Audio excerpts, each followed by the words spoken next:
Something ancient sleeps beneath the ice. Its dreams are vast, and they are waking. A wind howls across the desolation of Antarctica, but it carries more than snow and silence. It carries the echoes of a forgotten expedition, of alien ruins older than mankind, of horrors that were never meant to be uncovered. What was meant to be a scientific journey turned into a descent into the unknown, where madness coils just out of sight and the cold hides more than bones. This is no ordinary story. This is a warning whispered through time. Welcome to Original Strange Fairy Tales and Other Stories. Tonight, you're not just listening to a tale, you're stepping across the final threshold into madness. This full reading of H.P. Lovecraft's magnum opus is the most ambitious project this channel has undertaken to date, and I sincerely hope that you will enjoy the work that have gone into capturing the slow dread, cosmic horror, and creeping awe of this masterpiece. And it's all for you, dear listeners, both old and new.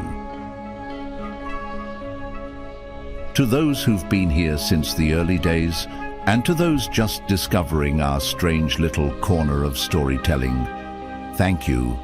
Your support, your curiosity, and your love for the eerie and the forgotten have made this possible. I welcome you to a place where shadows breathe, and the old stories still whisper in the dark. And now, brace yourself for the horrors that awaits at the Mountains of Madness. Enjoy.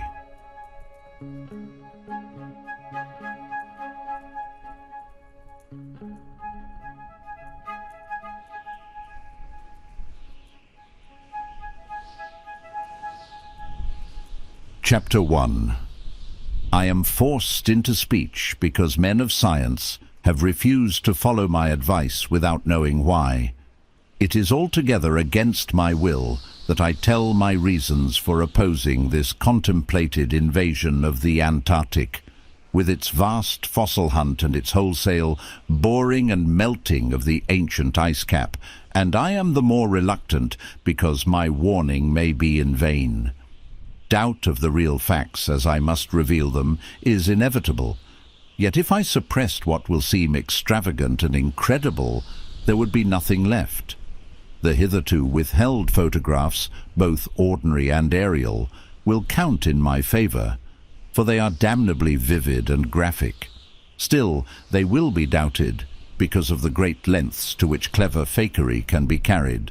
The ink drawings, of course, will be jeered at as obvious impostures, notwithstanding a strangeness of technique which art experts ought to remark and puzzle over. In the end, I must rely on the judgment and standing of the few scientific leaders who have, on the one hand, sufficient independence of thought to weigh my data on its own hideously convincing merits, or in the light of certain primordial and highly baffling myth cycles, and on the other hand, sufficient influence to deter the exploring world in general from any rash and over-ambitious program in the region of those Mountains of Madness. It is an unfortunate fact that relatively obscure men like myself and my associates, connected only with a small university, have little chance of making an impression where matters of a wildly bizarre or highly controversial nature are concerned. It is further against us that we are not, in the strictest sense, specialists in the fields which came primarily to be concerned. As a geologist, my object in leading the Miskatonic University expedition was wholly that of securing deep-level specimens of rock and soil from various parts of the Antarctic continent, aided by the remarkable drill devised by Professor Frank H. Pabody of our engineering department. I had no wish to be a pioneer in any other field than this, but I did hope that the use of this new mechanical appliance at different points along previously explored paths would bring to light materials of a sort hitherto unreached by the ordinary methods of collection. Pabady's drilling apparatus, as the public already knows from our reports, was unique and radical in its lightness, portability, and capacity to combine the ordinary artesian drill principle with the principle of the small, circular rock drill in such a way as to cope quickly with strata of varying hardness. Steel head, jointed rods, gasoline motor, collapsible wooden derrick, dynamiting paraphernalia, cording, rubbish removal auger, and sectional piping for bores, 5 inches wide and up to 1,000 feet deep, all formed, with needed accessories, no greater load than 3 7-dog sledges could carry, this being made possible by the clever aluminum alloy over which most of the metal objects were fashioned.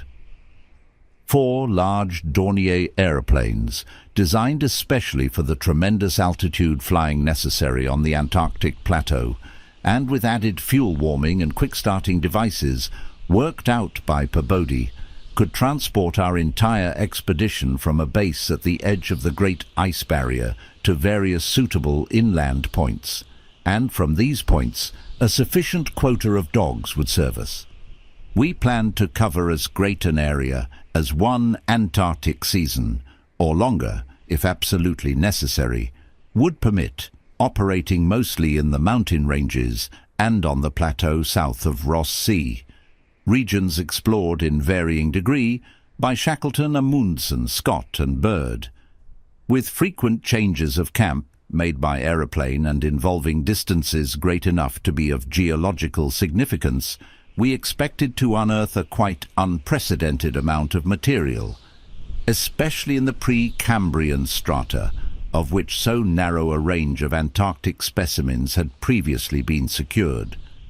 We wished also to obtain as great as possible a variety of the upper fossiliferous rocks, since the primal life history of this bleak realm of ice and death is of the highest importance to our knowledge of the Earth's past.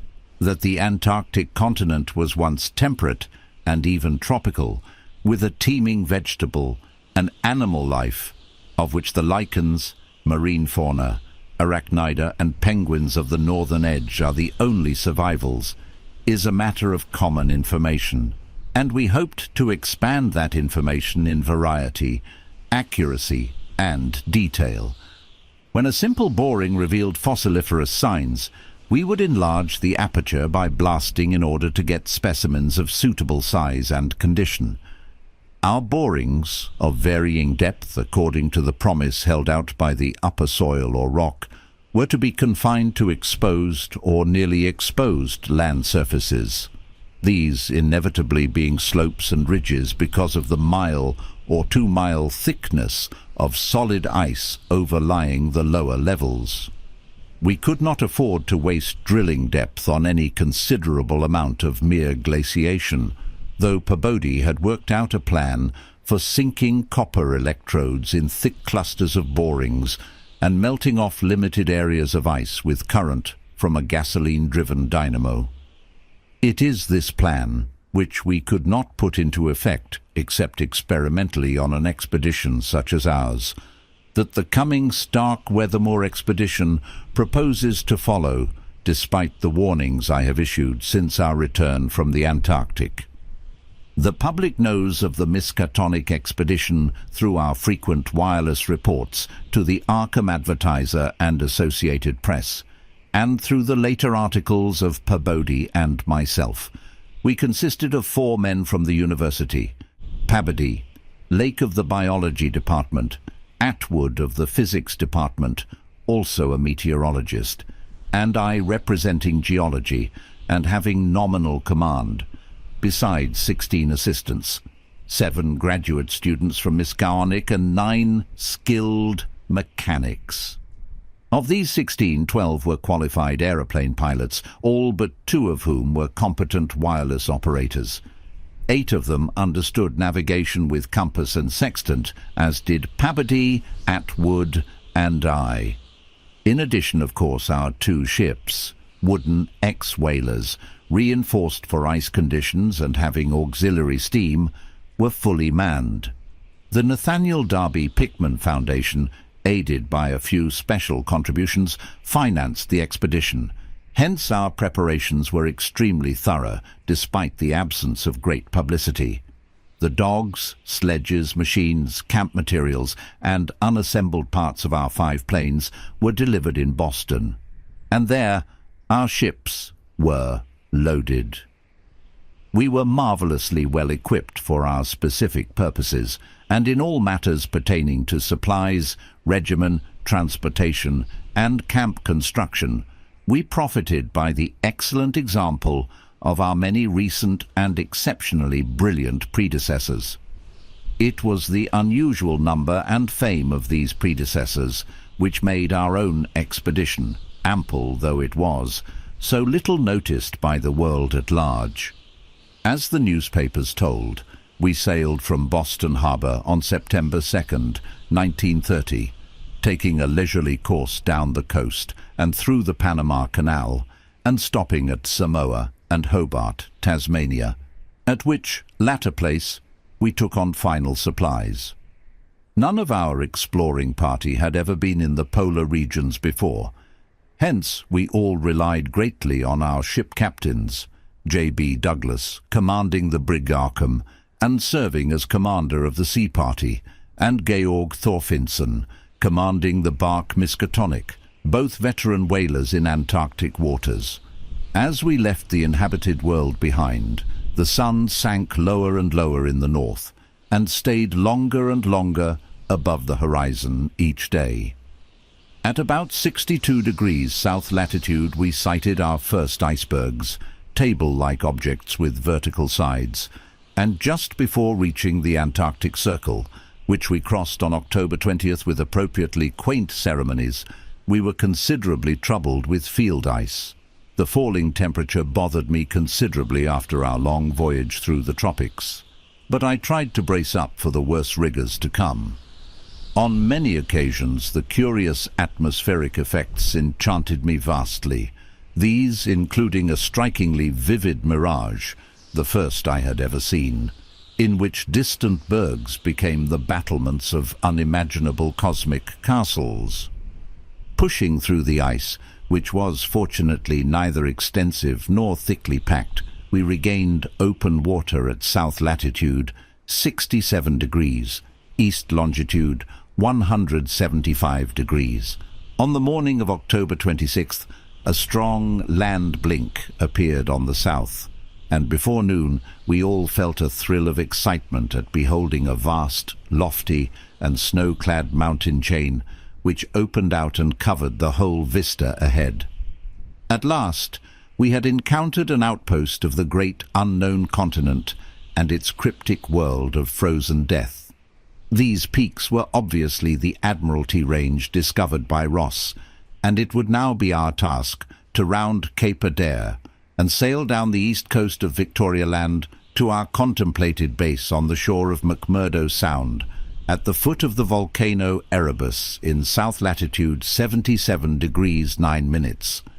The last lap of the voyage was vivid and fancy-stirring, great barren peaks of mystery looming up constantly against the west as the low northern sun of noon, or the still lower horizon.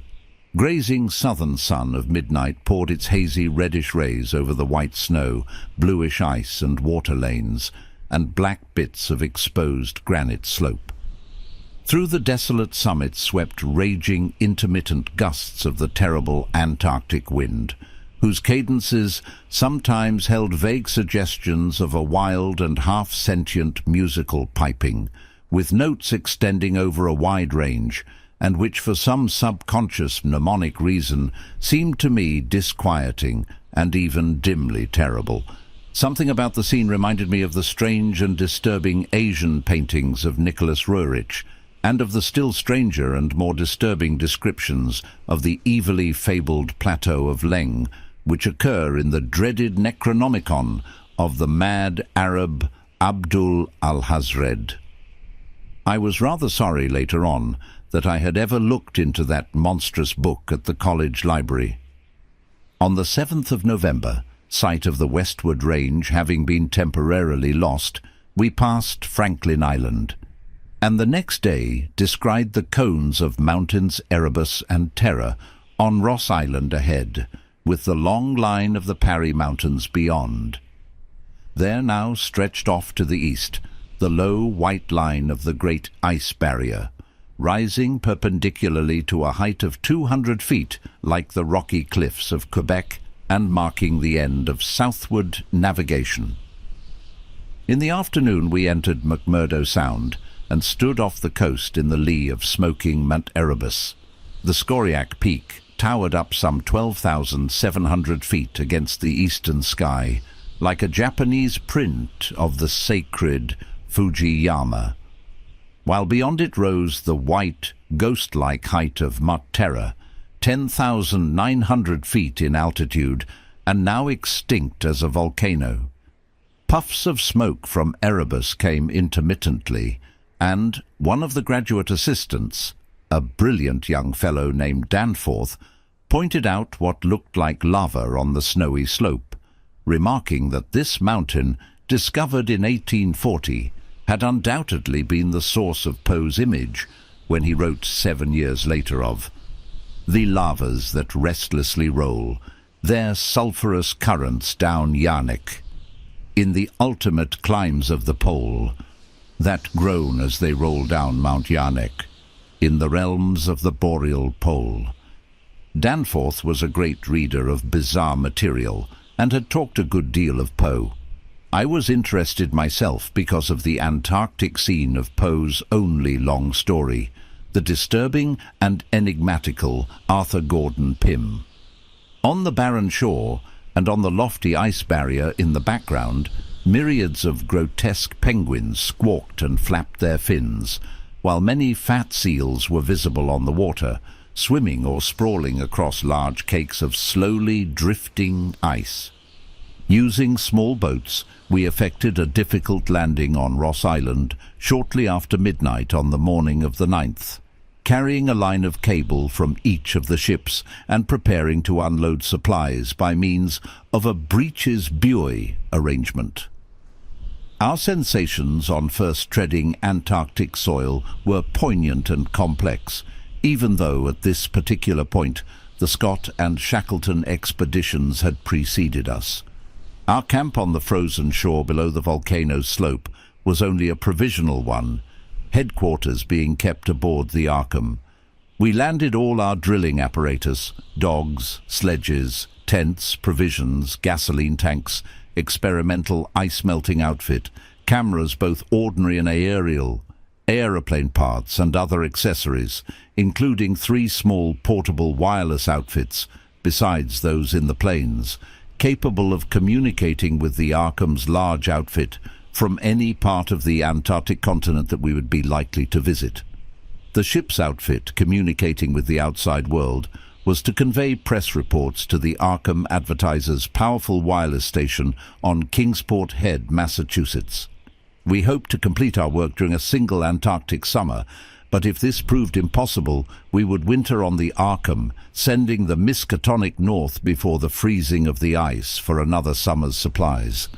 I need not repeat what the newspapers have already published about our early work, of our ascent of Mount Erebus, our successful mineral borings at several points on Ross Island, and the singular speed with which Peabody's apparatus accomplished them, even through solid rock layers.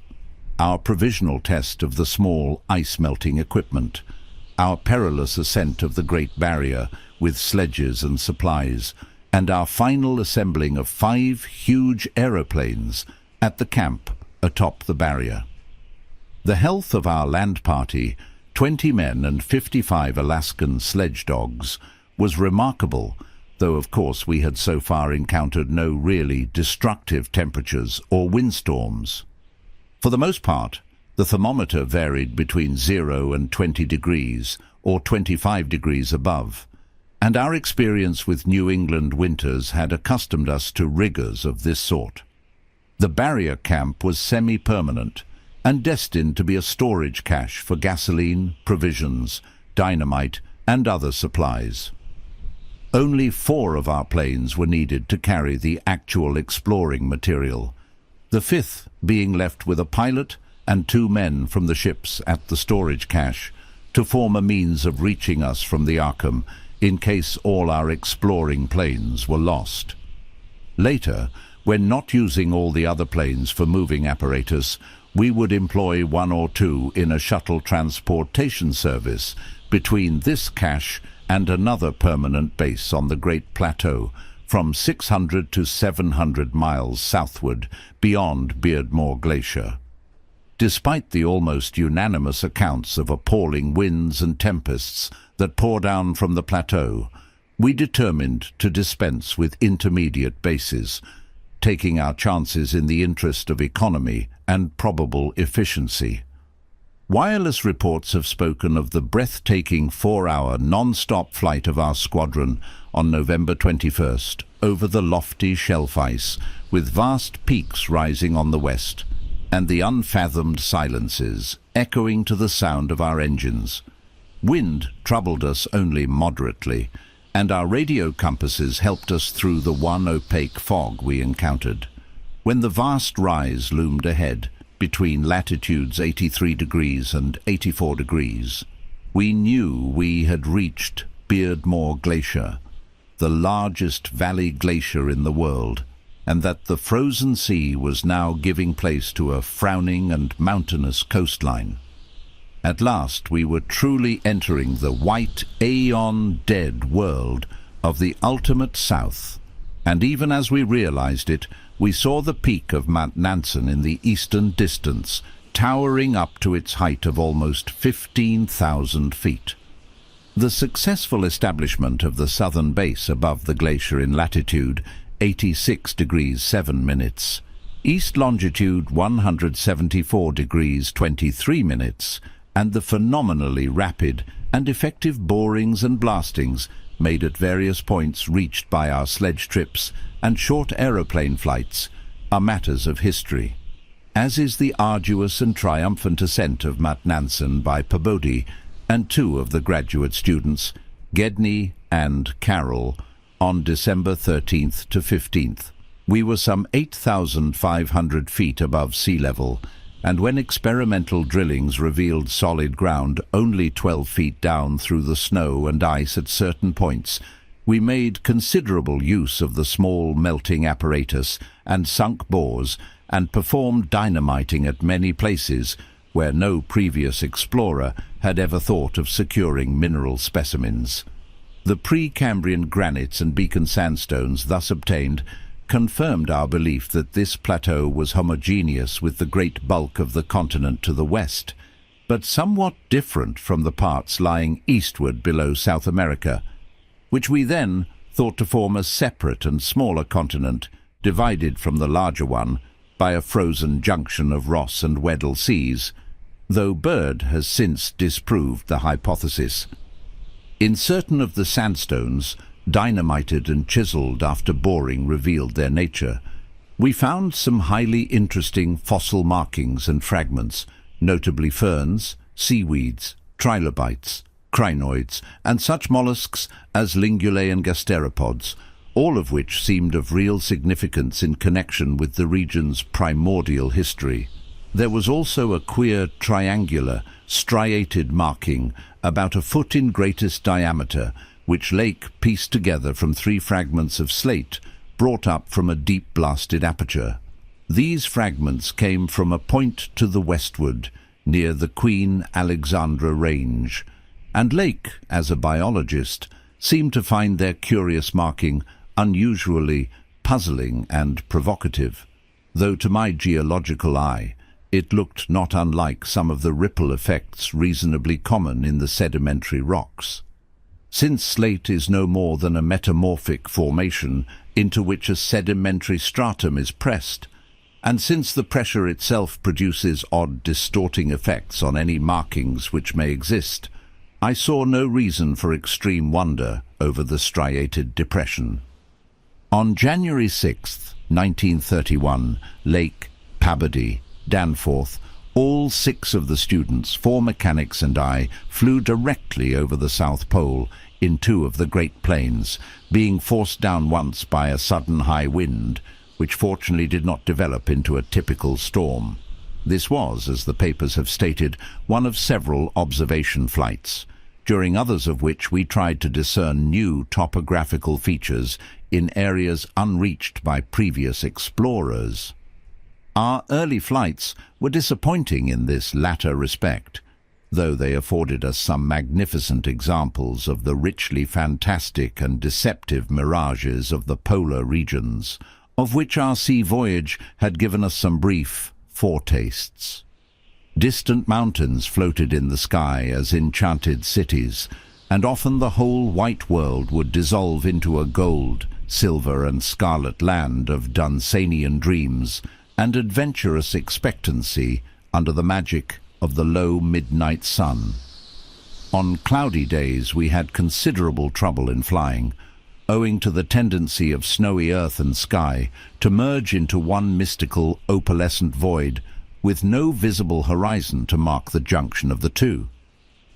At length, we resolved to carry out our original plan of flying 500 miles eastward with all 4 exploring planes and establishing a fresh subbase at a point which would probably be on the smaller continental division, as we mistakenly conceived it. Geological specimens obtained there would be desirable for purposes of comparison. Our health so far had remained excellent, lime juice well offsetting the steady diet of tinned and salted food, and temperatures generally above 0, enabling us to do without our thickest furs. It was now midsummer, and with haste and care we might be able to conclude work by March and avoid a tedious wintering through the long Antarctic night. Several savage windstorms had burst upon us from the west, but we had escaped damage through the skill of Atwood in devising rudimentary aeroplane shelters and windbreaks of heavy snow blocks, and reinforcing the principal camp buildings with snow. Our good luck and efficiency had indeed been almost uncanny.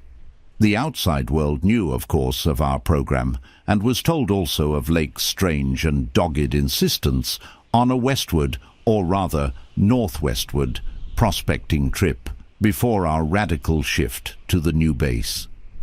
It seems he had pondered a great deal, and with alarmingly radical daring, over that triangular striated marking in the slate, reading into it certain contradictions in nature and geological period which whetted his curiosity to the utmost, and made him avid to sink more borings and blastings in the west-stretching formation to which the exhumed fragments evidently belonged.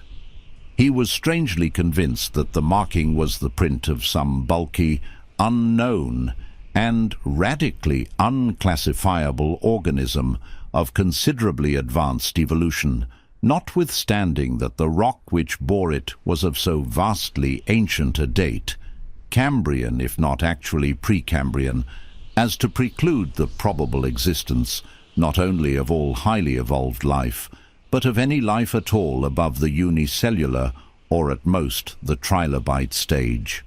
These fragments, with their odd marking, must have been 500 million to 1,000 million years old. Chapter 2. Popular imagination, I judge, responded actively to our wireless bulletins of Lake's start northwestward into regions never trodden by human foot or penetrated by human imagination. Though we did not mention his wild hopes of revolutionizing the entire sciences of biology and geology. His preliminary sledging and boring journey of January 11th to 18th with Pabody and 5 others, marred by the loss of 2 dogs in an upset when crossing one of the great pressure ridges in the ice, had brought up more and more of the Archean slate, and even I was interested by the singular profusion of evident fossil markings in that unbelievably ancient stratum. These markings, however, were of very primitive life forms, involving no great paradox, except that any life forms should occur in rock, as definitely Precambrian as this seemed to be. Hence, I still failed to see the good sense of Lake's demand for an interlude in our time-saving program. An interlude requiring the use of all 4 planes, many men, and the whole of the expedition's mechanical apparatus. I did not, in the end, veto the plan, though I decided not to accompany the northwestward party despite Lake's plea for my geological advice. While they were gone, I would remain at the base with Pabody and 5 men and work out final plans for the eastward shift.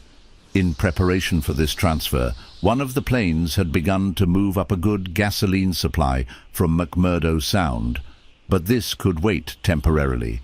I kept with me 1 sledge and 9 dogs, since it is unwise to be at any time without possible transportation in an utterly tenantless world of aeon-long death.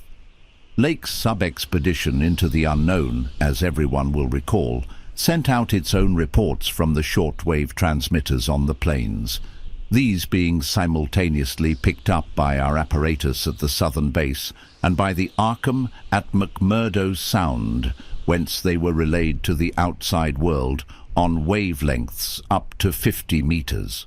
The start was made January 22nd at 4 a.m., and the first wireless message we received came only 2 hours later, when Lake spoke of descending and starting a small-scale ice melting and bore at a point some 300 miles away from us. 6 hours after that, a second and very excited message told of the frantic, beaver-like work whereby a shallow shaft had been sunk and blasted, culminating in the discovery of slate fragments with several markings approximately like the one which had caused the original puzzlement.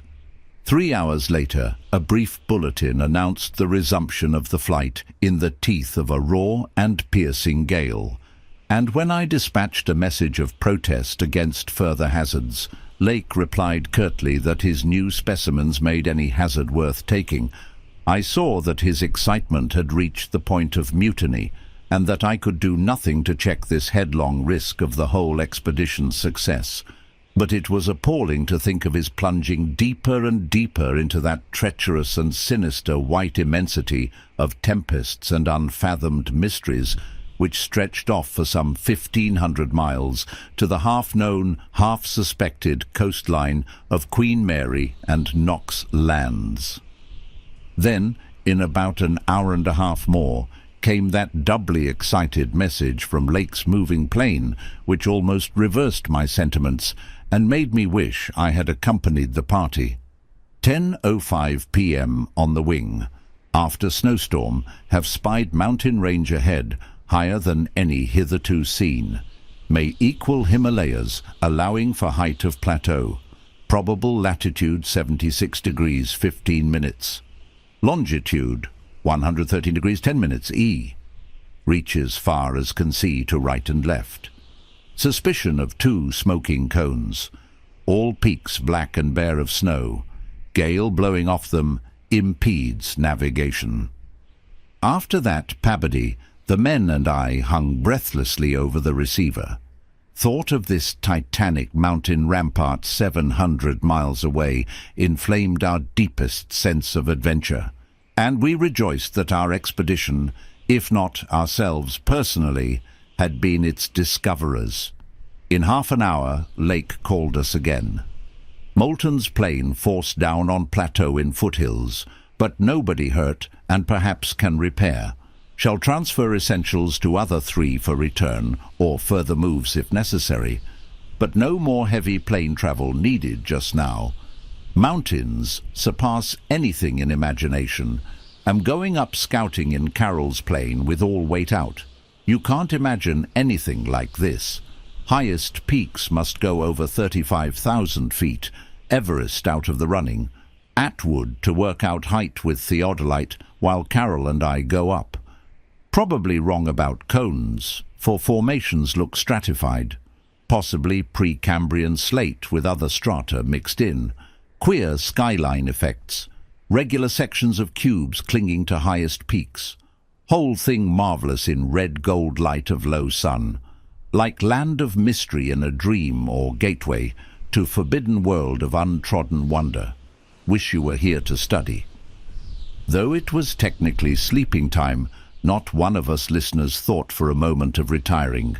It must have been a good deal the same at McMurdo Sound, where the supply cache and the Arkham were also getting the messages. For capped.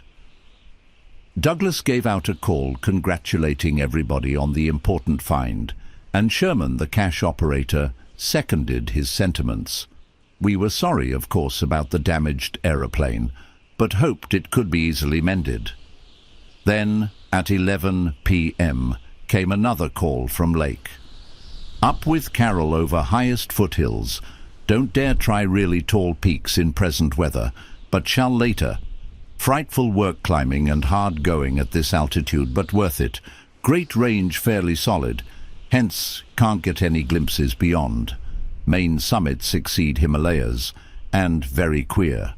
Range looks like Precambrian slate, with plain signs of many other upheaved strata. Was wrong about volcanism, goes farther in either direction than we can see. Swept clear of snow above about 21,000 feet. Odd formations on slopes of highest mountains. Great low square blocks with exactly vertical sides, and rectangular lines of low vertical ramparts like the old Asian castles clinging to steep mountains in Rurick's paintings. Impressive from distance. Flew close to some, and Carol thought they were formed of smaller separate pieces, but that is probably weathering. Most edges crumbled and rounded off as if exposed to storms and climate changes for millions of years. Parts, especially upper parts, seem to be of lighter-colored rock than any visible strata on slopes proper, hence an evidently crystalline origin. Close flying shows many cave mouths, some unusually regular in outline, square or semicircular. You must come and investigate. Think I saw ramparts squarely on top of one peak. Height seems about 30,000 to 35,000 feet. Am up 21,500 myself, in devilish gnawing cold. Wind whistles and pipes through passes and in and out of caves, but no flying danger so far. From then on, for another half hour, Lake kept up a running fire of comment and expressed his intention of climbing some of the peaks on foot. I replied that I would join him as soon as he could send a plane, and that Pabadee and I would work out the best gasoline plan, just where and how to concentrate our supply in view of the expedition's altered character. Obviously, Lake's boring operations, as well as his aeroplane activities, would need a great deal delivered for the new base which he was to establish at the foot of the mountains. And it was possible that the eastward flight might not be made after all this season. In connection with this business, I called Captain Douglas and asked him to get as much as possible out of the ships and up the barrier with the single dog team we had left there.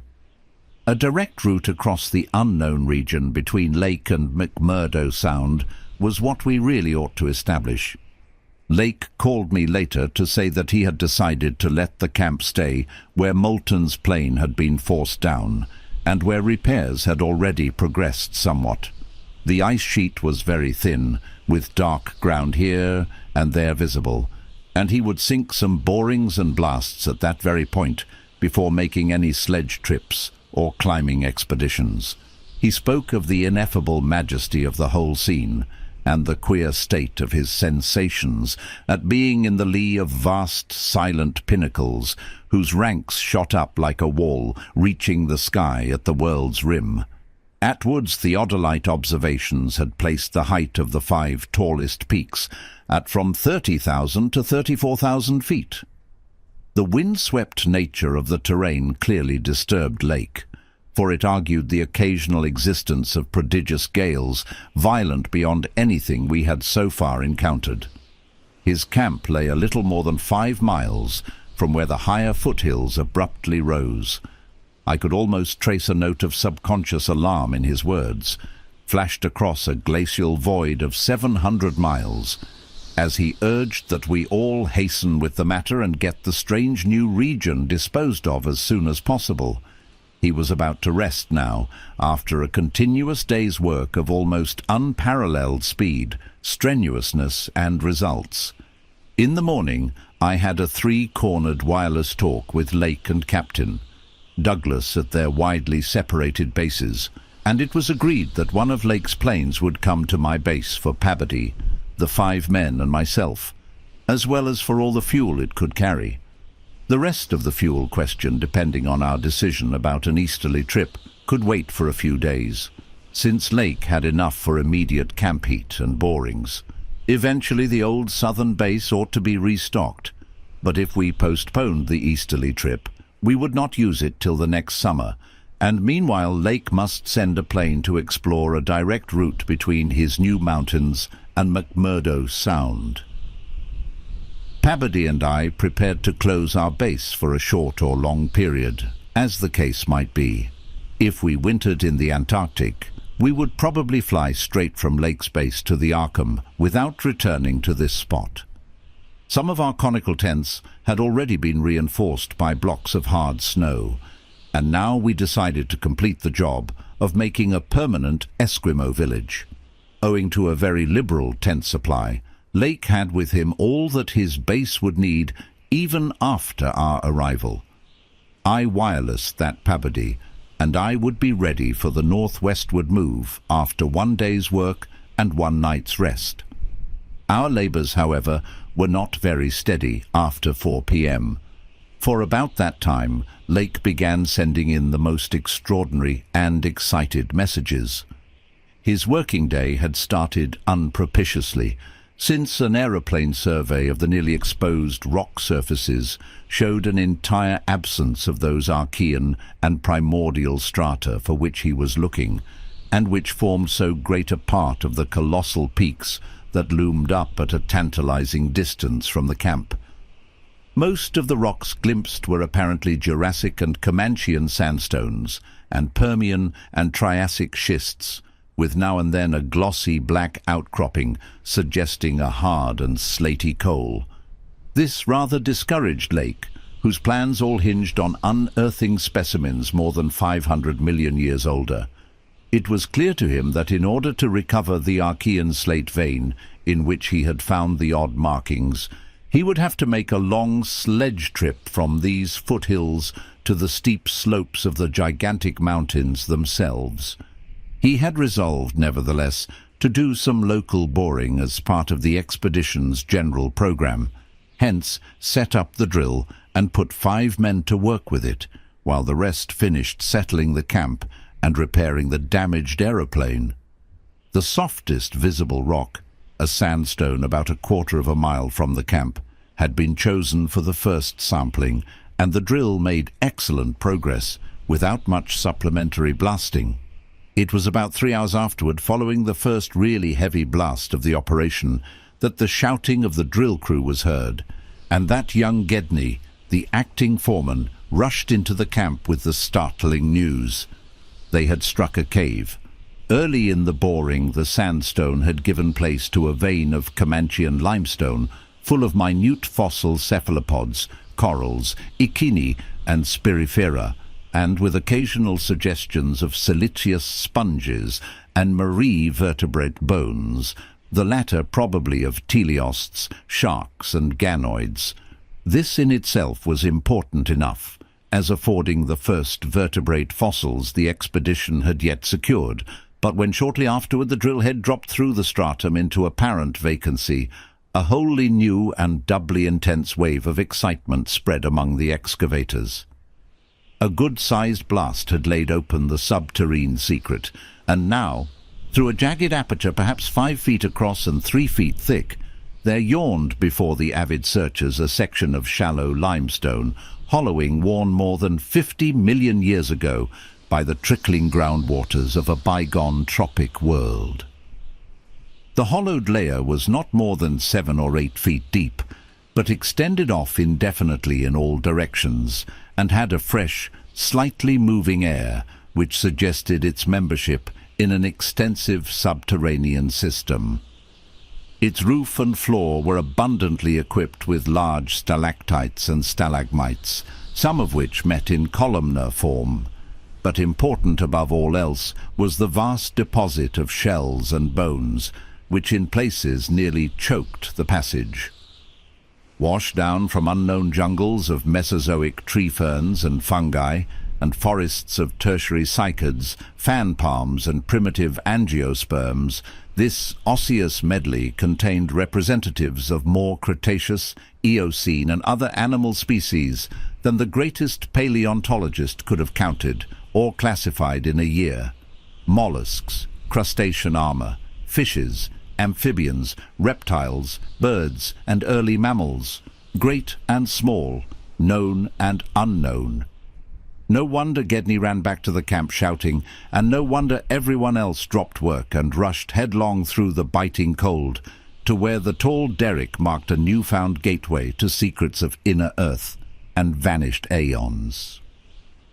When Lake had satisfied the first keen edge of his curiosity, he scribbled a message in his notebook and had young Moulton run back to the camp to dispatch it by wireless. This was my first word of the discovery, and it told of the identification of early shells, bones of ganoids and placoderms, remnants of labyrinthodonts and thecodonts, great mosasaur skull fragments, dinosaur vertebrae and armor plates, pterodactyl teeth and wing bones, Archaeopteryx debris, Miocene shark's teeth, primitive bird skulls and skulls, vertebrae and other bones of archaic mammals such as Paleotheres, Xiphodons, Deinoceraces, Eohippi, Oreodonts, and Titanotheres. There was nothing as recent as a mastodon, elephant, true camel, deer, or bovine animal. Hence Lake concluded that the last deposits had occurred during the Oligocene age, and that the hollowed stratum had lain in its present, dried, dead, and inaccessible state for at least 30 million years. On the other hand, the prevalence of very early life forms was singular in the highest degree, though the limestone formation was, on the evidence of such typical embedded fossils as ventriculites, positively and unmistakably Comanchean, and not a particle earlier. The free fragments in the hollow space included a surprising proportion from organisms hitherto considered as peculiar to far older periods, even rudimentary fishes, mollusks, and corals, as remote as the Silurian or Ordovician. The inevitable inference was that in this part of the world there had been a remarkable and unique degree of continuity between the life of over 300 million years ago and that of only 30 million years ago. How far this continuity had extended beyond the Oligocene age when the cavern was closed was, of course, past all speculation. In any event, the coming of the frightful ice in the Pleistocene, some 500,000 years ago, a mere yesterday as compared with the age of this cavity, must have put an end to any of the primal forms which had locally managed to outlive their common terms. Lake was not content to let his first message stand, but had another bulletin written and dispatched across the snow to the camp before Moulton could get back. After that, Moulton stayed at the wireless in one of the planes, transmitting to me and to the Arkham for relaying to the outside world the frequent postscripts which Lake sent him by a succession of messengers. Those who followed the newspapers will remember the excitement created among men of science by that afternoon's reports which have finally led, after all these years, to the organization of that very Starkweather Moor expedition which I am so anxious to dissuade from its purposes. I had better give the messages literally as Lake sent them, and as our base operator McTighe translated them from his pencil shorthand. Fowler makes discovery of highest importance in sandstone and limestone fragments from blasts, several distinct triangular striated prints like those in Archean slate, proving that source survived from over 600 million years ago to Comanchean times, without more than moderate morphological changes and decrease in average size. Comanchean prints apparently more primitive or decadent, if anything, than older ones. Emphasize importance of discovery in press. Will mean to biology what Einstein has meant to mathematics and physics. Joins up with my previous work and amplifies conclusions. Appears to indicate, as I suspected, that Earth has seen whole cycle or cycles of organic life before known one that begins with Archaeozoic cells, was evolved and specialized not later than 1,000 million years ago, when planet was young and recently uninhabitable for any life forms or normal protoplasmic structure. Question arises when, where and how development took place. Later, examining certain skeletal fragments of large land and marine saurians and primitive mammals, find singular local wounds or injuries to bony structure not attributable to any known predatory or carnivorous animal of any period. Of two sorts, straight, penetrant bores and apparently hacking incisions. One or two cases of cleanly severed bone, not many specimens affected. Am sending to camp for electric torches. Will extend search area underground by hacking away stalactites. Still later, have found peculiar soapstone fragment about 6 inches across and 1.5 inches thick, wholly unlike any visible local formation, greenish, but no evidences to place its period. Has curious smoothness and regularity, shaped like 5-pointed star with tips broken off and signs of other cleavage at inward angles and in center of surface. Small, smooth depression in center of unbroken surface.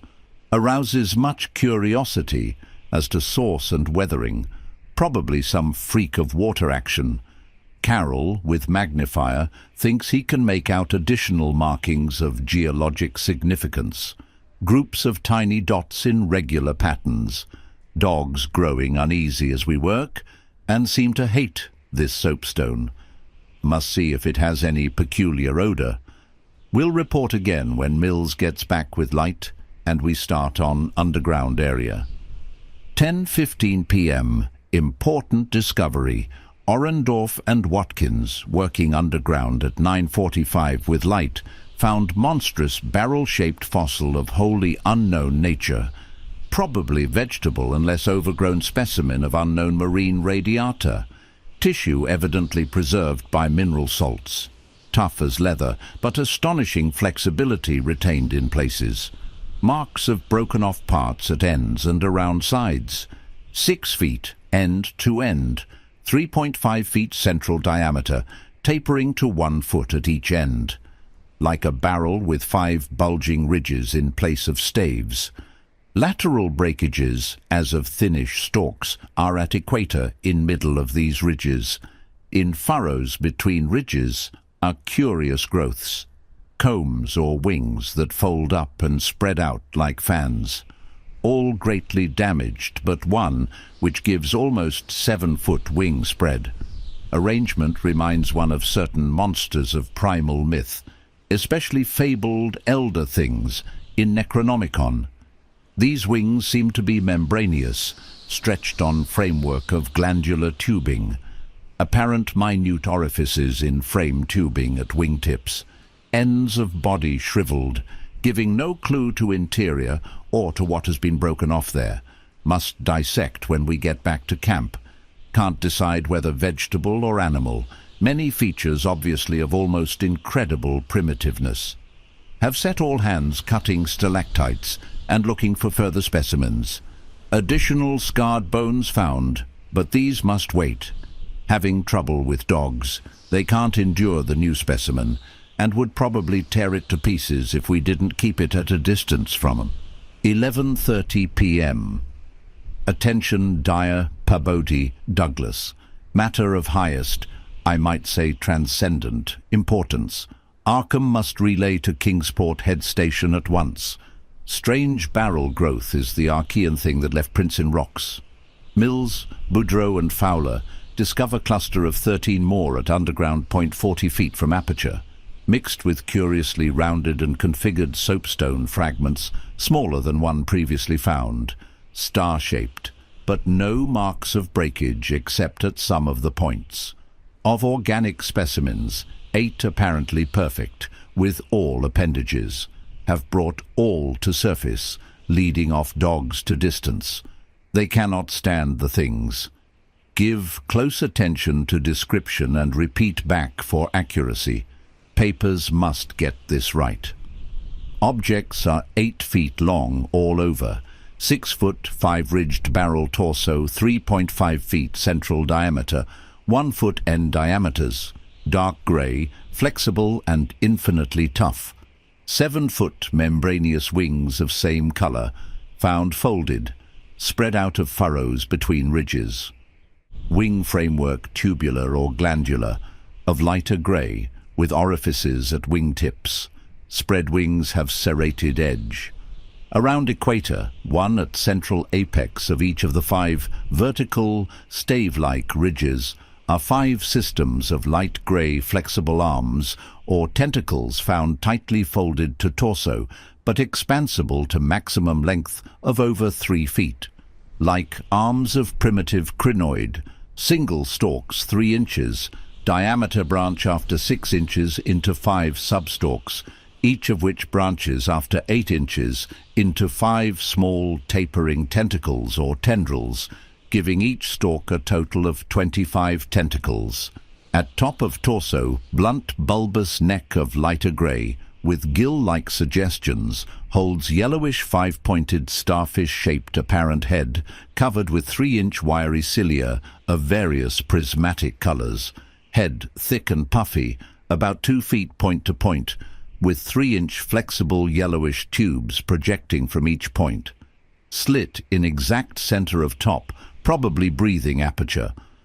At end of each tube is spherical expansion where yellowish membrane rolls back on handling to reveal glassy red-irised globe, evidently an eye. 5 slightly longer reddish tubes start from inner angles of starfish-shaped head and end in sac-like swellings of same colour, which upon pressure open to bell-shaped orifices, 2 inches maximum diameter, and lined with sharp white tooth-like projections. Probable mouths. All these tubes, cilia, and points of starfish head found folded tightly down, tubes and points clinging to bulbous neck and torso, flexibility surprising despite vast toughness. At bottom of torso rough but dissimilarly functioning counterparts of head arrangements exist. Bulbous light grey pseudo-neck, without gill suggestions, holds greenish 5-pointed starfish arrangement. Tough, muscular arms, 4 feet long, and tapering from 7 inches diameter at base to about 2.5 at point. To each point is attached small end of a greenish 5-veined membranous triangle, 8 inches long and 6 wide at farther end. This is the paddle, fin, or pseudo-foot, which has made prints in rocks from 1,000 million to 50 or 60 million years old.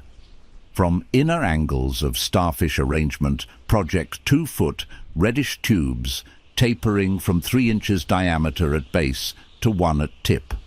Orifices at tips. All these parts infinitely tough and leathery, but extremely flexible. 4-foot arms with paddles undoubtedly used for locomotion of some sort, marine or otherwise. When moved, display suggestions of exaggerated muscularity. As found, all these projections tightly folded over pseudo-neck and end of torso, corresponding to projections at other end. Cannot yet assign positively to animal or vegetable kingdom, but odds now favour animal. Probably represents incredibly advanced evolution of radiata without loss of certain primitive features. Echinoderm resemblances unmistakable despite local contradictory evidences. Wing structure puzzles in view of probable marine habitat, but may have use in water navigation. Symmetry is curiously vegetable-like, suggesting vegetables essentially up and down structure rather than animals' fore and aft structure. Fabulously early date of evolution, preceding even simplest Archean protozoa hitherto known, baffles all conjecture as to origin. Complete specimens have such uncanny resemblance to certain creatures of primal myth that suggestion of ancient existence outside Antarctic becomes inevitable. Dyer and Pabodie have read Necronomicon and seen Clark Ashton Smith's nightmare paintings based on text, and will understand when I speak of elder things supposed to have created all earth life as jest or mistake.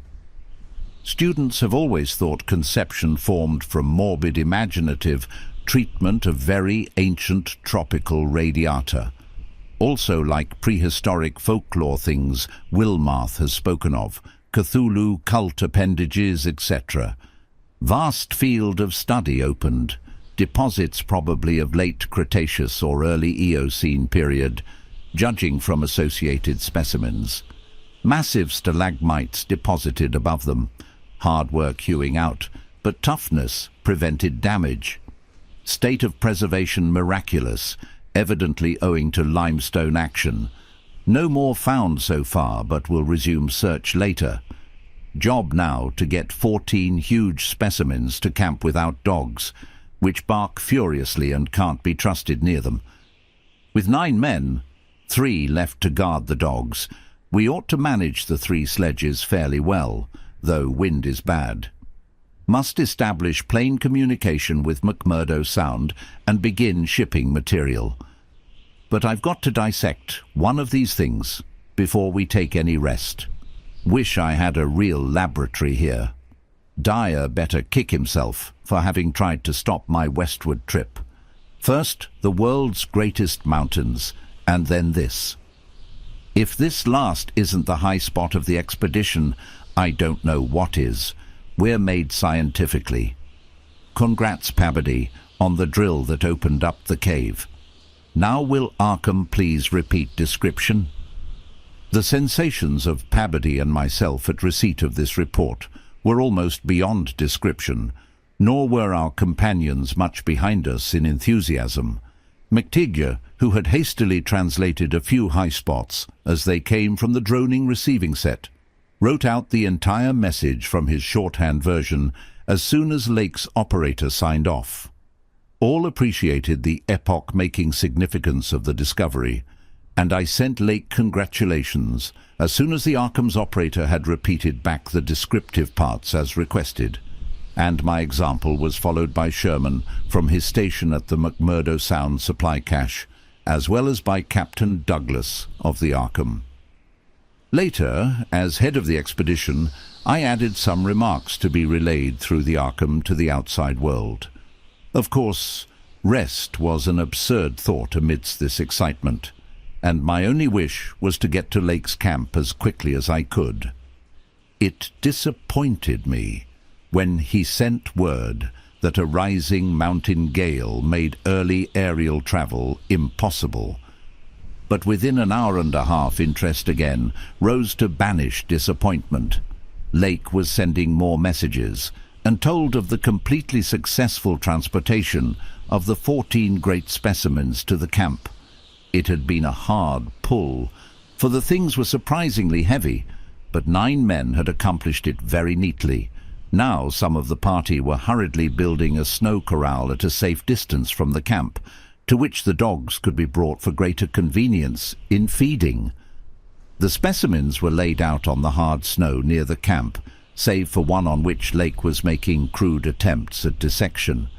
This dissection seemed to be a greater task than had been expected, for despite the heat of a gasoline stove in the newly raised laboratory tent, the deceptively flexible tissues of the chosen specimen, a powerful and intact one, lost nothing of their more than leathery toughness. Lake was puzzled as to how he might make the requisite incisions without violence destructive enough to upset all the structural niceties he was looking for. He had, it is true, 7 more perfect specimens, but these were too few to use up recklessly unless the cave might later yield an unlimited supply. Accordingly, he removed the specimen and dragged in one which, though having remnants of the starfish arrangements at both ends, was badly crushed and partly disrupted along one of the great torso furrows. Results, quickly reported over the wireless, were baffling and provocative indeed. Nothing like delicacy or accuracy was possible, with instruments hardly able to cut the anomalous tissue, but the little that was achieved left us all awed and bewildered.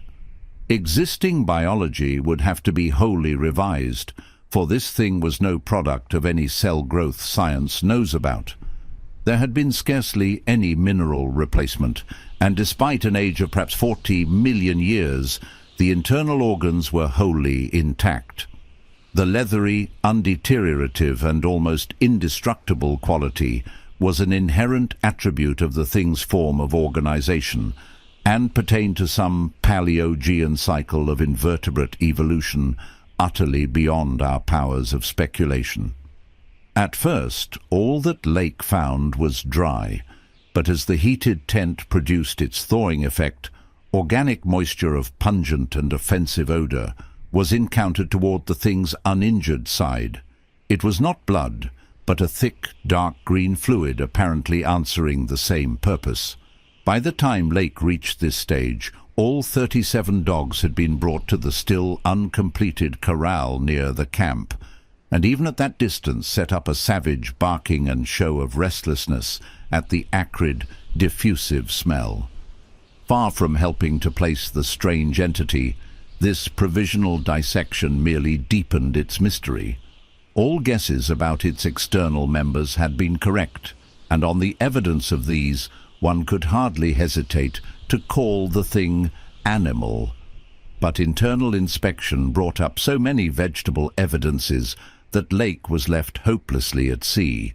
It had digestion and circulation, and eliminated waste matter through the reddish tubes of its starfish-shaped base.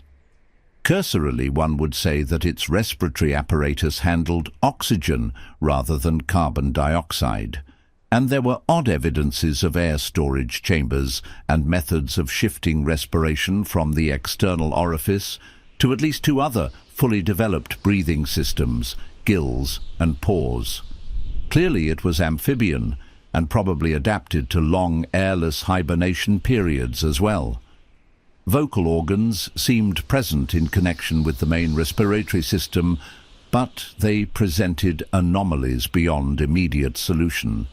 Articulate speech, in the sense of syllable utterance, seemed barely conceivable, but musical piping notes covering a wide range were highly probable. The muscular system was almost preternaturally developed. The nervous system was so complex and highly developed as to leave Lake aghast.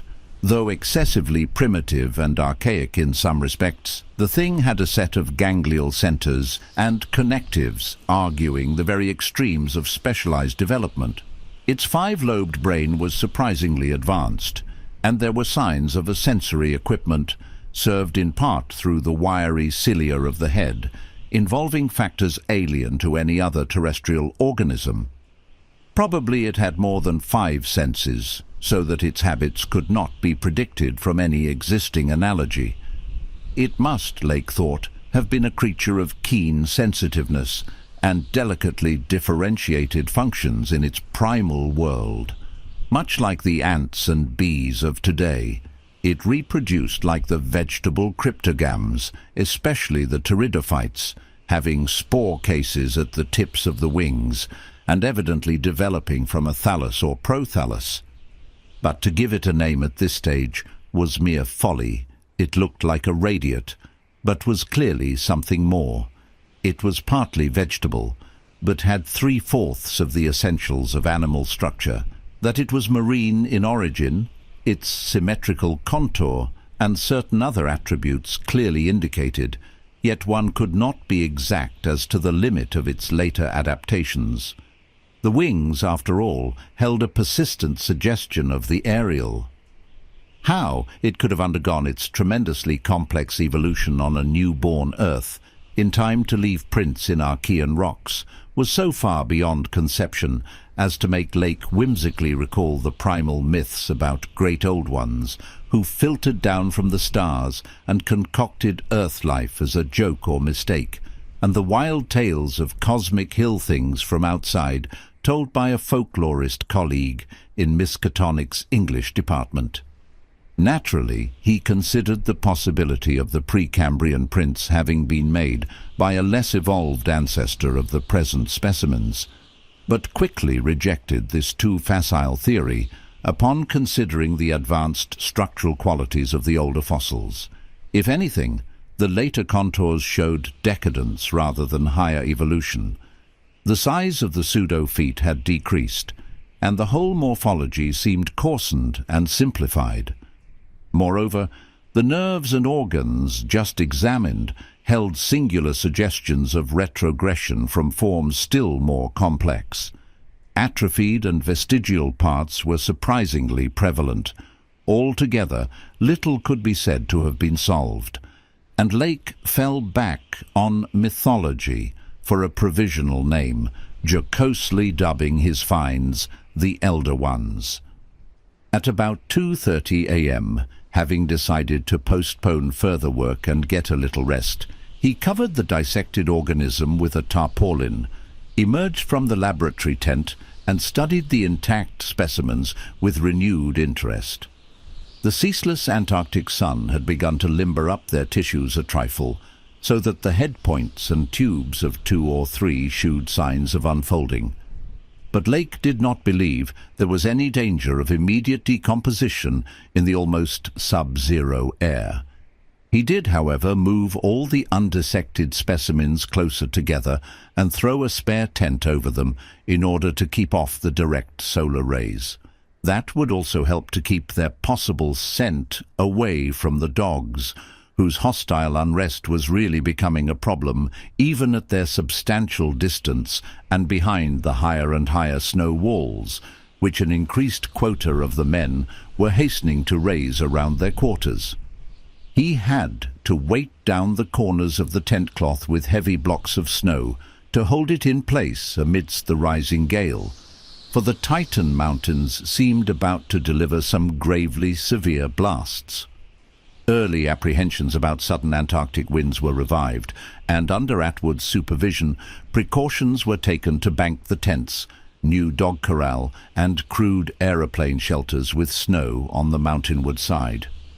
These latter shelters, begun with hard snowblocks during odd moments, were by no means as high as they should have been, and Lake finally detached all hands from other tasks to work on them. It was after 4 when Lake at last prepared to sign off, and advised us all to share the rest period his outfit would take when the shelter walls were a little higher. He held some friendly chat with Pabody over the ether, and repeated his praise of the really marvelous drills that had helped him make his discovery. Atwood also sent greetings and praises. I gave Lake a warm word of congratulation, owning up that he was right about the western trip, and we all agreed to get in touch by wireless at 10 in the morning.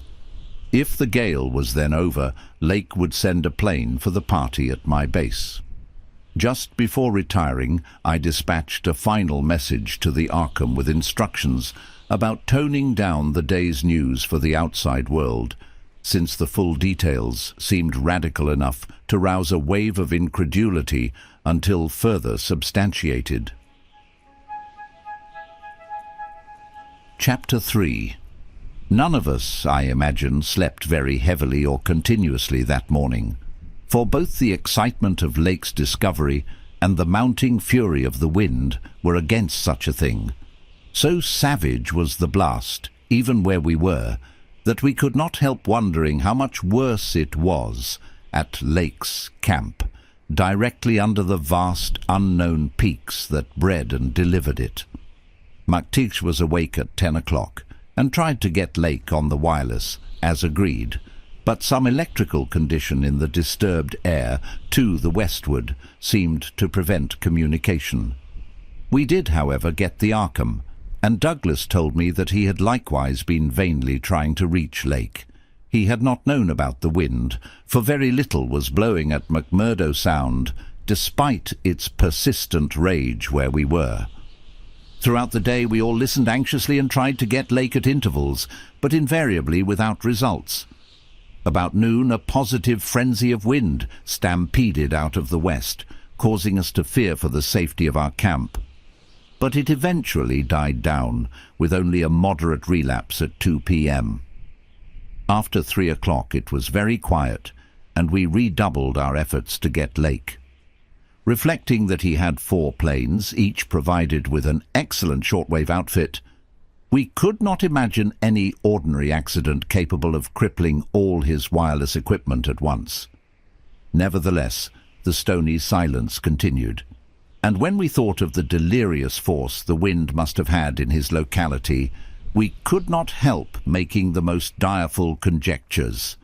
By 6 o'clock, our fears had become intense and definite, and after a wireless consultation with Douglas and Thorfinson, I resolved to take steps toward investigation.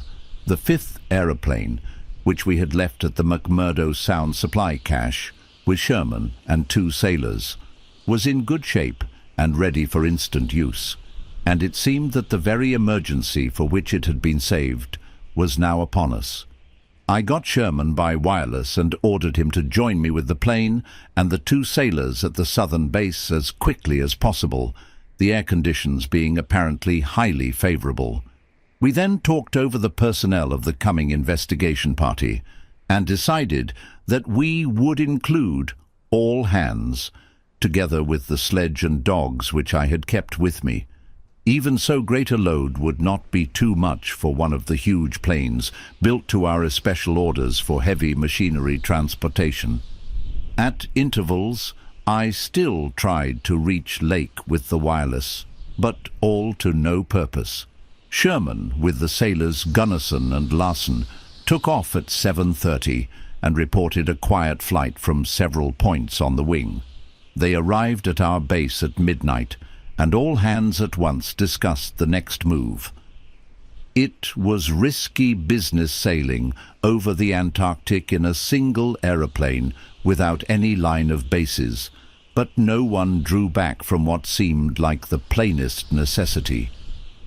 We turned in at 2 o'clock for a brief rest after some preliminary loading of the plane, but were up again in 4 hours to finish the loading and packing. At 7:15 a.m., January 25th, we started flying northwestward under McTeer's pilotage with 10 men, 7 dogs, a sledge, a fuel and food supply, and other items including the plane's wireless outfit. The atmosphere was clear, fairly quiet, and relatively mild in temperature, and we anticipated very little trouble in reaching the latitude and longitude designated by Lake as the site of his camp.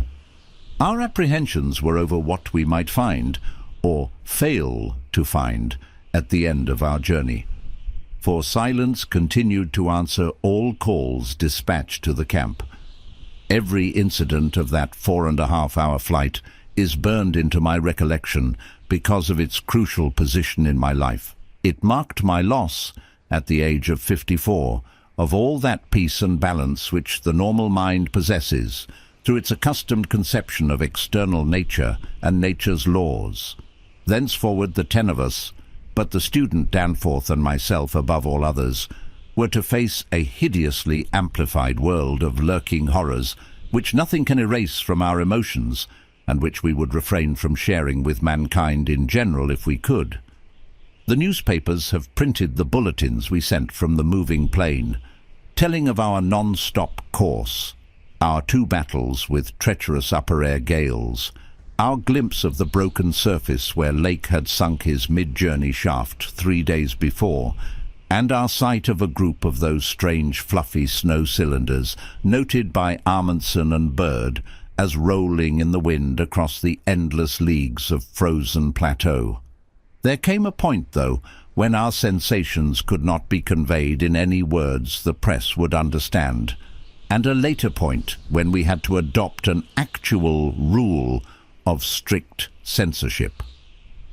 The sailor Larsen was first to spy the jagged line of witch-like cones and pinnacles ahead, and his shouts sent everyone to the windows of the great cabined plane. Despite our speed, they were very slow in gaining prominence. Hence, we knew that they must be infinitely far off, and visible only because of their abnormal height. Little by little, however, they rose grimly into the western sky, allowing us to distinguish various bare, bleak, blackish summits, and to catch the curious sense of fantasy which they inspired, as seen in the reddish Antarctic light against the provocative background of iridescent ice dust clouds. In the whole spectacle there was a persistent, pervasive hint of stupendous secrecy and potential revelation, as if these stark nightmare spires marked the pylons of a frightful gateway into forbidden spheres of dream and complex gulfs of remote time, space, and ultra-dimensionality. I could not help feeling that they were evil things, mountains of madness whose farther slopes looked out over some accursed ultimate abyss. That seething, half-luminous cloud background held ineffable suggestions of a vague, ethereal beyondness far more than terrestrially spatial, and gave appalling reminders of the utter remoteness, separateness, desolation, and aeon-long death of this untrodden and unfathomed austral world. It was young Danforth who drew our notice to the curious regularities of the higher mountain skyline. Regularities like clinging fragments of perfect cubes, which Lake had mentioned in his messages, and which indeed justified his comparison with the dreamlike suggestions of primordial temple ruins on cloudy Asian mountaintops, so subtly and strangely painted by Roerich. There was indeed something hauntingly Roerich-like about this whole unearthly continent of mountainous mystery. I had felt it in October when we first caught sight of Victoria Land, and I felt it afresh now. I felt, too, another wave of uneasy consciousness of Archean mythical resemblances, of how disturbingly this lethal realm corresponded to the evilly famed plateau of Leng in the primal writings. Mythologists have placed Leng in Central Asia, but the racial memory of man, or of his predecessors, is long, and it may well be that certain tales have come down from lands and mountains and temples of horror earlier than Asia and earlier than any human world we know. A few daring mystics have hinted at a pre-Pleistocene origin for the fragmentary Narcotic manuscripts, and have suggested that the devotees of Tsathoggua were as alien to mankind as Tsathoggua itself. Leng, wherever in space or time it might brood, was not a region I would care to be in or near, nor did I relish the proximity of a world that had ever bred such ambiguous and Archean monstrosities as those Lake had just mentioned. At the moment I felt sorry that I had ever read the abhorred Necronomicon, or talked so much with that unpleasantly erudite folklorist Wilmarth at the university. This mood undoubtedly served to aggravate my reaction to the bizarre mirage which burst upon us from the increasingly opalescent zenith as we drew near the mountains and began to make out the cumulative undulations of the foothills. I had seen dozens of polar mirages during the preceding weeks, some of them quite as uncanny and fantastically vivid as the present sample, but this one had a wholly novel and obscure quality of menacing symbolism, and I shuddered as the seething labyrinth of fabulous walls and towers and minarets loomed out of the troubled ice vapors above our heads. The effect was that of a cyclopean city of no architecture known to man or to human imagination, with vast aggregations of night-black masonry embodying monstrous perversions of geometrical laws and attaining the most grotesque extremes of sinister bizarrerie. There were truncated cones, sometimes terraced or fluted, surmounted by tall cylindrical shafts here and there, bulbously enlarged and often capped with tiers of thinnish scalloped discs, and strange, beetling, table-like constructions suggesting piles of multitudinous rectangular slabs or circular plates or five-pointed stars, with each one overlapping the one beneath. There were composite cones and pyramids, either alone or surmounting cylinders, or cubes, or flatter truncated cones and pyramids, and occasional needle-like spires in curious clusters of 5. All of these febrile structures seemed knit together by tubular bridges, crossing from one to the other at various dizzy heights, and the implied scale of the whole was terrifying and oppressive in its sheer giganticism. The general type of mirage was not unlike some of the wilder forms observed and drawn by the Arctic whaler Scoresby in 1820. But at this time and place, with those dark, unknown mountain peaks soaring stupendously ahead, that anomalous elder world discovery in our minds, and the pall of probable disaster enveloping the greater part of our expedition, we all seemed to find in it a taint of latent malignity and infinitely evil portent. I was glad when the mirage began to break up, though in the process the various nightmare turrets and cones assumed distorted temporary forms of even vaster hideousness, as the whole illusion dissolved to churning opalescence. We began to look earthward again, and saw that our journey's end was not far off. The unknown mountains ahead rose dizzyingly up like a fearsome rampart of giants, their curious regularities showing with startling clearness even without a field glass. We were over the lowest foothills now, and could see amidst the snow, ice and bare patches of their main plateau a couple of darkish spots which we took to be Lake's Camp and Boring. The higher foothills shot up between 5 and 6 miles away, forming a range almost distinct from the terrifying line of more than Himalayan peaks beyond them. At length, Ropes, the student who had relieved McTeague at the controls, began to head downward toward the left-hand dark spot whose size marked it as the camp. As he did so, McTeague sent out the last uncensored wireless message the world was to receive from our expedition. Everyone, of course, has read the brief and unsatisfying bulletins of the rest of our Antarctic sojourn. Some hours after our landing, we sent a guarded report of the tragedy we found, and reluctantly announced the wiping out of the whole lake party by the frightful wind of the preceding day, or of the night before that. 11 known dead young Gedney missing.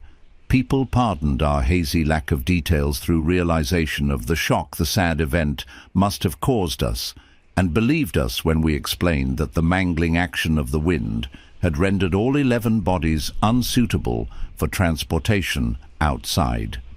Indeed, I flatter myself that even in the midst of our distress, utter bewilderment, and soul-clutching horror, we scarcely went beyond the truth in any specific instance.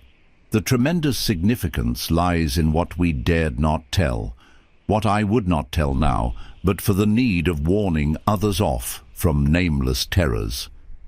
It is a fact that the wind had wrought dreadful havoc. Whether all could have lived through it, even without the other thing, is gravely open to doubt. The storm, with its fury of madly driven ice particles, must have been beyond anything our expedition had encountered before. One aeroplane shelter, all it seems had been left in a far too flimsy and inadequate state, was nearly pulverized, and the derrick at the distant Boring was entirely shaken to pieces. The exposed metal of the grounded planes and drilling machinery was bruised into a high polish, and 2 of the small tents were flattened despite their snow banking. Wooden surfaces left out in the blast were pitted and denuded of paint, and all signs of tracks in the snow were completely obliterated. It is also true that we found none of the Archean biological objects in a condition to take outside as a whole. We did gather some minerals from a vast tumbled pile, including several of the greenish soapstone fragments, whose odd five-pointed rounding and faint patterns of grouped dots caused so many doubtful comparisons, and some fossil bones, among which were the most typical of the curiously injured specimens. None of the dogs survived, their hurriedly built snow enclosure near the camp being almost wholly destroyed. The wind may have done that, though the greater breakage on the side next the camp, which was not the windward one, suggests an outward leap or break of the frantic beasts themselves. All three sledges were gone, and we have tried to explain that the wind may have blown them off into the unknown. The drill and ice-melting machinery at the boring were too badly damaged to warrant salvage, so we used them to choke up that subtly disturbing gateway to the past, which Lake had blasted. We likewise left at the camp the two most shaken up of the planes, since our surviving party had only 4 real pilots, Sherman, Danforth, McTay, and Ropes in all, with Danforth in a poor nervous shape to navigate. We brought back all the books, scientific equipment, and other incidentals we could find, though much was rather unaccountably blown away. Spare tents and furs were either missing or badly out of condition. It was approximately 4 p.m., after wide plain cruising had forced us to give Gedney up for lost, that we sent our guarded message to the Arkham for relaying, and I think we did well to keep it as calm and non-committal as we succeeded in doing. The most we said about agitation concerned our dogs, whose frantic uneasiness near the biological specimens was to be expected from poor Lake's accounts. We did not mention, I think, their display of the same uneasiness when sniffing around the queer greenish soapstones and certain other objects in the disordered region. Objects including scientific instruments, aeroplanes, and machinery both at the camp and at the boring, whose parts had been loosened, moved, or otherwise tampered with by winds that must have harbored singular curiosity and investigativeness. About the 14 biological specimens we were pardonably indefinite. We said that the only ones we discovered were damaged, but that enough was left of them to prove Lake's description wholly and impressively accurate. It was hard work keeping our personal emotions out of this matter, and we did not mention numbers or say exactly how we had found those which we did find. We had by that time agreed not to transmit anything suggesting madness on the part of Lake's men, and it surely looked like madness to find 6 imperfect monstrosities carefully buried upright in 9-foot snow graves under 5-pointed mounds, punched over with groups of dots in patterns exactly like those on the queer greenish soapstones dug up from Mesozoic or Tertiary times. The 8 perfect specimens mentioned by Lake seemed to have been completely blown away. We were careful, too, about the public's general peace of mind. Hence Danforth and I said little about that frightful trip over the mountains the next day. It was the fact that only a radically lightened plane could possibly cross a range of such height which mercifully limited that scouting tour to the 2 of us. On our return at 1 a.m., Danforth was close to hysterics, but kept an admirably stiff upper lip. It took no persuasion to make him promise not to show our sketches and the other things we brought away in our pockets, not to say anything more to the others than what we had agreed to relay outside, and to hide our camera films for private development later on.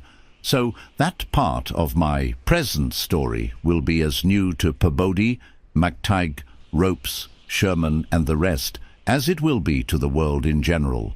Indeed, Danforth is closer-mouthed than I, for he saw, or thinks he saw, one thing he will not tell even me.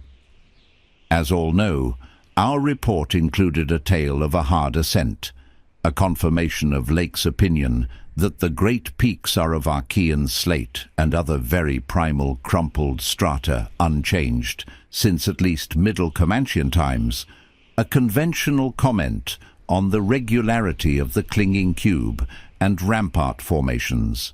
a decision that the cave mouths indicate dissolved calcareous veins, a conjecture that certain slopes and passes would permit of the scaling and crossing of the entire range by seasoned mountaineers, and a remark that the mysterious other side holds a lofty and immense superplateau as ancient and unchanging as the mountains themselves, 20,000 feet in elevation, with grotesque rock formations protruding through a thin glacial layer and with low gradual foothills between the general plateau surface and the sheer precipices of the highest peaks. This body of data is in every respect true so far as it goes, and it completely satisfied the men at the camp. We laid our absence of 16 hours, a longer time than our announced flying, landing, reconnoitering, and rock-collecting program called for, to a long mythical spell of adverse wind conditions, and told truly of our landing on the farther foothills. Fortunately, our tale sounded realistic and prosaic enough not to tempt any of the others into emulating our flight. Had any tried to do that, I would have used every ounce of my persuasion to stop them, and I do not know what Danforth would have done. While we were gone, Pabodie, Sherman, Ropes, MacTague, and Williamson had worked like beavers over Lake's two best planes, fitting them again for use, despite the altogether unaccountable juggling of their operative mechanism. We decided to load all the planes the next morning and start back for our old base as soon as possible. Even though indirect, that was the safest way to work toward McMurdo Sound, for a straight-line flight across the most utterly unknown stretches of the aeon-dead continent would involve many additional hazards. Further exploration was hardly feasible in view of our tragic decimation and the ruin of our drilling machinery, and the doubts and horrors around us, which we did not reveal, made us wish only to escape from this austral world of desolation and brooding madness as swiftly as we could. As the public knows, our return to the world was accomplished without further disasters. All planes reached the old base on the evening of the next day, January 27th, after a swift non-stop flight. And on the 28th we made McMurdo Sound in 2 laps, the one pause being very brief, and occasioned by a faulty rudder in the furious wind over the ice shelf after we had cleared the Great Plateau.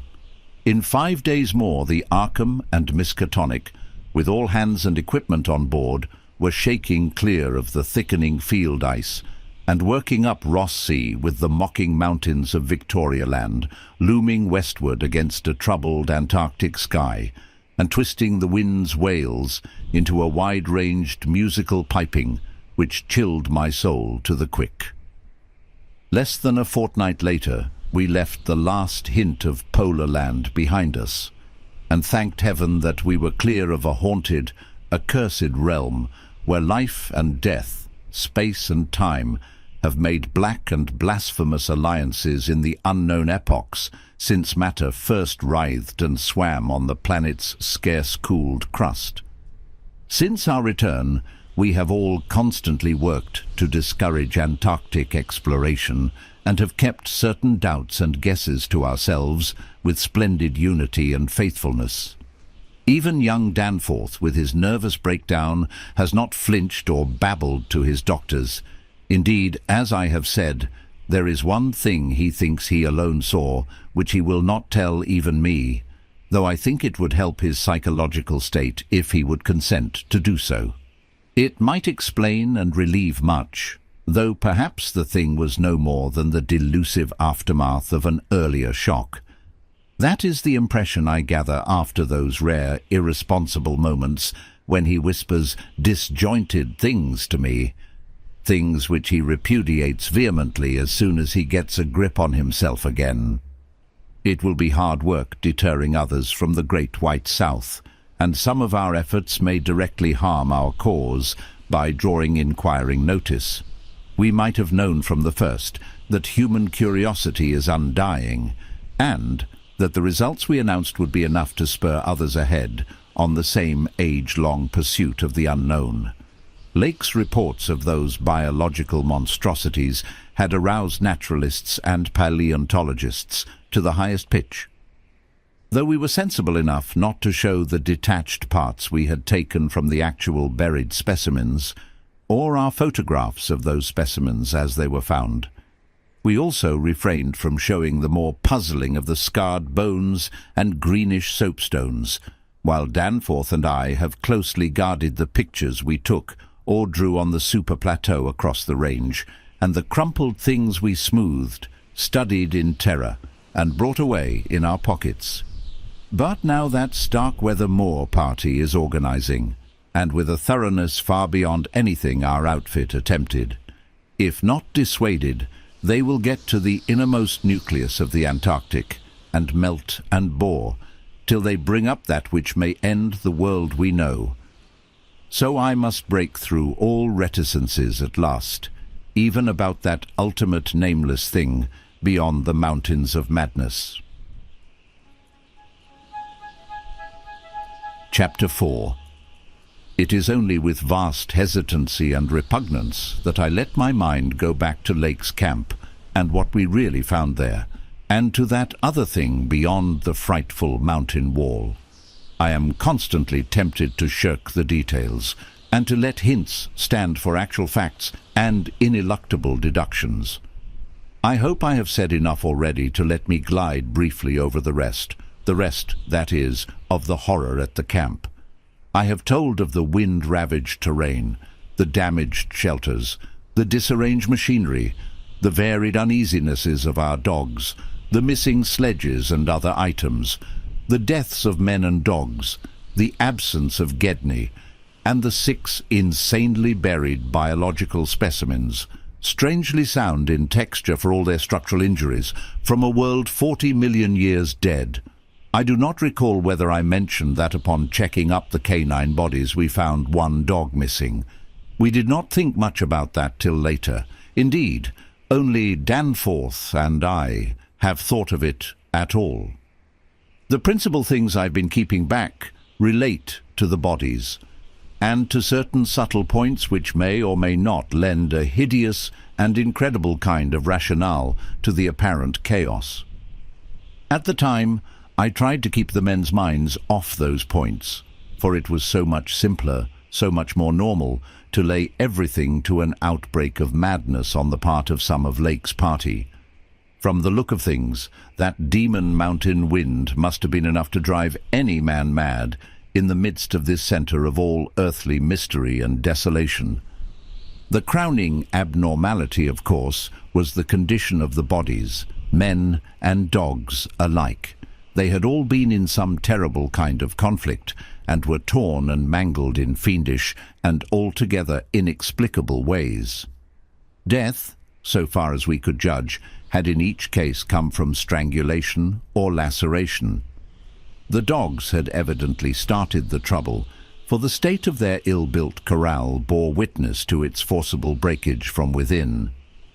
It had been set some distance from the camp because of the hatred of the animals for those hellish Archean organisms, but the precaution seemed to have been taken in vain. When left alone in that monstrous wind behind flimsy walls of insufficient height, they must have stampeded, whether from the wind itself or from some subtle increasing odor emitted by the nightmare specimens, one could not say. Those specimens, of course, had been covered with a tent cloth, yet the low Antarctic sun had beat steadily upon that cloth, and Lake had mentioned that solar heat tended to make the strangely sound and tough tissues of the things relax and expand. Perhaps the wind had whipped the cloth from over them and jostled them about in such a way that their more pungent olfactory qualities became manifest, despite their unbelievable antiquity. But whatever had happened, it was hideous and revolting enough. Perhaps I had better put squeamishness aside and tell the worst at last, though with a categorical statement of opinion based on the first-hand observations and most rigid deductions of both Danforth and myself, that the then missing Gedney was in no way responsible for the loathsome horrors we found. I have said that the bodies were frightfully mangled. Now I must add that some were incised and subtracted from in the most curious, cold-blooded and inhuman fashion.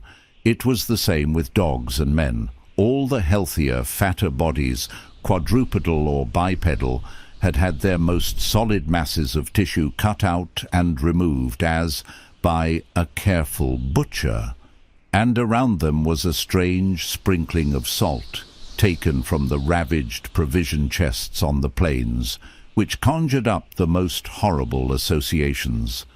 The thing had occurred in one of the crude aeroplane shelters from which the plane had been dragged out, and subsequent winds had effaced all tracks which could have supplied any plausible theory. Scattered bits of clothing, roughly slashed from the human incision subjects, hinted no clues. It is useless to bring up the half-impression of certain faint snow prints in one shielded corner of the ruined enclosure, because that impression did not concern human prints at all, but was clearly mixed up with all the talk of fossil prints which poor Lake had been giving throughout the preceding weeks. One had to be careful of one's imagination in the lee of those overshadowing mountains of madness. As I have indicated, Gedney and one dog turned out to be missing in the end. When we came on that terrible shelter, we had missed 2 dogs and 2 men, but the fairly unharmed dissecting tent, which we entered after investigating the monstrous graves, had something to reveal. It was not as Lake had left it, for the covered parts of the primal monstrosity had been removed from the improvised table. Indeed, we had already realized that one of the 6 imperfect and insanely buried things we had found, the one with the trace of a peculiarly hateful odor, must represent the collected sections of the entity which Lake had tried to analyze. On and around that laboratory table were strewn other things, and it did not take long for us to guess that those things were the carefully, though oddly and inexpertly dissected parts of one man and one dog.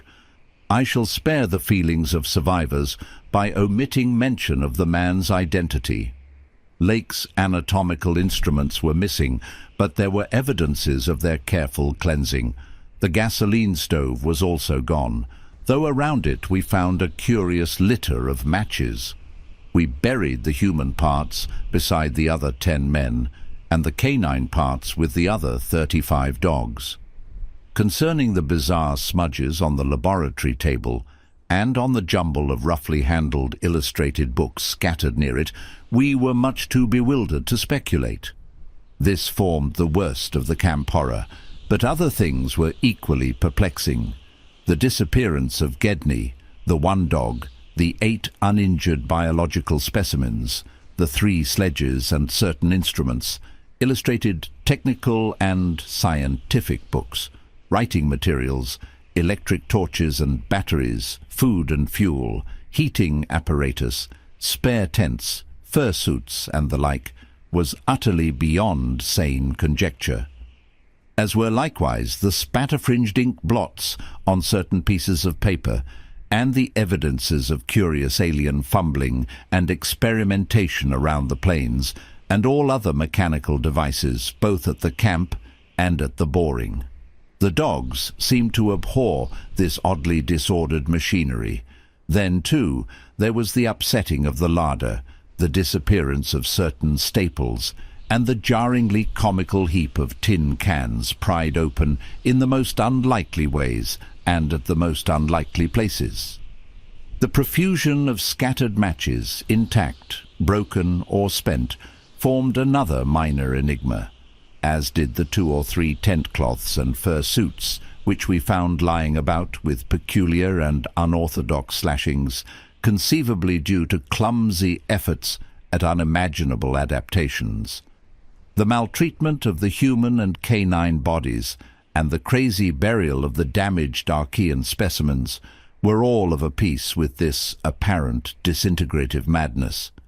In view of just such an eventuality as the present one, we carefully photographed all the main evidences of insane disorder at the camp, and shall use the prints to buttress our pleas against the departure of the proposed Starkweather Moor expedition. Our first act after finding the bodies in the shelter was to photograph and open the row of insane graves with the 5-pointed snow mounds. We could not help noticing the resemblance of these monstrous mounds, with their clusters of grouped dots, to poor Lake's descriptions of the strange greenish soapstones. And when we came on some of the soapstones themselves in the great mineral pile, we found the likeness very close indeed. The whole general formation, it must be made clear, seemed abominably suggestive of the starfish head of the Archean entities, and we agreed that the suggestion must have worked potently upon the sensitized minds of Lake's overwrought party. Our own first sight of the actual buried entities formed a horrible moment, and sent the imaginations of Pabody and myself back to some of the shocking primal myths we had read and heard. We all agreed that the mere sight and continued presence of the things must have cooperated with the oppressive polar solitude and demon mountain wind in driving Lake's party mad. For madness, centering in Gedney as the only possible surviving agent, was the explanation spontaneously adopted by everybody so far as spoken utterance was concerned, though I will not be so naive as to deny that each of us may have harbored wild guesses which sanity forbade him to formulate completely. Sherman, Pabody and Mactai made an exhaustive aeroplane cruise over all the surrounding territory in the afternoon, sweeping the horizon with field glasses in quest of Gedney and of the various missing things. But nothing came to light. The party reported that the Titan barrier range extended endlessly to right and left alike, without any diminution in height or essential structure. On some of the peaks, though, the regular cube and rampart formations were bolder and plainer, having doubly fantastic similitudes to Rurik-painted Asian hill ruins. The distribution of cryptical cave mouths on the black, snow-denuded summits seemed roughly even as far as the range could be traced. In spite of all the prevailing horrors, we were left with enough sheer scientific zeal and adventurousness to wonder about the unknown realm beyond those mysterious mountains. As our guarded messages stated, we rested at midnight after our day of terror and bafflement, but not without a tentative plan for one or more range-crossing altitude flights in a lightened plane with aerial camera and geologist's outfit beginning the following morning. It was decided that Danforth and I try it first, and we awaked at 7 a.m., intending an early trip, though heavy winds, mentioned in our brief bulletin to the outside world, delayed our start till nearly 9 o'clock. I have already repeated the non-committal story we told the men at camp, and relayed outside, after our return 16 hours later. It is now my terrible duty to amplify this account by filling in the merciful blanks with hints of what we really saw in the hidden transmontane world, hints of the revelations which have finally driven Danforth to a nervous collapse. I wish he would add a really frank word about the thing which he thinks he alone saw, even though it was probably a nervous delusion, and which was perhaps the last straw that put him where he is. But he is firm against that. All I can do is to repeat his later disjointed whispers about what set him shrieking as the plane soared back through the wind-tortured mountain pass after that real and tangible shock which I shared. This will form my last word. If the plain signs of surviving elder horrors in what I disclose be not enough to keep others from meddling with the inner Antarctic, or at least from prying too deeply beneath the surface of that ultimate waste of forbidden secrets and unhuman, aeon-cursed desolation, the responsibility for unnameable and perhaps immensurable evils will not be mine. Danforth and I, studying the notes made by Pabody in his afternoon flight, and checking up with a sextant, had calculated that the lowest available pass in the range lay somewhat to the right of us, within sight of camp, and about 23,000 or 24,000 feet above sea level. For this point, then, we first headed in the lightened plain as we embarked on our flight of discovery. The camp itself, on foothills which sprang from a high continental plateau, was some 12,000 feet in altitude. Hence the actual height increase necessary was not so vast as it might seem. Nevertheless, we were acutely conscious of the rarefied air and intense cold as we rose. For on account of visibility conditions, we had to leave the cabin windows open. We were dressed, of course, in our heaviest furs. As we drew near the forbidding peaks, dark and sinister above the line of crevasse-riven snow and interstitial glaciers, we noticed more and more the curiously regular formations clinging to the slopes, and thought again of the strange Asian paintings of Nicholas Roerich. The ancient and wind-weathered rock strata fully verified all of Lake's bulletins, and proved that these hoary pinnacles had been towering up in exactly the same way since a surprisingly early time in Earth's history, perhaps over 50 million years. How much higher they had once been, it was futile to guess, but everything about this strange region pointed to obscure atmospheric influences unfavorable to change, and calculated to retard the usual climatic processes of rock disintegration. But it was the mountainside tangle of regular cubes, ramparts, and cave mouths which fascinated and disturbed us most. I studied them with a field glass and took aerial photographs whilst Danforth drove, and at times relieved him at the controls, though my aviation knowledge was purely an amateur's, in order to let him use the binoculars. We could easily see that much of the material of the things was a lightish Archean quartzite, unlike any formation visible over broad areas of the general surface, and that their regularity was extreme and uncanny, to an extent which poor Lake had scarcely hinted. As he had said, their edges were crumbled and rounded from untold aeons of savage weathering, but their preternatural solidity and tough material had saved them from obliteration. Many parts, especially those closest to the slopes, seemed identical in substance with the surrounding rock surface. The whole arrangement looked like the ruins of Machu Picchu in the Andes, or the primal foundation walls of Kish, as dug up by the Oxford Field Museum expedition in 1929. And both Danforth and I obtained that occasional impression of separate cyclopean blocks which Lake had attributed to his flight companion Carroll. How to account for such things in this place was frankly beyond me, and I felt queerly humbled as a geologist. Igneous formations often have strange regularities, like the famous Giant's Causeway in Ireland. But this stupendous range, despite Lake's original suspicion of smoking cones, was above all else non-volcanic, in evident structure. The curious cave mouths, near which the odd formations seemed most abundant, presented another, albeit a lesser puzzle, because of their regularity of outline. They were, as Lake's bulletin had said, often approximately square or semicircular, as if the natural orifices had been shaped to greater symmetry by some magic hand.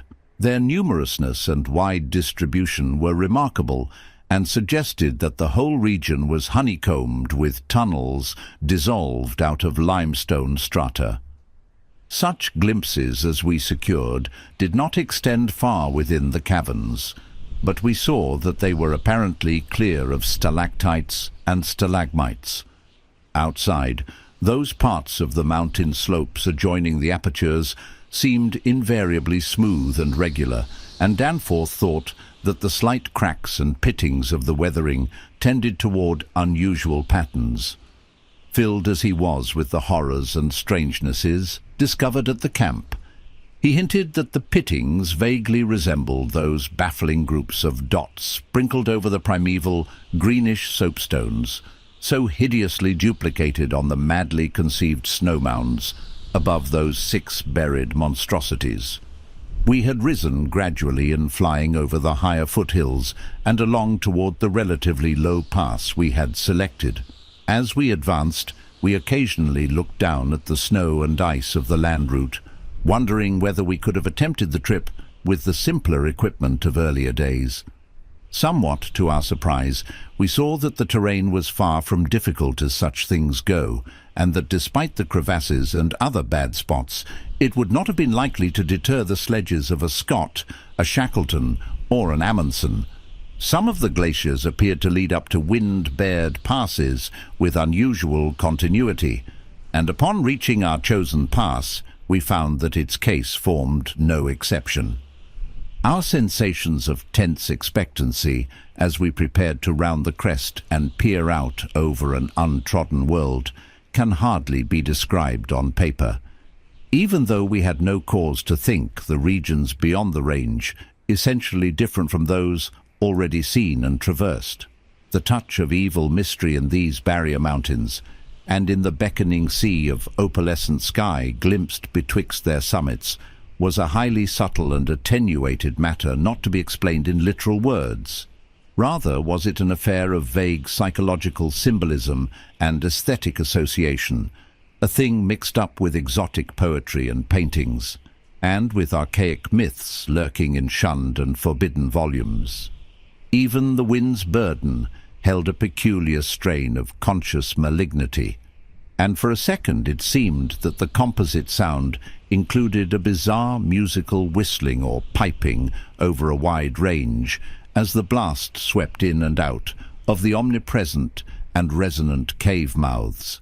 There was a cloudy note of reminiscent repulsion in this sound, as complex and unplaceable as any of the other dark impressions. We were now, after a slow ascent, at a height of 23,570 feet, according to the aneroid, and had left the region of clinging snow definitely below us. Up here were only dark, bare rock slopes and the start of rough-ribbed glaciers, but with those provocative cubes, ramparts and echoing cave mouths to add a portent of the unnatural, the fantastic, and the dreamlike. Looking along the line of high peaks, I thought I could see the one mentioned by poor Lake, with a rampart exactly on top. It seemed to be half lost in a queer Antarctic haze, such a haze, perhaps, as had been responsible for Lake's early notion of volcanism. The pass loomed directly before us, smooth and windswept between its jagged and malignly frowning pylons. Beyond it was a sky fretted with swirling vapours and lighted by the low polar sun, the sky of that mysterious farther realm upon which we felt no human eye had ever gazed. A few more feet of altitude and we would behold that realm. Danforth and I, unable to speak except in shouts amidst the howling, piping wind that raced through the pass and added to the noise of the unmuffled engines, exchanged eloquent glances. And then, having gained those last few feet, we did indeed stare across the momentous divide and over the unsampled secrets of an elder and utterly alien Earth. Chapter 5. I think that both of us simultaneously cried out in mixed awe, wonder, terror, and disbelief in our own senses as we finally cleared the pass and saw what lay beyond. Of course we must have had some natural theory in the back of our heads to steady our faculties for the moment. Probably we thought of such things as the grotesquely weathered stones of the Garden of the Gods in Colorado, or the fantastically symmetrical wind-carved rocks of the Arizona desert.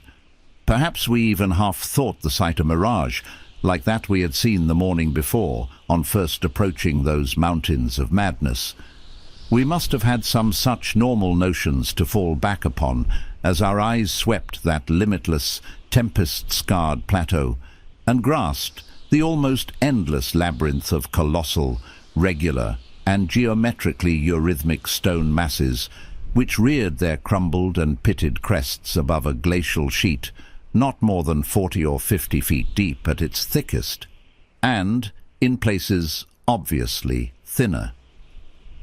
The effect of the monstrous sight was indescribable, for some fiendish violation of known natural law seemed certain at the outset. Here, on a hellishly ancient tableland fully 20,000 feet high, and in a climate deadly to habitation since a pre-human age not less than 500,000 years ago, there stretched nearly to the vision's limit a tangle of orderly stone, which only the desperation of mental self-defense could possibly attribute to any but a conscious and artificial cause. We had previously dismissed, so far as serious thought was concerned, any theory that the cubes and ramparts of the mountainsides were other than natural in origin. How could they be otherwise, when man himself could scarcely have been differentiated from the great apes at the time when this region succumbed to the present unbroken reign of glacial death? Yet now the sway of reason seemed irrefutably shaken, for this cyclopean maze of squared, curved and angled blocks had features which cut off all comfortable refuge. It was, very clearly, the blasphemous city of the mirage, in stark, objective, and ineluctable reality. That damnable portent had had a material basis after all. There had been some horizontal stratum of ice dust in the upper air, and this shocking stone survival had projected its image across the mountains, according to the simple laws of reflection. Of course, the phantom had been twisted and exaggerated, and had contained things which the real source did not contain. Yet now, as we saw that real source, we thought it even more hideous and menacing than its distant image. Only the incredible, unhuman massiveness of these vast stone towers and ramparts had saved the frightful thing from utter annihilation. In the hundreds of thousands, perhaps millions, of years it had brooded there amidst the blasts of a bleak upland. Corona mundi, roof of the world. All sorts of fantastic phrases sprang to our lips as we looked dizzily down at the unbelievable spectacle. I thought again of the eldritch primal myths that had so persistently haunted me since my first sight of this dead Antarctic world, of the demoniac plateau of Leng, of the Mi-go, or abominable snowmen of the Himalayas, of the Pinacotic manuscripts with their pre-human implications, of the Cthulhu cult, of the Necronomicon, and of the Hyperborean legends of formless Tsathoggua, and the worse than formless Starspawn, associated with that semi-entity. For boundless miles in every direction the thing stretched off with very little thinning. Indeed, as our eyes followed it to the right and left along the base of the low, gradual foothills, which separated it from the actual mountain rim, we decided that we could see no thinning at all except for an interruption at the left of the pass through which we had come. We had merely struck, at random, a limited part of something of incalculable extent. The foothills were more sparsely sprinkled with grotesque stone structures, linking the terrible city to the already familiar cubes and ramparts, which evidently formed its mountain outposts. These latter, as well as the queer cave mouths, were as thick on the inner as on the outer sides of the mountains. The nameless stone labyrinth consisted for the most part of walls from 10 to 150 feet in ice-clear height, and of a thickness varying from 5 to 10 feet. It was composed mostly of prodigious blocks of dark, primordial slate, schist, and sandstone, blocks in many cases as large as 4 by 6 by 8 feet, though in several places it seemed to be carved out of a solid, uneven bedrock of Precambrian slate. The buildings were far from equal in size, there being innumerable honeycomb arrangements of enormous extent, as well as smaller, separate structures. The general shape of these things tended to be conical, pyramidal, or terraced. though there were many perfect cylinders, perfect cubes, clusters of cubes, and other rectangular forms, and a peculiar sprinkling of angled edifices whose five-pointed ground plan roughly suggested modern fortifications. The builders had made constant and expert use of the principle of the arch, and domes had probably existed in the city's heyday. The whole tangle was monstrously weathered, and the glacial surface from which the towers projected was strewn with fallen blocks and immemorial debris. Where the glaciation was transparent, we could see the lower parts of the gigantic piles and notice the ice-preserved stone bridges which connected the different towers at varying distances above the ground. On the exposed walls, we could detect the scarred places where other and higher bridges of the same sort had existed. Closer inspection revealed countless largish windows, some of which were closed with shutters of a petrified material, originally wood, though most gaped open in a sinister and menacing fashion. Many of the ruins, of course, were roofless and with uneven though wind-rounded upper edges, whilst others, of a more sharply conical or pyramidal model, or else protected by higher surrounding structures, preserved intact outlines despite the omnipresent crumbling and pitting. With the field glass, we could barely make out what seemed to be sculptural decorations in horizontal bands, decorations including those curious groups of dots whose presence on the ancient soapstones now assumed a vastly larger significance. In many places the buildings were totally ruined, and the ice sheet deeply riven from various geologic causes. In other places, the stonework was worn down to the very level of the glaciation, one broad swath, extending from the plateau's interior to a cleft in the foothills about a mile to the left of the pass we had traversed, was wholly free from buildings, and probably represented, we concluded, the course of some great river which in tertiary times, millions of years ago, had poured through the city and into some prodigious subterranean abyss of the Great Barrier Range. Certainly, this was above all a region of caves, gulfs and underground secrets beyond human penetration. Looking back to our sensations and recalling our dazedness at viewing this monstrous survival from aeons we had thought pre-human, I can only wonder that we preserved the semblance of equilibrium which we did. Of course, we knew that something, chronology, scientific theory, or our own consciousness, was woefully awry. Yet we kept enough poise to guide the plane, observe many things quite minutely, and take a careful series of photographs which may yet serve both us and the world in good stead. In my case, ingrained scientific habit may have helped. For above all my bewilderment and sense of menace, there burned a dominant curiosity to fathom more of this age-old secret. To know what sort of beings had built and lived in this incalculably gigantic place, and what relation to the general world of its time, or of other times so unique a concentration of life, could have had. For this place could be no ordinary city. It must have formed the primary nucleus and center of some archaic and unbelievable chapter of Earth's history, whose outward ramifications, recalled only dimly in the most obscure and distorted myths, had vanished utterly amidst the chaos of terrene convulsions long before any human race we know had shambled out of Apodom.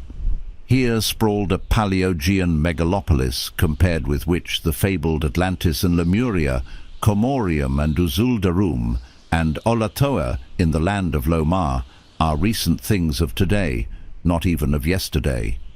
A megalopolis ranking with such whispered pre-human blasphemies as Valusia, Rulia, Ib in the land of Manar, and the nameless city of Arabia Deserta. As we flew above that tangle of stark Titan towers, my imagination sometimes escaped all bounds and roved aimlessly in realms of fantastic associations, even weaving links betwixt this lost world and some of my own wildest dreams concerning the mad horror at the camp. The plane's fuel tank, in the interest of greater lightness, had been only partly filled. Hence, we now had to exert caution in our explorations. Even so, however, we covered an enormous extent of ground, or rather, air, after swooping down to a level where the wind became virtually negligible. There seemed to be no limit to the mountain range, or to the length of the frightful stone city which bordered its inner foothills. 50 miles of flight in each direction showed no major change in the labyrinth of rock and masonry that clawed up corpse-like through the eternal ice. There were, though, some highly absorbing diversifications, such as the carvings on the canyon, where that broad river had once pierced the foothills and approached its sinking place in the Great Range. The headlands at the stream's entrance had been boldly carved into cyclopean pylons, and something about the ridgy, barrel-shaped designs stirred up oddly vague, hateful and confusing semi-remembrances in both Danforth and me. We also came upon several star-shaped open spaces, evidently public squares, and noted various undulations in the terrain. Where a sharp hill rose, it was generally hollowed out into some sort of rambling stone edifice. But there were at least 2 exceptions. Of these latter, one was too badly weathered to disclose what had been on the jutting eminence, while the other still bore a fantastic conical monument carved out of the solid rock, and roughly resembling such things as the well-known snake tomb in the ancient valley of Petra. Flying inland from the mountains, we discovered that the city was not of infinite width, even though its length along the foothills seemed endless. After about 30 miles, the grotesque stone buildings began to thin out, and in 10 more miles we came to an unbroken waste virtually without signs of sentient artifice. The course of the river beyond the city seemed marked by a broad, depressed line, while the land assumed a somewhat greater ruggedness, seeming to slope slightly upward as it receded in the mist-hazed west. So far we had made no landing, yet to leave the plateau without an attempt at entering some of the monstrous structures would have been inconceivable. Accordingly, we decided to find a smooth place on the foothills near our navigable pass. There, grounding the plane and preparing to do some exploration on foot. Though these gradual slopes were partly covered with a scattering of ruins, low flying soon disclosed an ample number of possible landing places.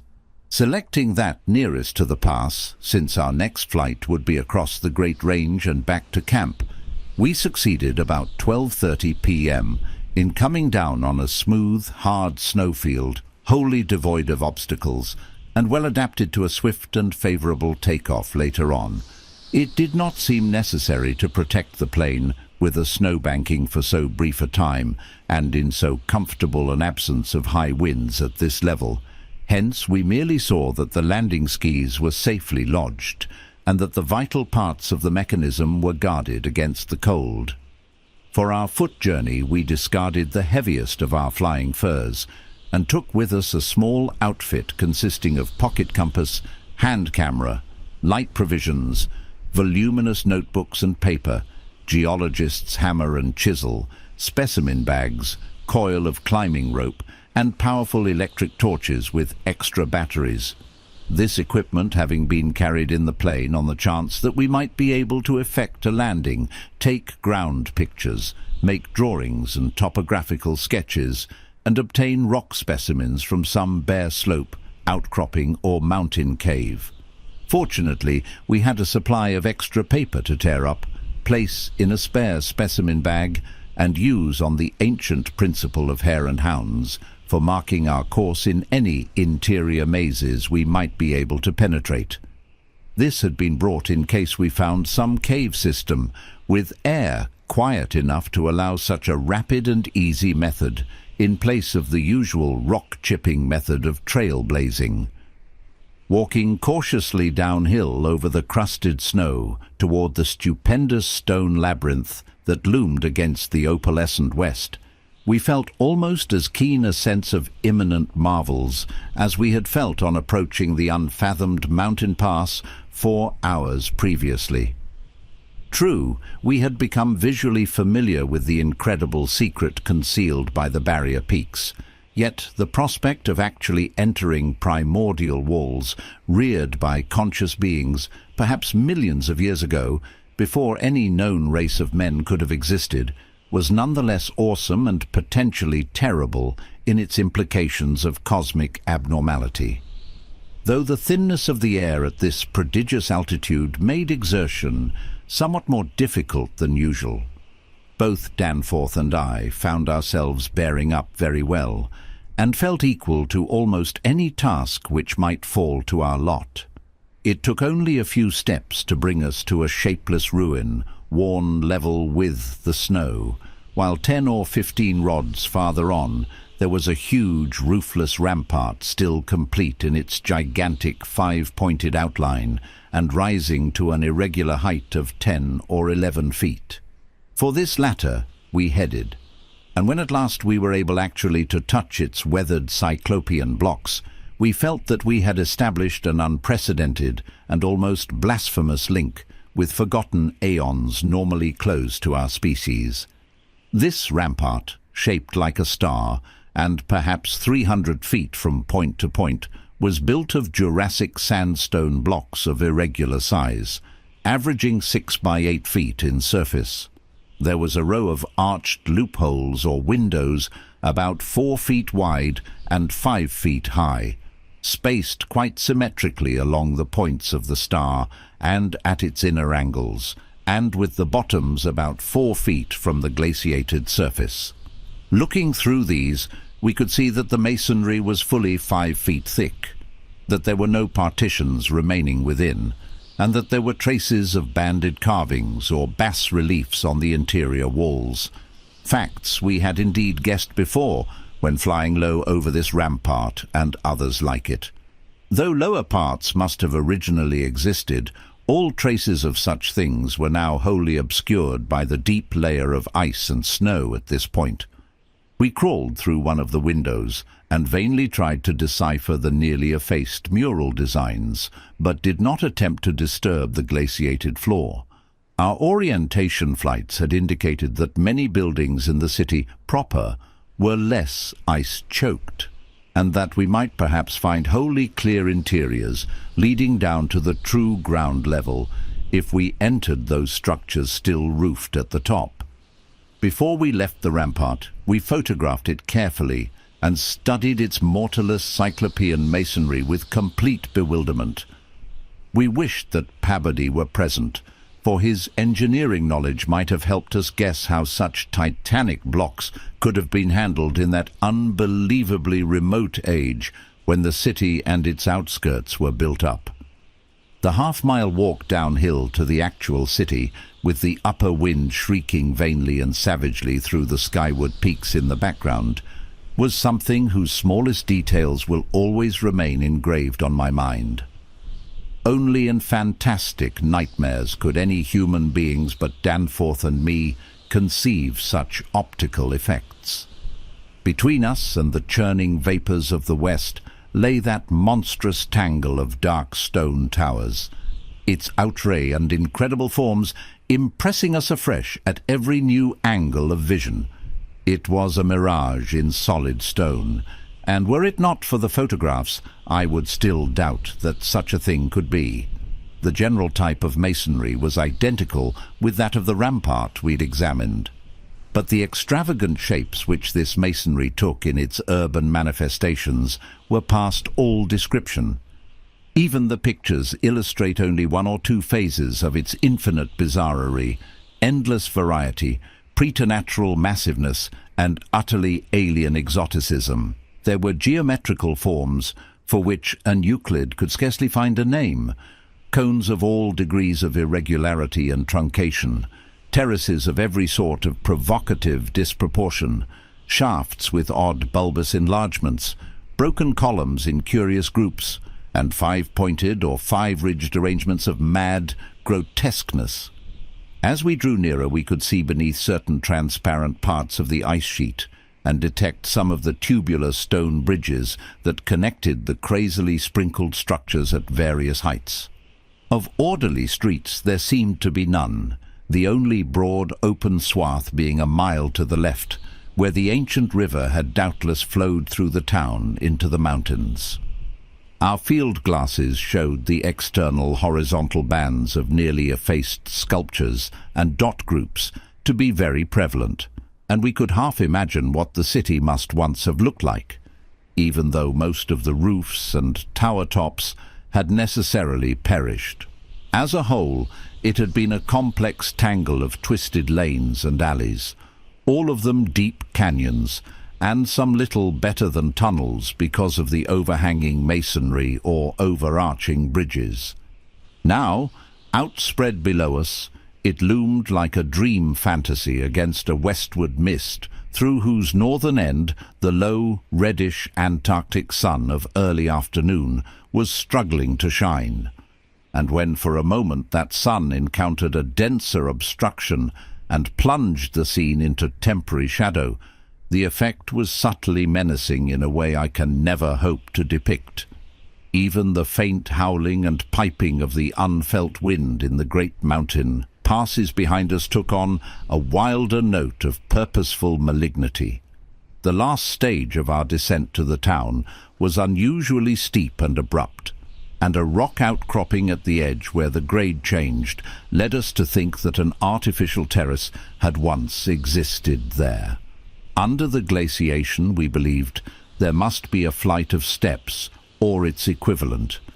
When at last we plunged into the labyrinthine town itself, clambering over fallen masonry and shrinking from the oppressive nearness and dwarfing height of omnipresent crumbling and pitted walls, our sensations again became such that I marvel at the amount of self-control we retained.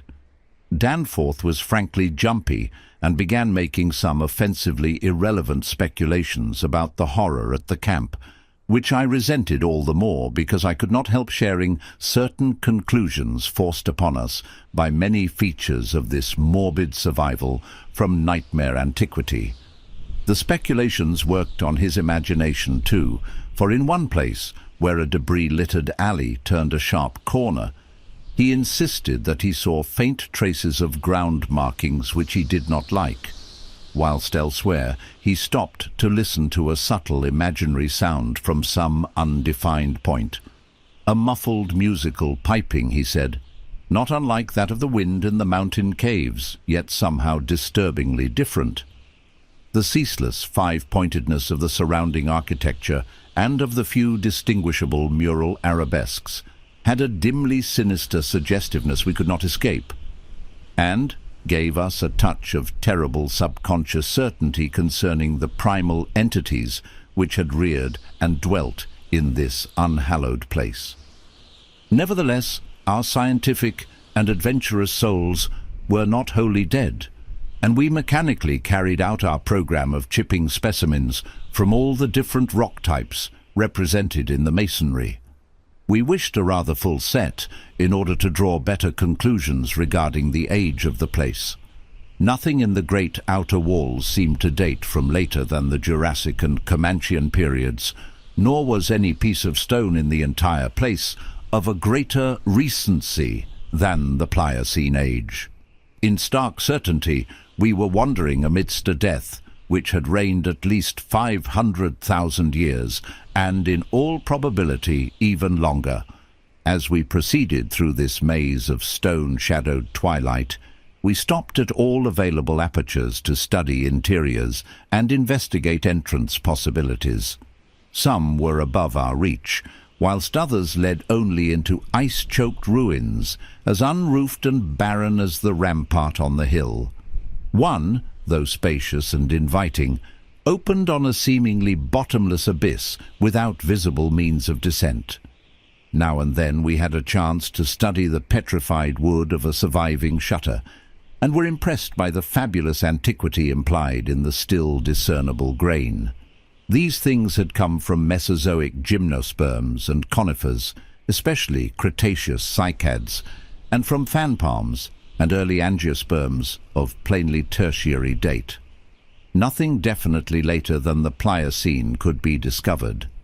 In the placing of these shutters, whose edges showed the former presence of queer and long-vanished hinges, usage seemed to be varied, some being on the outer and some on the inner side of the deep embrasures.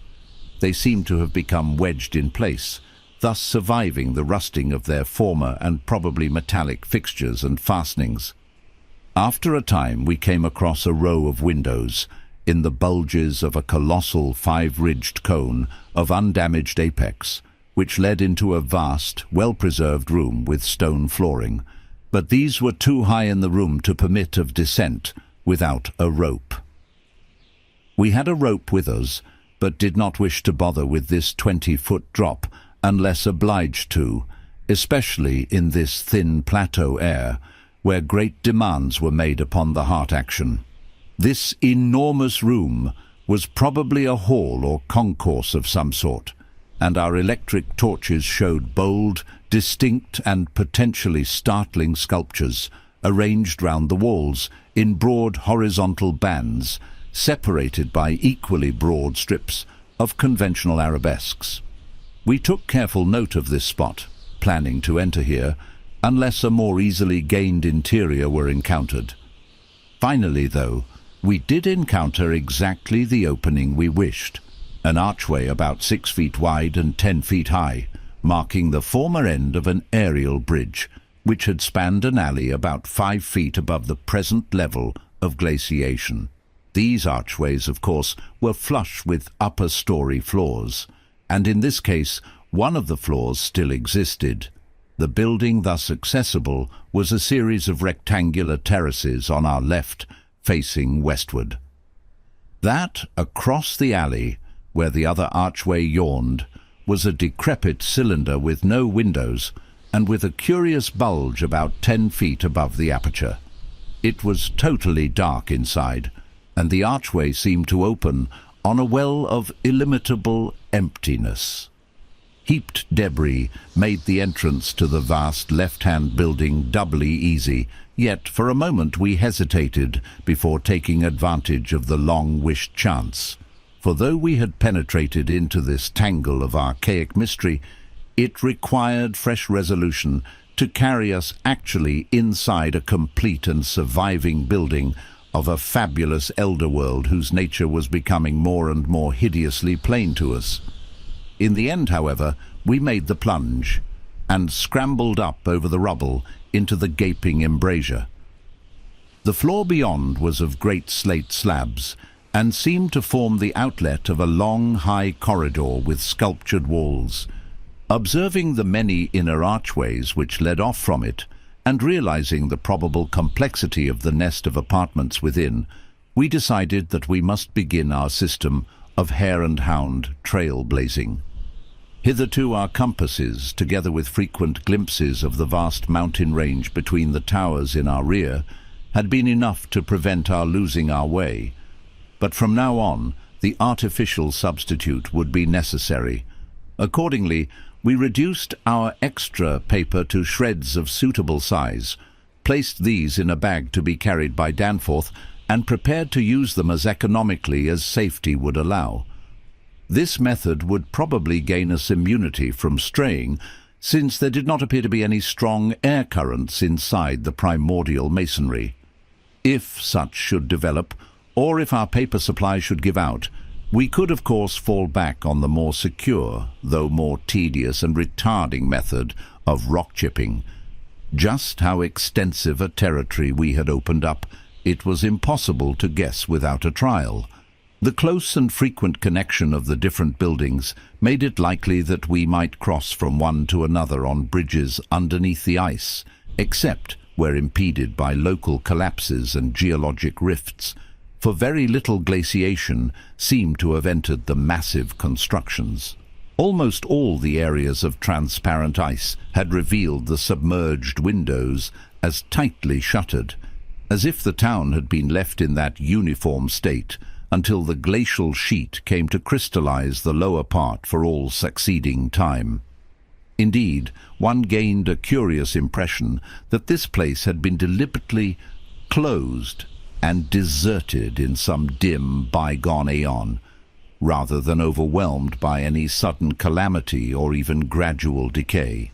Had the coming of the ice been foreseen, and had a nameless population left en masse to seek a less doomed abode?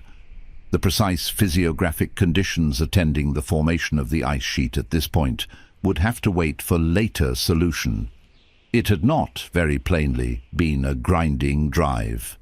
Perhaps the pressure of accumulated snows had been responsible, and perhaps some flood from the river or from the bursting of some ancient glacial dam in the Great Range had helped to create the special state now observable. Imagination could conceive almost anything in connection with this place.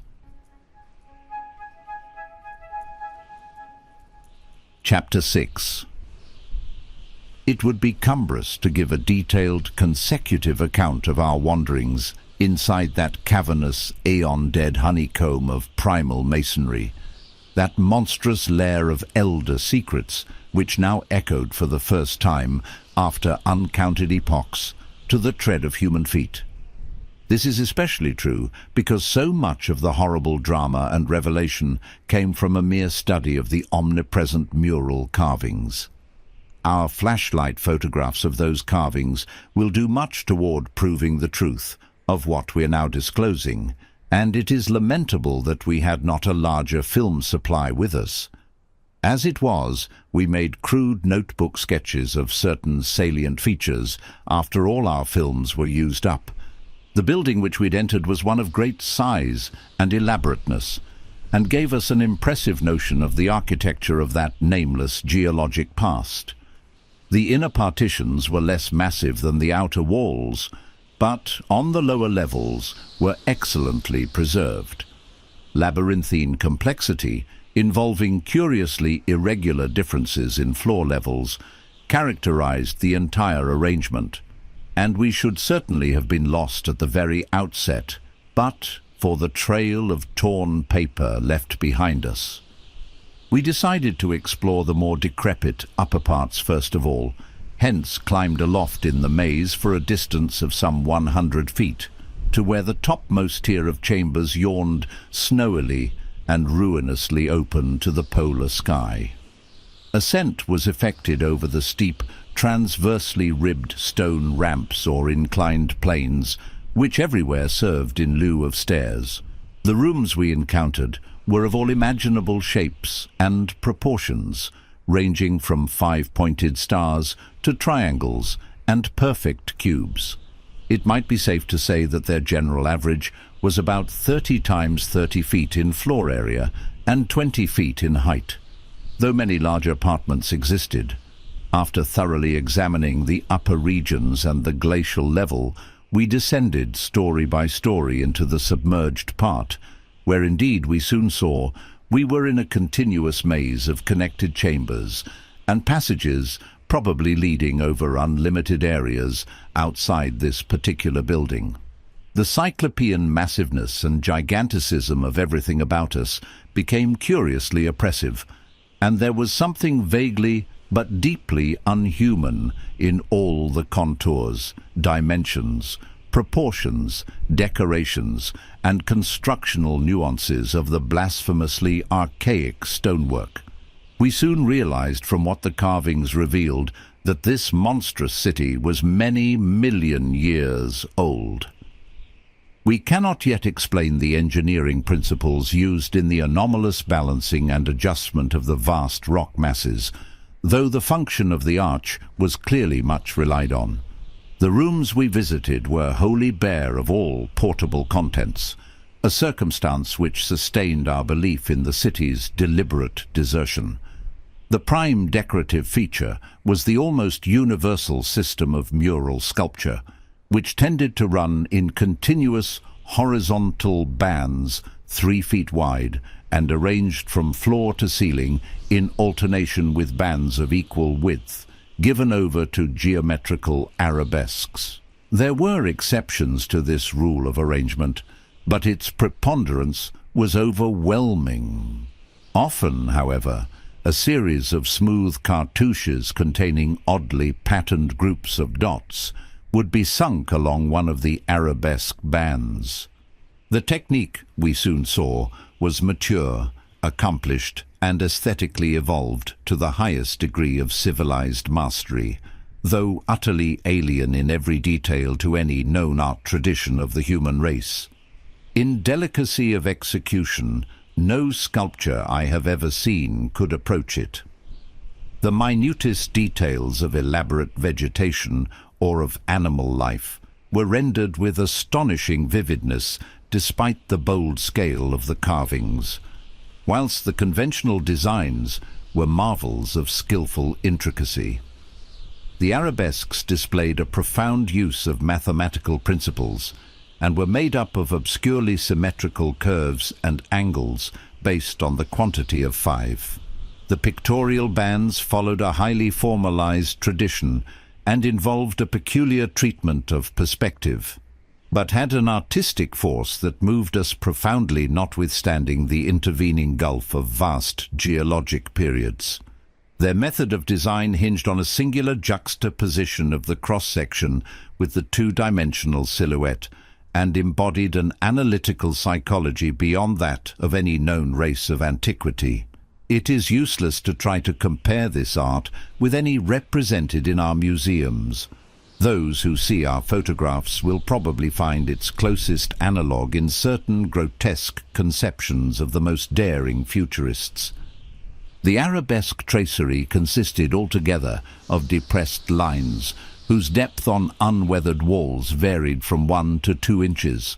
When cartouches with dot groups appeared, evidently as inscriptions in some unknown and primordial language and alphabet, the depression of the smooth surface was perhaps 1.5 inches, and of the dots perhaps 1/2 inch more. The pictorial bands were in countersunk low relief, their background being depressed about 2 inches from the original wall surface. In some specimens, marks of a former coloration could be detected, though for the most part the untold eons had disintegrated and banished any pigments which may have been applied. The more one studied the marvelous technique, the more one admired the things. Beneath their strict conventionalization, one could grasp the minute and accurate observation and graphic skill of the artists. And, indeed, the very conventions themselves served to symbolize and accentuate the real essence or vital differentiation of every object delineated.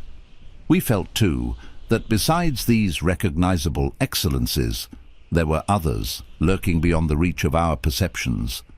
Certain touches here and there gave vague hints of latent symbols and stimuli, which another mental and emotional background and a fuller or different sensory equipment might have made of profound and poignant significance to us. The subject matter of the sculptures obviously came from the life of the vanished epoch of their creation and contained a large proportion of evident history. It is this abnormal historic-mindedness of the primal race, a chance circumstance operating through coincidence miraculously in our favor, which made the carvings so awesomely informative to us, and which caused us to place their photography and transcription above all other considerations. In certain rooms, the dominant arrangement was varied by the presence of maps, astronomical charts, and other scientific designs on an enlarged scale, these things giving a naive and terrible corroboration to what we gathered from the pictorial friezes and dados. In hinting at what the whole revealed, I can only hope that my account will not arouse a curiosity greater than sane caution on the part of those who believe me at all.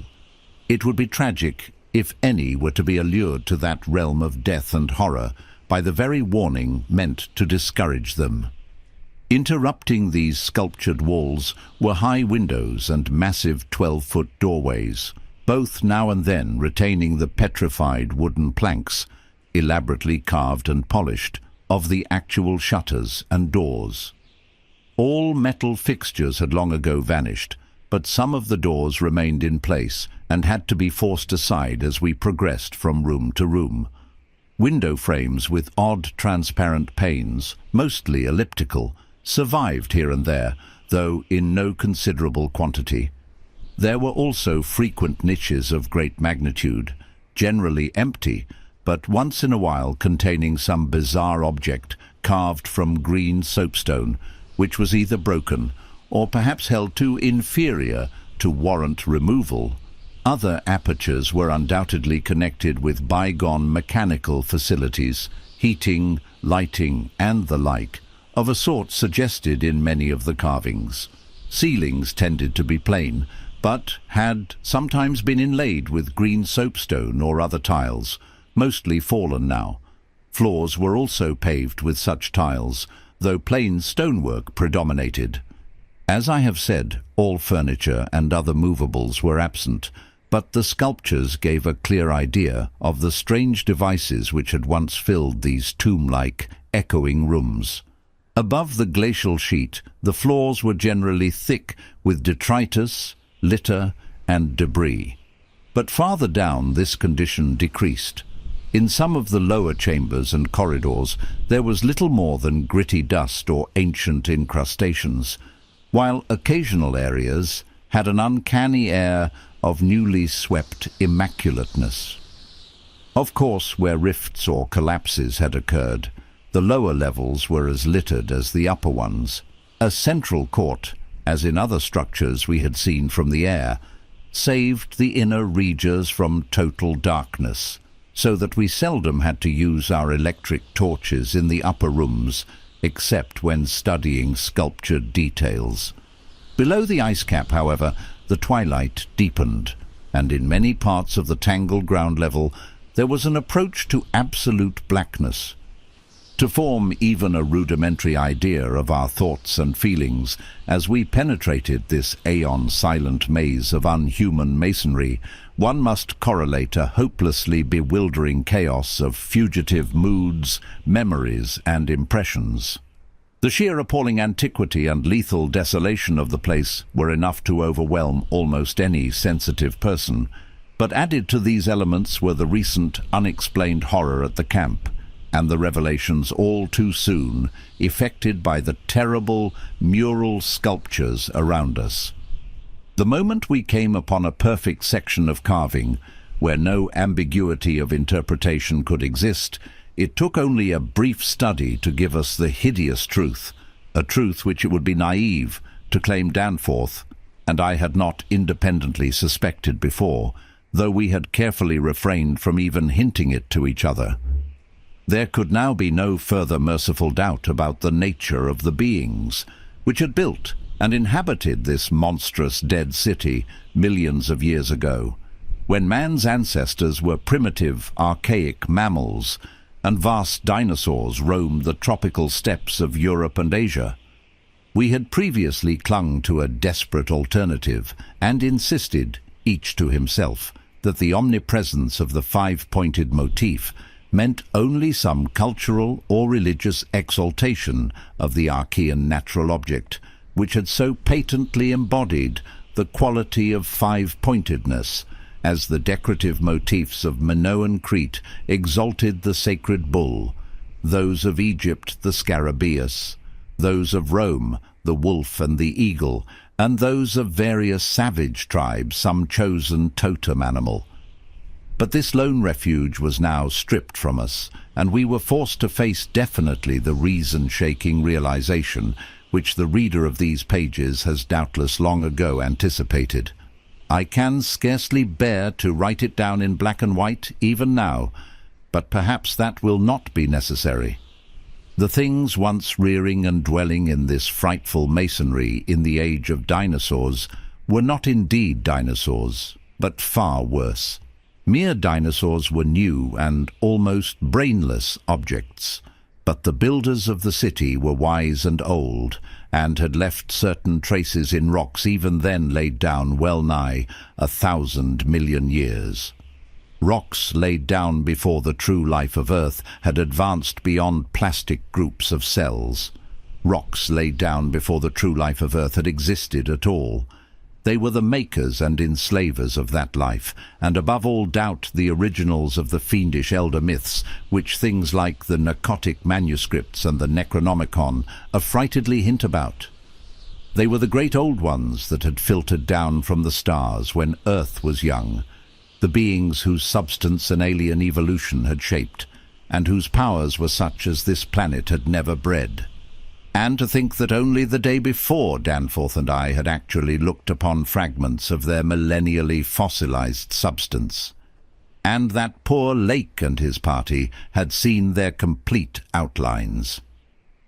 It is, of course, impossible for me to relate in proper order the stages by which we picked up what we know of that monstrous chapter of pre-human life.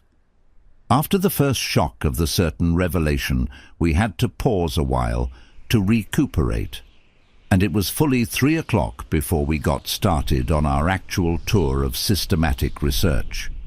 The sculptures in the building we entered were of relatively late date, perhaps 2 million years ago, as checked up by geological, biological, and astronomical features, and embodied an art which would be called decadent in comparison with that of specimens we found in older buildings after crossing bridges under the glacial sheet. One edifice hewn from the solid rock seemed to go back 40 or possibly even 50 million years to the lower Eocene or Upper Cretaceous, and contained bas-reliefs of an artistry surpassing anything else, with one tremendous exception that we encountered. That was, we have since agreed, the oldest domestic structure we traversed.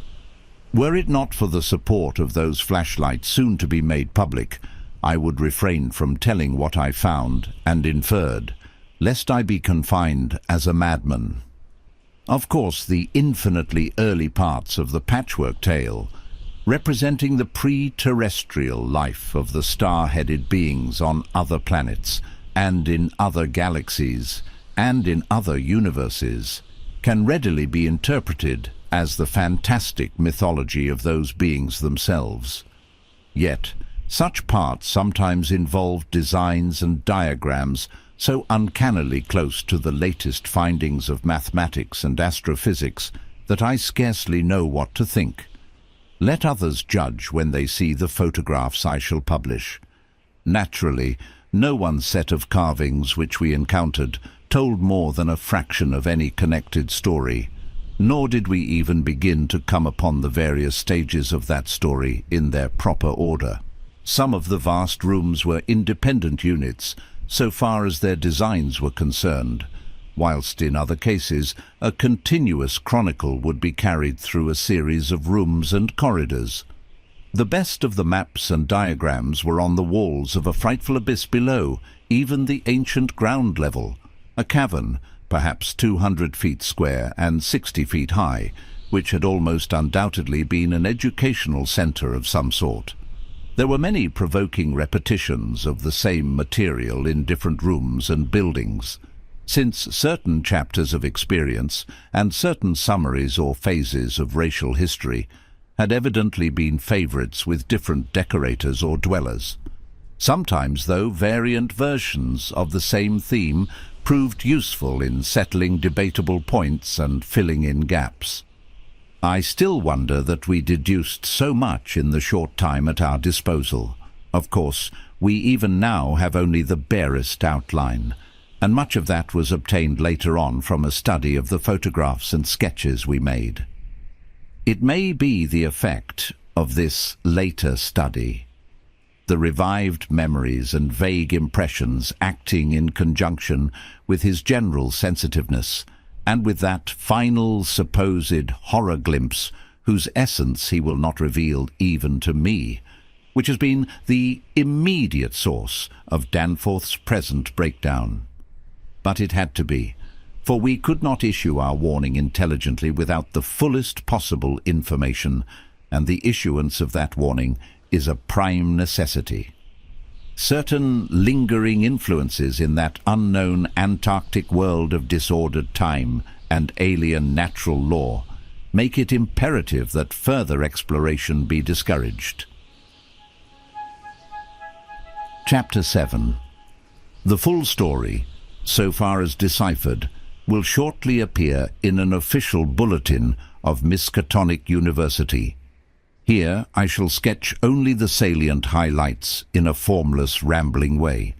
Myth or otherwise, the sculptures told of the coming of those star-headed things to the nascent, lifeless Earth out of cosmic space, their coming, and the coming of many other alien entities, such as at certain times embark upon spatial pioneering. They seemed able to traverse the interstellar ether on their vast, membranous wings, thus oddly confirming some curious hill folklore long ago told me by an antiquarian colleague. They had lived under the sea a good deal, building fantastic cities and fighting terrific battles with nameless adversaries by means of intricate devices employing unknown principles of energy. Evidently their scientific and mechanical knowledge far surpassed man's today, though they made use of its more widespread and elaborate forms only when obliged to. Some of the sculptures suggested that they had passed through a stage of mechanized life on other planets, but had receded upon finding its effects emotionally unsatisfying. Their preternatural toughness of organization and simplicity of natural wants made them peculiarly able to live on a high plane without the more specialized fruits of artificial manufacture, and even without garments except for occasional protection against the elements. It was under the sea, at first for food and later for other purposes, that they first created Earth life, using available substances according to long-known methods. The more elaborate experiments came after the annihilation of various cosmic enemies. They had done the same thing on other planets, having manufactured not only necessary foods, but certain multicellular protoplasmic masses capable of molding their tissues into all sorts of temporary organs under hypnotic influence, and thereby forming ideal slaves to perform the heavy work of the community. These viscous masses were without doubt what Abdul al-Hazred whispered about as the shoggoths in his frightful Necronomicon, though even that mad Arab had not hinted that any existed on Earth except in the dreams of those who had chewed a certain alkaloidal herb. When the star-headed Old Ones on this planet had synthesized their simple food forms and bred a good supply of shoggoths, they allowed other cell groups to develop into other forms of animal and vegetable life for sundry purposes, extirpating any whose presence became troublesome. With the aid of the shoggoths, whose expansions could be made to lift prodigious weights, the small, low cities under the sea grew to vast and imposing labyrinths of stone, not unlike those which later rose on land. Indeed, the highly adaptable Old Ones had lived much on land in other parts of the universe, and probably retained many traditions of land construction. As we studied the architecture of all these sculptured Paleogean cities, including that whose aeon-dead corridors we were even then traversing, we were impressed by a curious coincidence which we have not yet tried to explain, even to ourselves. The tops of the buildings, which in the actual city around us had of course been weathered into shapeless ruins ages ago, were clearly displayed in the bas-reliefs, and showed vast clusters of needle-like spires, delicate finials on certain cone and pyramid apexes, and tiers of thin, horizontal scalloped discs capping cylindrical shafts. This was exactly what we had seen in that monstrous and portentous mirage, cast by a dead city whence such skyline features had been absent for thousands and tens of thousands of years, which loomed on our ignorant eyes across the unfathomed mountains of madness as we first approached Poor Lake's ill-fated camp. Of the life of the Old Ones, both under the sea and after part of them migrated to land, volumes could be written, Those in shallow water had continued the fullest use of the eyes at the ends of their 5 main head tentacles, and had practiced the arts of sculpture and of writing in quite the usual way, the writing accomplished with a stylus on waterproof waxen surfaces. Those lower down in the ocean depths, though they used a curious phosphorescent organism to furnish light, pieced out their vision with obscure special senses operating through the prismatic cilia on their heads, senses which rendered all the old ones partly independent of light in emergencies. Their forms of sculpture and writing had changed curiously during the descent, embodying certain apparently chemical coating processes, probably to secure phosphorescence, which the bas-reliefs could not make clear to us. The beings moved in the sea, partly by swimming, using the lateral crinoid arms, and partly by wriggling with the lower tier of tentacles containing the pseudo-feet. Occasionally, they accomplished long swoops with the auxiliary use of 2 or more sets of their fan-like folding wings. On land, they locally used the pseudo-feet, but now and then flew to great heights or over long distances with their wings. The many slender tentacles into which the crinoid arms branched were infinitely delicate, flexible, strong, and accurate in muscular nervous coordination, ensuring the utmost skill and dexterity in all artistic and other manual operations. The toughness of the things was almost incredible. Even the terrific pressures of the deepest sea bottoms appeared powerless to harm them.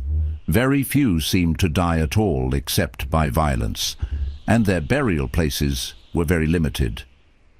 The fact that they covered their vertically inhumed dead with 5-pointed inscribed mounds set up thoughts in Danforth and me, which made a fresh pause and recuperation necessary after the sculptures revealed it. The beings multiplied by means of spores, like vegetable pteridophytes, as Lake had suspected, but owing to their prodigious toughness and longevity and consequent lack of replacement needs, they did not encourage the large-scale development of new prothali, except when they had new regions to colonize. The young matured swiftly and received an education evidently beyond any standard we can imagine. The prevailing intellectual and aesthetic life was highly evolved and produced a tenaciously enduring set of customs and institutions, which I shall describe more fully in my coming monograph. These varied slightly according to sea or land residents, but had the same foundations and essentials. Though able, like vegetables, to derive nourishment from inorganic substances, they vastly preferred organic and especially animal food. They ate uncooked marine life under the sea, but cooked their viands on land. They hunted game and raised meat herds, slaughtering with sharp weapons, whose odd marks on certain fossil bones our expedition had noted. They resisted all ordinary temperatures marvelously, and in their natural state could live in water down to freezing. When the great chill of the Pleistocene drew on, however, nearly 1 million years ago, the land-dwellers had to resort to special measures, including artificial heating, until at last the deadly cold appears to have driven them back into the sea. For their prehistoric flights through cosmic space, legend said, they had absorbed certain chemicals and became almost independent of eating, breathing, or heat conditions. But by the time of the Great Cold, they had lost track of the method. In any case, they could not have prolonged the artificial state indefinitely without harm.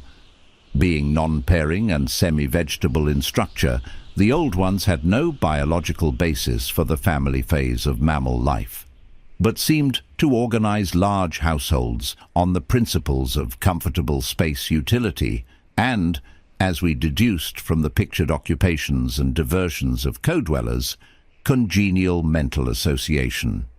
In furnishing their homes, they kept everything in the center of the huge rooms, leaving all the wall spaces free for decorative treatment. Lighting, in the case of the land inhabitants, was accomplished by a device probably electrochemical in nature. Both on land and underwater, they used curious tables, chairs, and couches like cylindrical frames, for they rested and slept upright with folded-down tentacles, and racks for the hinged sets of dotted surfaces forming their books. Government was evidently complex and probably socialistic, though no certainties in this regard could be deduced from the sculptures we saw. There was extensive commerce, both local and between different cities, certain small flat counters, 5-pointed and inscribed, serving as money. Probably the smaller of the various greenish soapstones found by our expedition were pieces of such currency. Though the culture was mainly urban, some agriculture and much stock-raising existed. Mining and a limited amount of manufacturing were also practiced. Travel was very frequent, but permanent migration seemed relatively rare, except for the vast colonizing movements by which the race expanded. For personal locomotion, no external aid was used, since in land, air and water movement alike, the Old Ones seemed to possess excessively vast capacities for speed. Loads, however, were drawn by beasts of burden, shoggoths under the sea, and a curious variety of primitive vertebrates in the later years of land existence. These vertebrates, as well as an infinity of other life forms, animal and vegetable, marine, terrestrial, and aerial, were the products of unguided evolution, acting on life cells made by the Old Ones, but escaping beyond their radius of attention. They had been suffered to develop unchecked because they had not come in conflict with the dominant beings. Bothersome forms, of course, were mechanically exterminated. It interested us to see, in some of the very last and most decadent sculptures, a shambling primitive mammal, used sometimes for food, and sometimes as an amusing buffoon by the land dwellers, whose vaguely simian and human foreshadowings were unmistakable. In the building of land cities, the huge stone blocks of the high towers were generally lifted by vast winged pterodactyls of a species heretofore unknown to paleontology. The persistence with which the Old Ones survived various geologic changes and convulsions of the Earth's crust was little short of miraculous. Though few or none of their first cities seem to have remained beyond the Archean age, there was no interruption in their civilization or in the transmission of their records. Their original place of advent to the planet was the Antarctic Ocean, and it is likely that they came not long after the metaforming. The moon was wrenched from the neighboring South Pacific. According to one of the sculptured maps, the whole globe was then underwater, with stone cities scattered farther and farther from the Antarctic as aeons passed. Another map shows a vast bulk of dry land around the South Pole, where it is evident that some of the beings made experimental settlements, though their main centers were transferred to the nearest sea bottom. Later maps, which display this landmass as cracking and drifting and sending certain detached parts northward, uphold in a striking way the theories of continental drift lately advanced by Taylor, Wegener, and Joly. With the upheaval of new land in the South Pacific, tremendous events began. Some of the marine cities were hopelessly shattered, yet that was not the worst misfortune. Another race, a land race of beings shaped like octopi and probably corresponding to the fabulous pre-human spawn of Cthulhu, soon began filtering down from cosmic infinity and precipitated a monstrous war which for a time drove the Old Ones wholly back to the sea, a colossal blow in view of the increasing land settlements. Later, peace was made, and the new lands were given to the Cthulhu spawn, whilst the Old Ones held the sea and the older lands. New land cities were founded, the greatest of them in the Antarctic. For this region of first arrival was sacred. From then on, as before, the Antarctic remained the center of the Old Ones' civilization, and all the discoverable cities built there by the Cthulhu spawn were blotted out. Then, suddenly, the lands of the Pacific sank again, taking with them the frightful stone city of R'lyeh and all the cosmic octopi, so that the Old Ones were again supreme on the planet, except for one shadowy fear, about which they did not like to speak. At a rather later age, their cities dotted all the land and water areas of the globe, hence the recommendation in my coming monograph that some archaeologist make systematic borings with Pabadie's type of apparatus in certain widely separated regions. The steady trend down the ages was from water to land, a movement encouraged by the rise of new land masses, though the ocean was never wholly deserted. Another cause of the landward movement was the new difficulty in breeding and managing the shoggoths, upon which successful sea life depended. With the march of time, as the sculptures sadly confessed, the art of creating new life from inorganic matter had been lost, so that the Old Ones had to depend on the moulding of forms already in existence. On land, the great reptiles proved highly tractable, but the shoggoths of the sea, reproducing by fission and acquiring a dangerous degree of accidental intelligence, presented for a time a formidable problem. They had always been controlled through the hypnotic suggestion of the Old Ones, and had modelled their tough plasticity into various useful temporary limbs and organs. But now their self-modelling powers were sometimes exercised independently and in various imitative forms implanted by past suggestion. They had, it seems, developed a semi-stable brain whose separate and occasionally stubborn volition echoed the will of the Old Ones without always obeying it. Sculptured images of these shoggoths filled Danforth and me with horror and loathing. They were normally shapeless entities composed of a viscous jelly which looked like an agglutination of bubbles, and each averaged about 15 feet in diameter when a sphere. They had, however, a constantly shifting shape and volume, throwing out temporary developments or forming apparent organs of sight, hearing and speech in imitation of their masters, either spontaneously or according to suggestion. They seem to have become peculiarly intractable toward the middle of the Permian Age, perhaps 150 million years ago, when a veritable war of resubjugation was waged upon them by the marine Old Ones. Pictures of this war, and of the headless slime-coated fashion in which the shoggoths typically left their slain victims, held a marvelously fearsome quality, despite the intervening abyss of untold ages. The Old Ones had used curious weapons of molecular disturbance against the rebel entities, and in the end had achieved a complete victory. Thereafter the sculptures showed a period in which shoggoths were tamed and broken by armed Old Ones, as the wild horses of the American West were tamed by cowboys.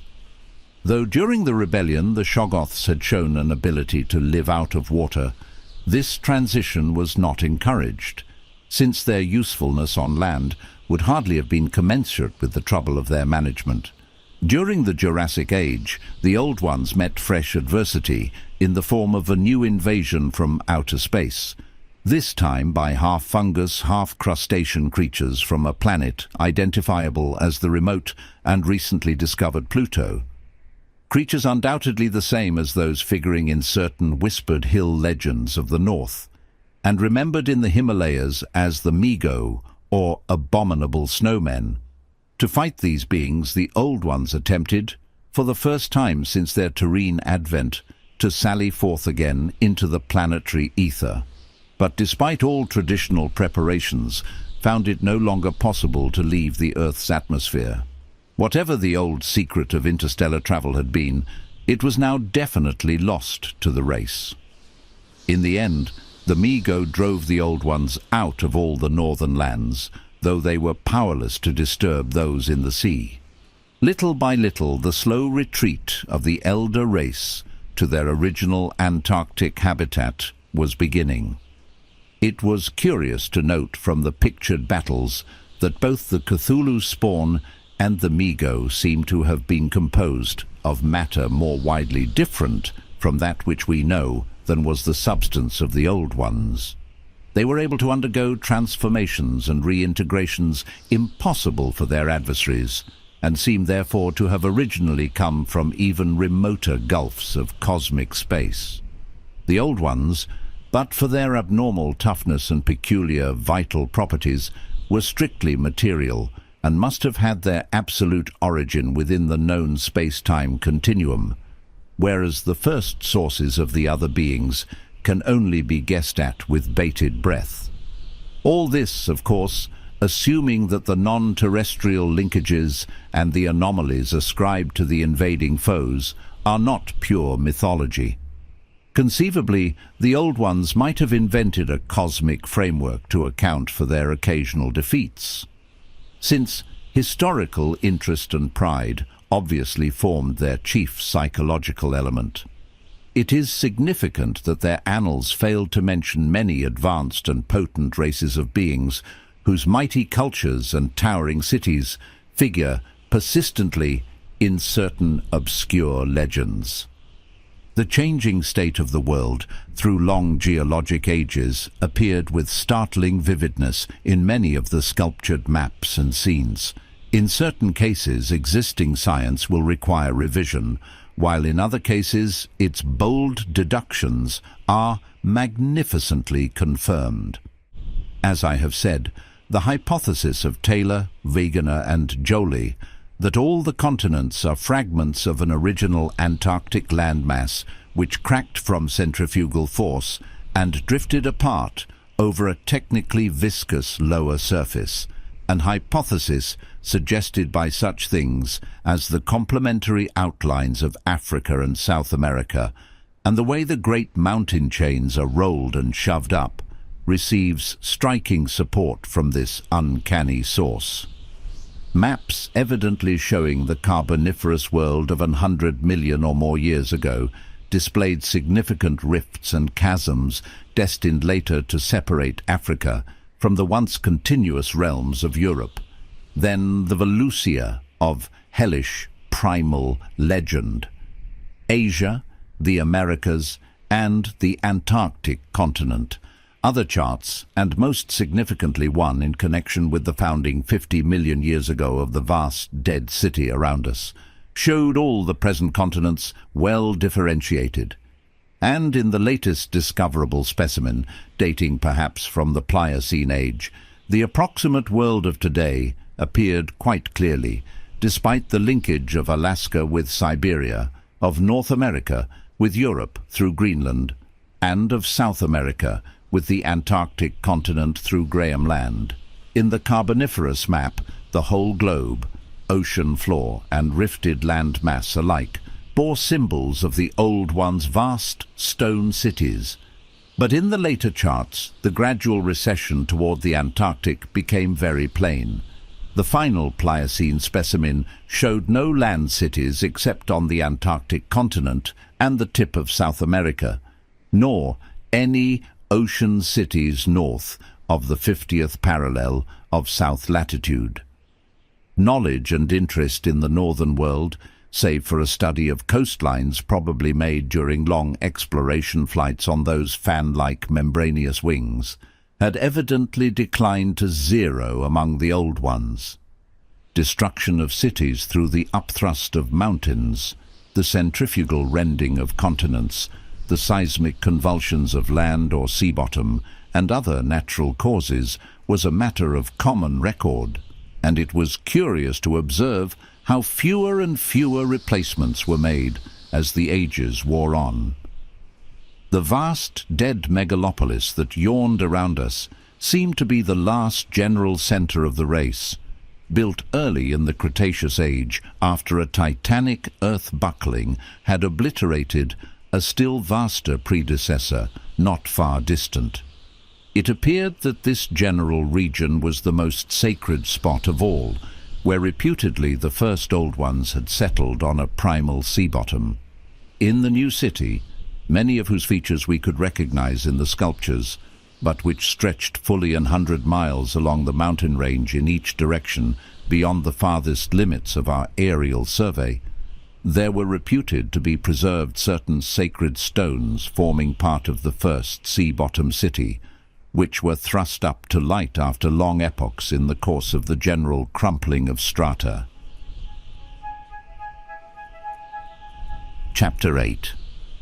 Naturally, Danforth and I studied with especial interest and a peculiarly personal sense of awe everything pertaining to the immediate district in which we were.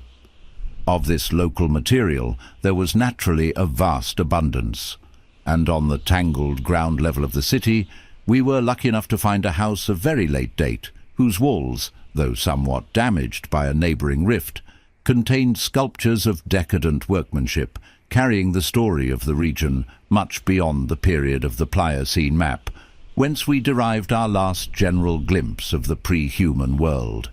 This was the last place we examined in detail, since what we found there gave us a fresh, immediate objective. Certainly we were in one of the strangest, weirdest, and most terrible of all the corners of Earth's globe. Of all existing lands it was infinitely the most ancient, and the conviction grew upon us that this hideous upland must indeed be the fabled nightmare plateau of Ling, which even the mad author of the Necronomicon was reluctant to discuss. The great mountain chain was tremendously long, starting as a low range at Luitpold Land on the coast of Weddell Sea and virtually crossing the entire continent. The really high part stretched in a mighty arc from about latitude 82 degrees, east longitude 60 degrees, to latitude 70 degrees, east longitude 115 degrees, with its concave side toward our camp, and its seaward end in the region of that long, ice-locked coast, whose hills were glimpsed by Wilkes and Mawson at the Antarctic Circle. Yet even more monstrous exaggerations of nature seemed disturbingly close at hand. I have said that these peaks are higher than the Himalayas, but the sculptures forbid me to say that they are Earth's highest.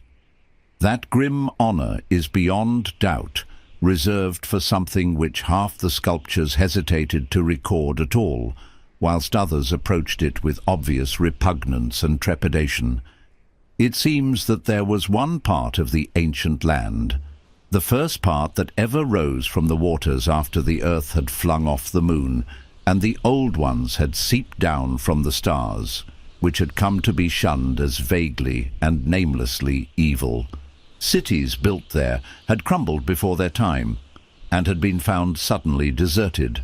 Then, when the first great earth-buckling had convulsed the region in the Comanchean age, a frightful line of peaks had shot suddenly up amidst the most appalling din and chaos, and Earth had received her loftiest and most terrible mountains. If the scale of the carvings was correct, these abhorred things must have been much over 40,000 feet high, radically vaster than even the shocking mountains of madness we had crossed. They extended, it appeared, from about latitude 77 degrees, east longitude 70 degrees, to latitude 70 degrees, east longitude 100 degrees, less than 300 miles away from the dead city, so that we would have spied their dreaded summits in the dim western distance had it not been for that vague opalescent haze. Their northern end must likewise be visible from the long Antarctic Circle coastline at Queen Mary Land. Some of the old ones in the decadent days had made strange prayers to those mountains, but none ever went near them or dared to guess what lay beyond.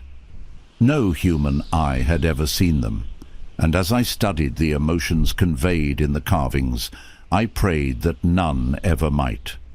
There are protecting hills along the coast beyond them, Queen Mary and Kaiser Wilhelm lands, and I thank heaven no one has been able to land and climb those hills. I'm not as skeptical about old tales and fears as I used to be, and I do not laugh now at the pre-human sculptor's notion that lightning paused meaningfully now and then at each of the brooding crests, and that an unexplained glow shone from one of those terrible pinnacles all through the long polar night. There may be a very real and very monstrous meaning in the old Panacotic whispers about Kadath in the cold waste, but the terrain close at hand was hardly less strange, even if less namelessly accursed. Soon after the founding of the city, the great mountain range became the seat of the principal temples, and many carvings showed what grotesque and fantastic towers had pierced the sky, where now we saw only the curiously clinging cubes and ramparts. In the course of ages the caves had appeared and had been shaped into adjuncts of the temples. With the advance of still later epochs, all the limestone veins of the region were hollowed out by ground waters, so that the mountains, the foothills and the plains below them were a veritable network of connected caverns and galleries. Many graphic sculptures told of explorations deep underground, and of the final discovery of the Stygian sunless sea that lurked at Earth's bowels. This vast nighted gulf had undoubtedly been worn by the great river which flowed down from the nameless and horrible westward mountains, and which had formerly turned at the base of the Old One's range, and flowed beside that chain into the Indian Ocean between Bud and Totten lands on Wilkes's coastline. Little by little it had eaten away the limestone hill base at its turning, till at last its sapping currents reached the caverns of the groundwaters and joined with them in digging a deeper abyss. Finally its whole bulk emptied into the hollow hills and left the old bed toward the ocean dry. Much of the later city as we now found it had been built over that former bed. The Old Ones, understanding what had happened and exercising their always keen artistic sense, had carved into ornate pylons those headlands of the foothills where the great stream began its descent into eternal darkness. This river, once crossed by scores of noble stone bridges, was plainly the one whose extinct course we had seen in our aeroplane survey. Its position in different carvings of the city helped us to orient ourselves to the scene, as it had been at various stages of the region's age-long, aeon-dead history, so that we were able to sketch a hasty but careful map of the salient features, squares, important buildings and the like, for guidance in further explorations. We could soon reconstruct in fancy the whole stupendous thing as it was 1,000,000 or 10,000,000 or 50,000,000 years ago, for the sculptures told us exactly what the buildings and mountains and squares and suburbs and landscape setting and luxuriant tertiary vegetation had looked like. It must have had a marvelous and mystic beauty, and as I thought of it I almost forgot the clammy sense of sinister oppression with which the city's inhuman age and massiveness and deadness and remoteness and glacial twilight had choked and weighed on my spirit. Yet according to certain carvings, the denizens of that city had themselves known the clutch of oppressive terror.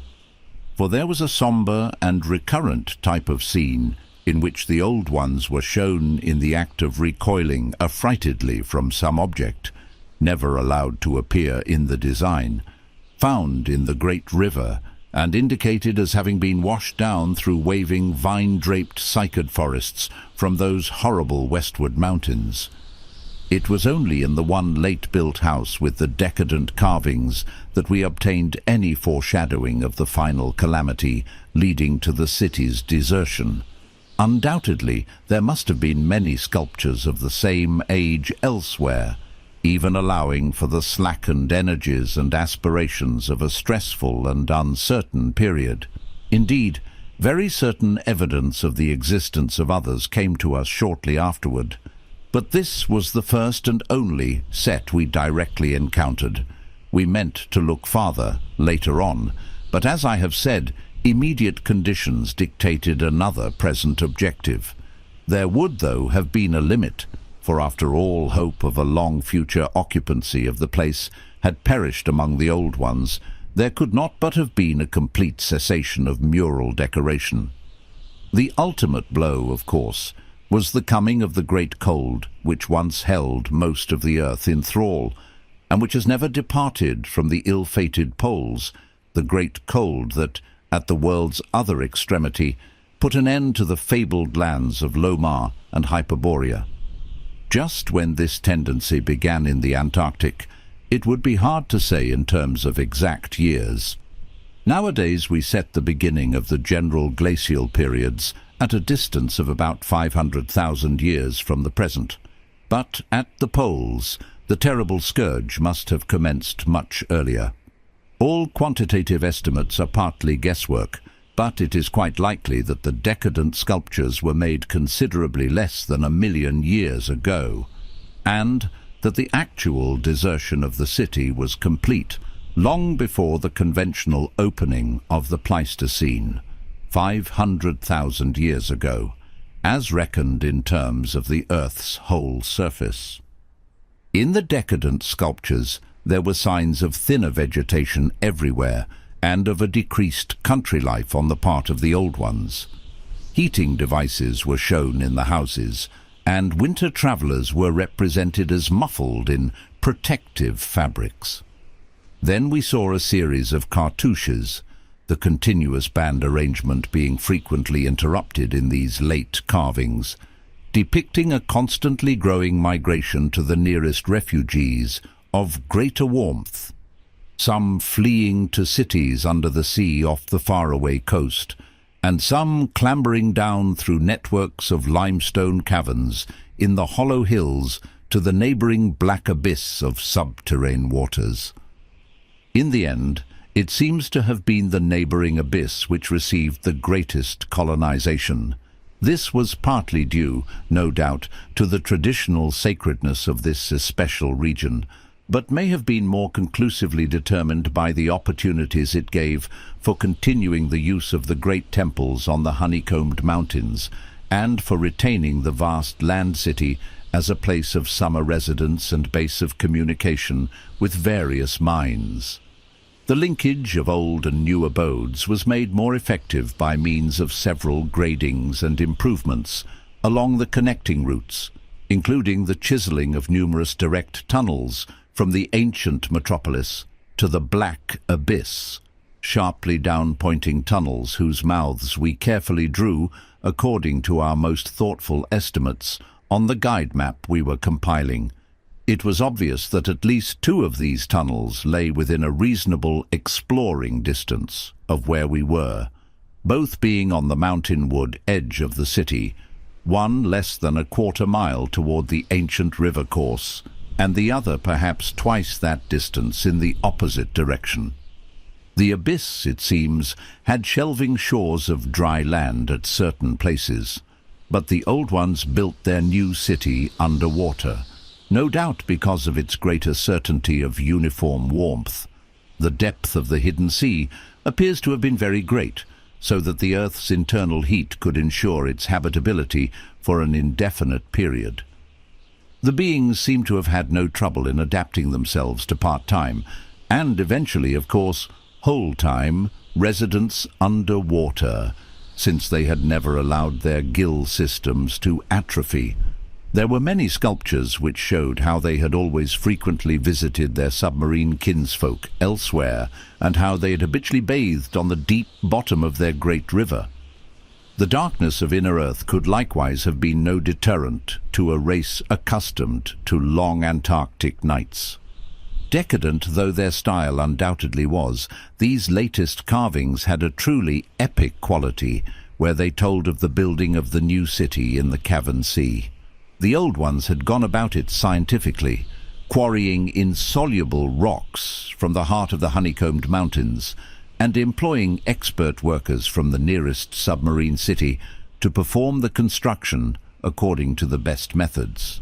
These workers brought with them all that was necessary to establish the new venture: shoggoth tissue, from which to breed stone lifters and subsequent beasts of burden for the cavern city, and other protoplasmic matter to mould into phosphorescent organisms for lighting purposes.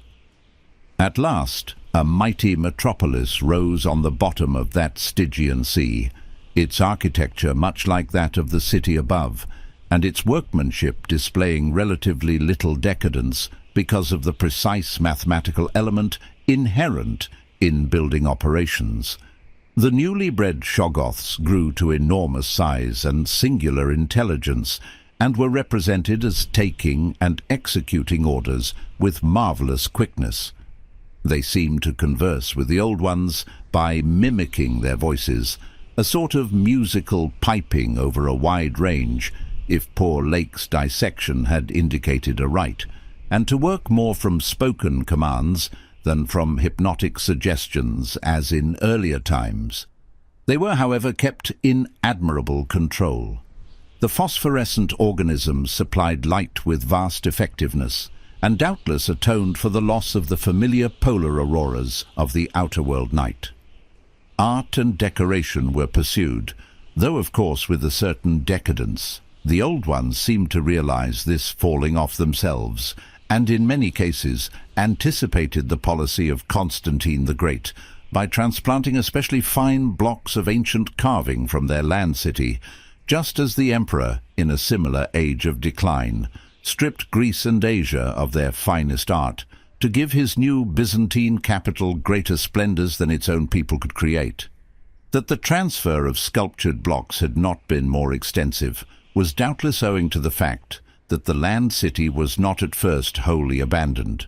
By the time total abandonment did occur, and it surely must have occurred before the polar Pleistocene was far advanced, the old ones had perhaps become satisfied with their decadent art, or had ceased to recognize the superior merit of the older carvings. At any rate, the aeon-silent ruins around us had certainly undergone no wholesale sculptural denudation, though all the best separate statues, like other movables, had been taken away. The decadent cartouches and dados telling this story were, as I have said, the latest we could find in our limited search. They left us with a picture of the old ones shuttling back and forth betwixt the land city in summer and the sea cavern city in winter, and sometimes trading with the sea-bottom cities off the Antarctic coast. By this time the ultimate doom of the land city must have been recognized, for the sculptures showed many signs of the cold's malign encroachments. Vegetation was declining, and the terrible snows of the winter no longer melted completely even in midsummer. The saurian livestock were nearly all dead, and the mammals were standing it none too well. To keep on with the work of the upper world, it had become necessary to adapt some of the amorphous and curiously cold-resistant shoggoths to land life, a thing the old ones had formerly been reluctant to do. The great river was now lifeless, and the upper sea had lost most of its denizens except the seals and whales. All the birds had flown away, save only the great grotesque penguins. What had happened afterward we could only guess. How long had the new sea cavern city survived? Was it still down there, a stony corpse in eternal blackness? Had the subterranean waters frozen at last? To what fate had the ocean-bottom cities of the outer world been delivered? Had any of the old ones shifted north ahead of the creeping ice cap? Existing geology shows no trace of their presence. Had the frightful Migo been still a menace in the outer land world of the north?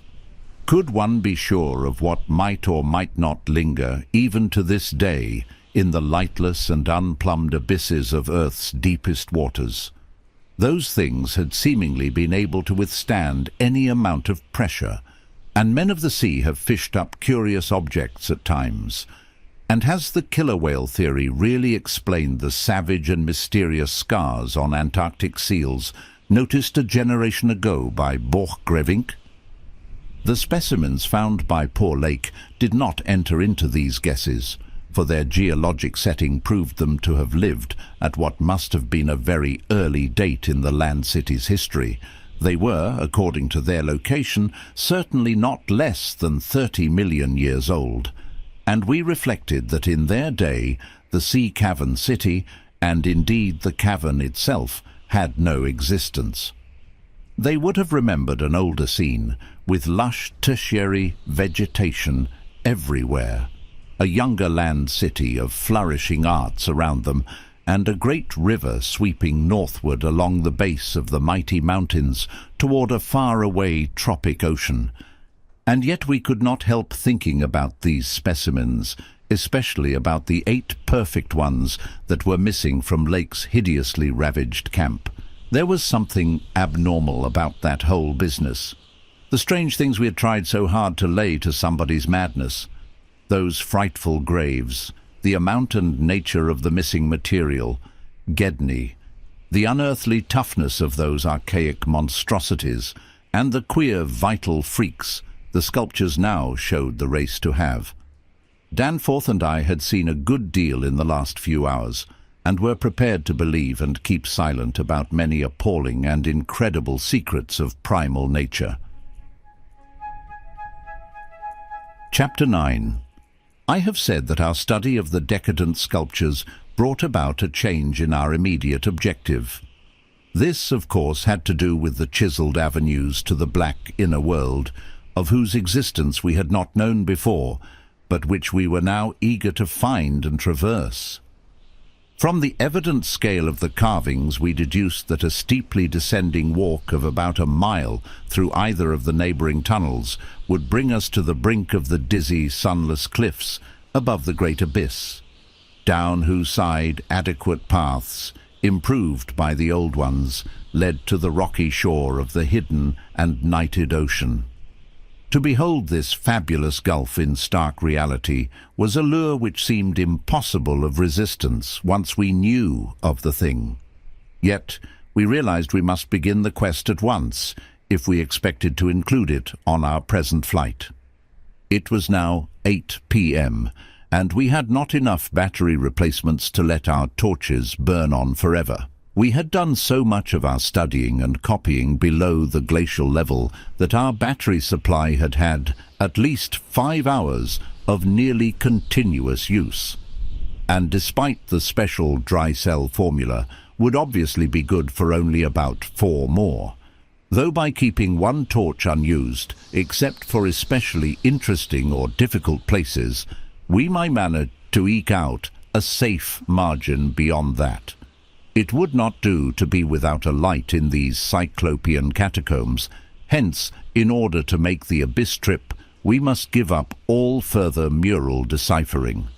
Of course, we intended to revisit the place for days, and perhaps weeks of intensive study and photography, curiosity having long ago got the better of horror. But just now we must hasten. Our supply of trail-blazing paper was far from unlimited, and we were reluctant to sacrifice spare notebooks or sketching paper to augment it. But we did let one large notebook go. If worst came to worst, we could resort to rock chipping. And of course it would be possible, even in case of really lost direction, to work up to full daylight by one channel or another, if granted sufficient time for plentiful trial and error. So at last we set off eagerly in the indicated direction of the nearest tunnel.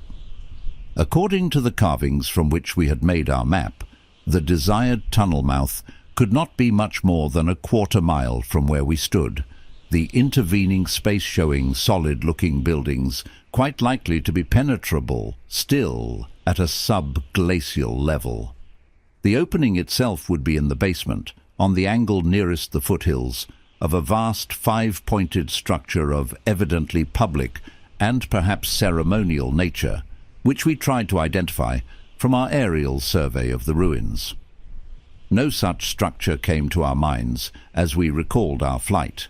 Hence we concluded that its upper parts had been greatly damaged, or that it had been totally shattered in an ice rift we had noticed.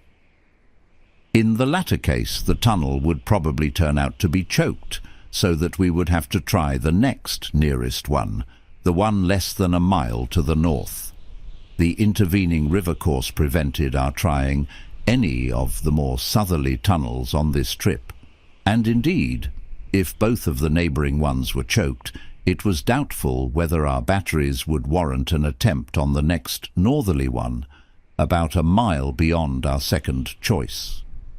As we threaded our dim way through the labyrinth with the aid of map and compass, traversing rooms and corridors in every stage of ruin or preservation, clambering up ramps, crossing upper floors and bridges, and clambering down, again, encountering choked doorways and piles of debris, hastening now and then along finely preserved and uncannily immaculate stretches, taking false leads and retracing our way, in such cases removing the blind paper trail we had left, and once in a while striking the bottom of an open shaft through which daylight poured or trickled down.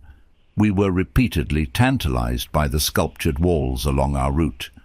Many must have told tales of immense historical importance, and only the prospect of later visits reconciled us to the need of passing them by. As it was, we slowed down once in a while and turned on our second torch.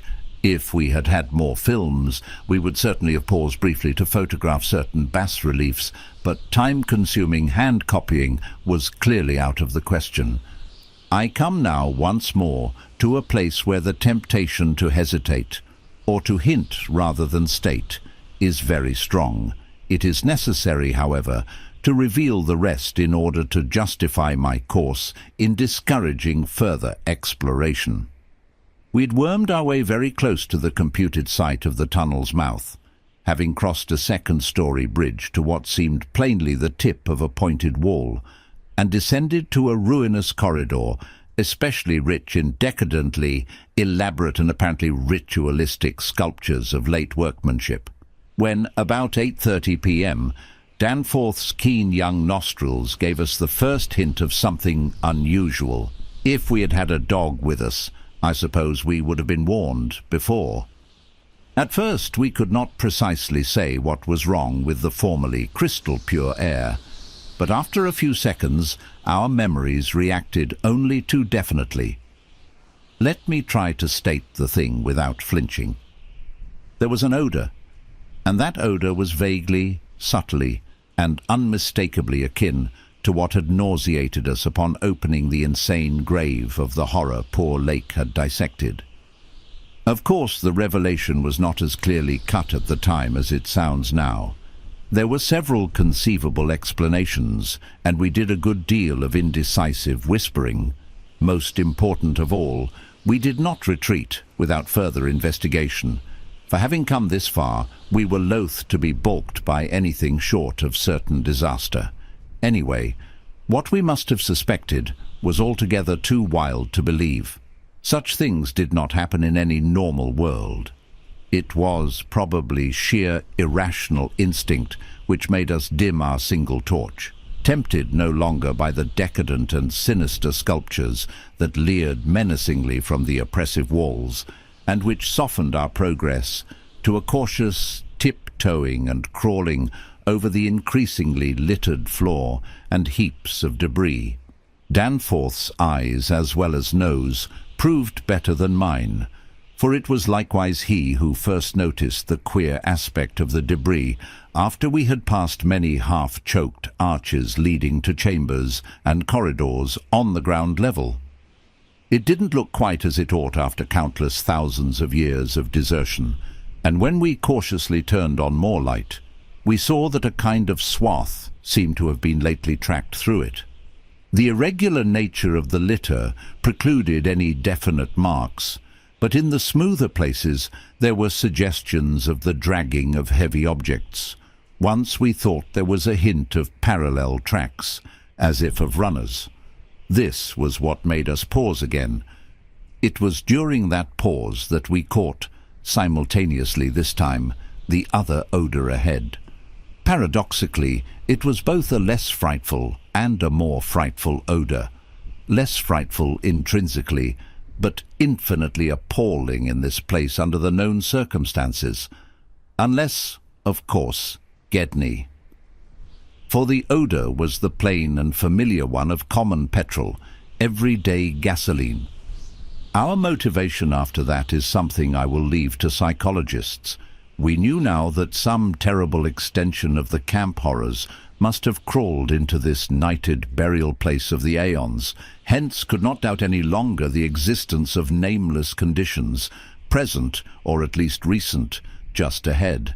Yet in the end we did let sheer burning curiosity, or anxiety, or auto-hypnotism, or vague thoughts of responsibility toward Gedney, or what not, drive us on. Danforth whispered again of the print he thought he had seen at the alley turning in the ruins above, and of the faint musical piping, potentially of tremendous significance in the light of Lake's dissection report, despite its close resemblance to the cave-mouth echoes of the Windy Peaks, which he thought he had shortly afterward half heard from unknown depths below. I, in my turn, whispered of how the camp was left, of what had disappeared, and of how the madness of a lone survivor might have conceived the inconceivable, a wild trip across the monstrous mountains and a descent into the unknown primal masonry. But we could not convince each other, or even ourselves, of anything definite. We had turned off all light as we stood still, and vaguely noticed that a trace of deeply filtered upper day kept the blackness from being absolute. Having automatically begun to move ahead, we guided ourselves by occasional flashes from our torch. The disturbed debris formed an impression we could not shake off, and the smell of gasoline grew stronger. More and more ruin met our eyes and hampered our feet, until very soon we saw that the forward way was about to cease. We had been all too correct in our pessimistic guess about that rift glimpsed from the air. Our tunnel quest was a blind one, and we were not even going to be able to reach the basement out of which the abyss-ward aperture opened. The torch, flashing over the grotesquely carven walls of the blocked corridor in which we stood, showed several doorways in various states of obstruction, and from one of them the gasoline odor, quite submerging that other hint of odor, came with a special distinctness. As we looked more steadily, we saw that beyond a doubt there had been a slight and recent clearing away of debris from that particular opening. Whatever the lurking horror might be, we believed the direct avenue toward it was now plainly manifest. I do not think anyone will wonder that we waited an appreciable time before making any further motion. And yet, when we did venture inside that black arch, our first impression was one of anticlimax, for amidst the littered expanse of that sculptured crypt, a perfect cube with sides of about 20 feet, there remained no recent object of instantly discernible size, so that we looked instinctively, though in vain, for a farther doorway. In another moment, however, Danforth's sharp vision had descried a place where the floor debris had been disturbed. And we turned on both torches full strength. Though what we saw in that light was actually simple and trifling, I am nonetheless reluctant to tell of it because of what it implied.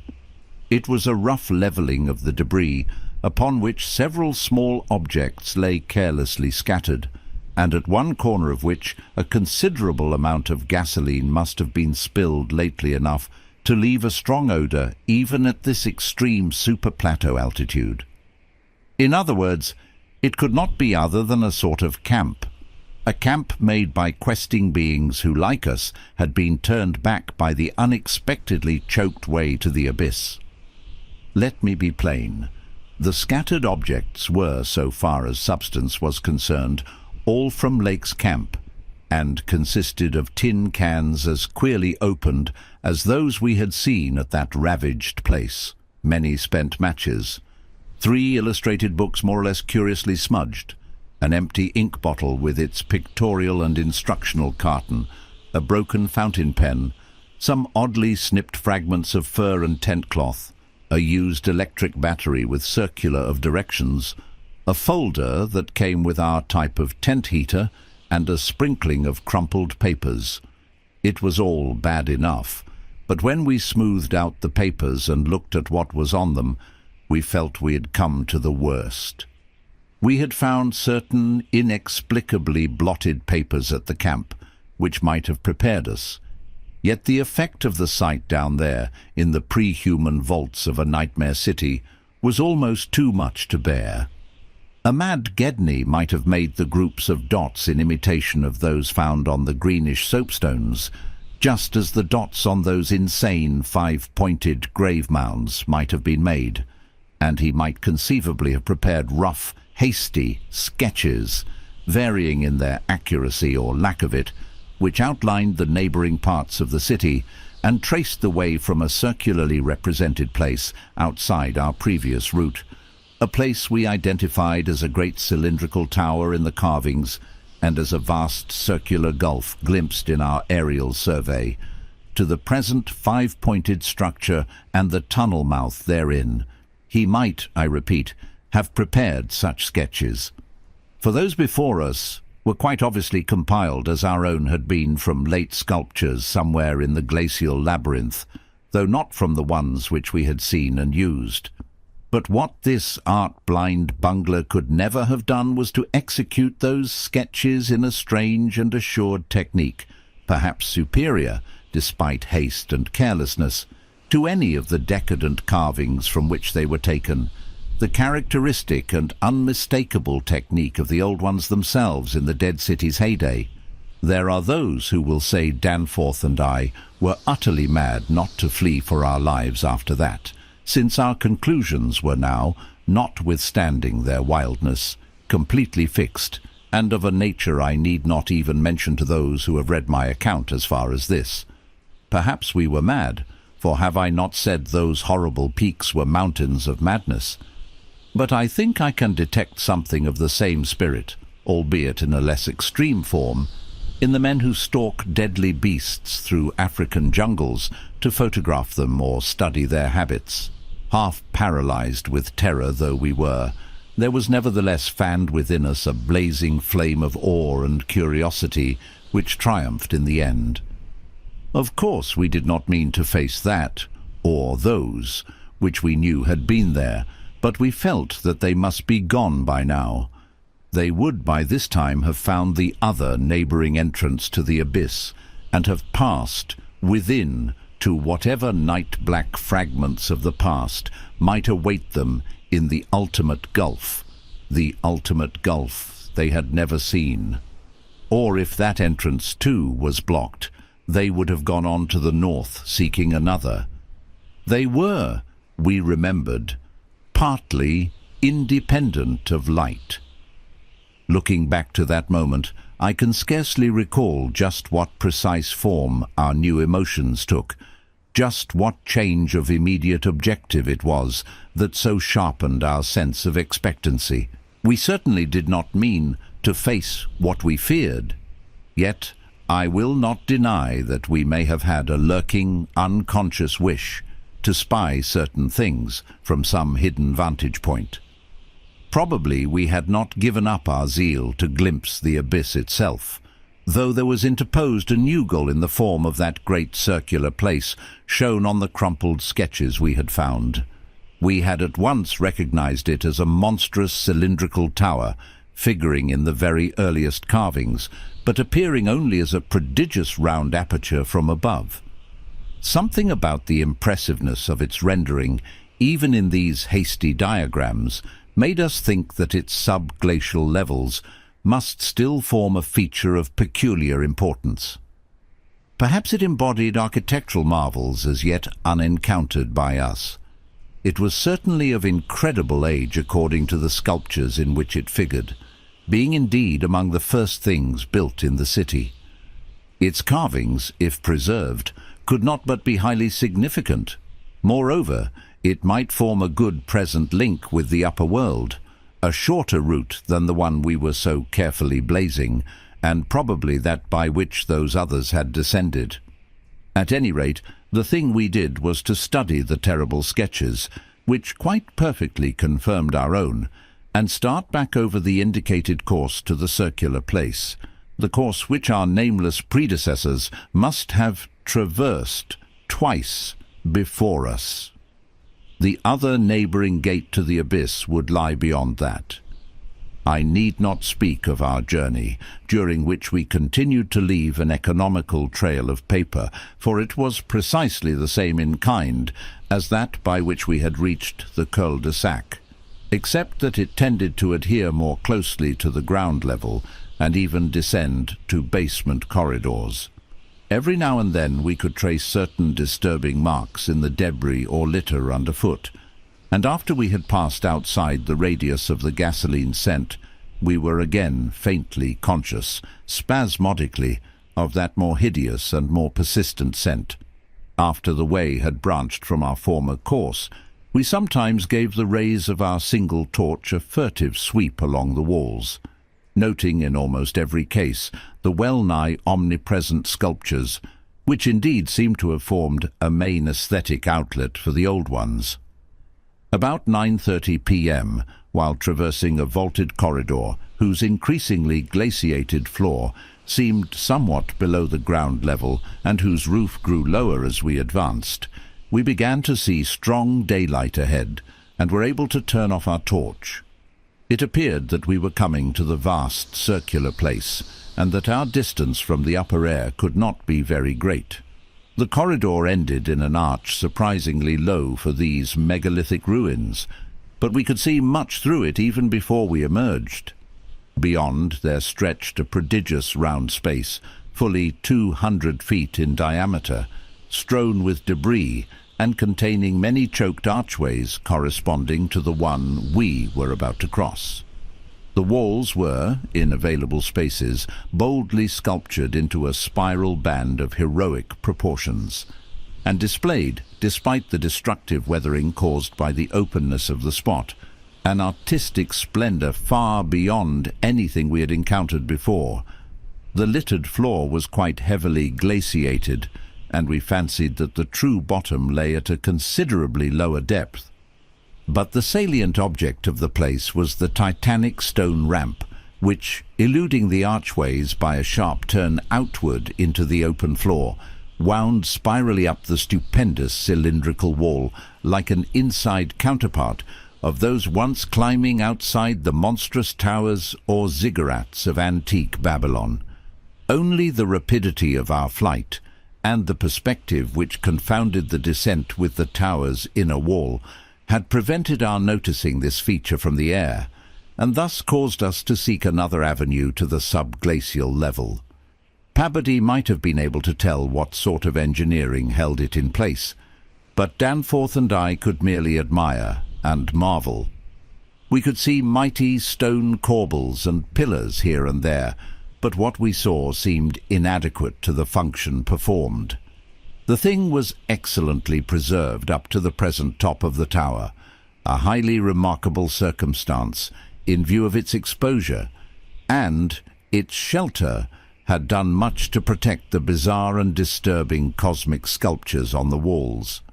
As we stepped out into the awesome half-daylight of this monstrous cylinder bottom, 50 million years old, and without doubt the most primally ancient structure ever to meet our eyes, we saw that the ramp-traversed sides stretched dizzily up to a height of fully 60 feet.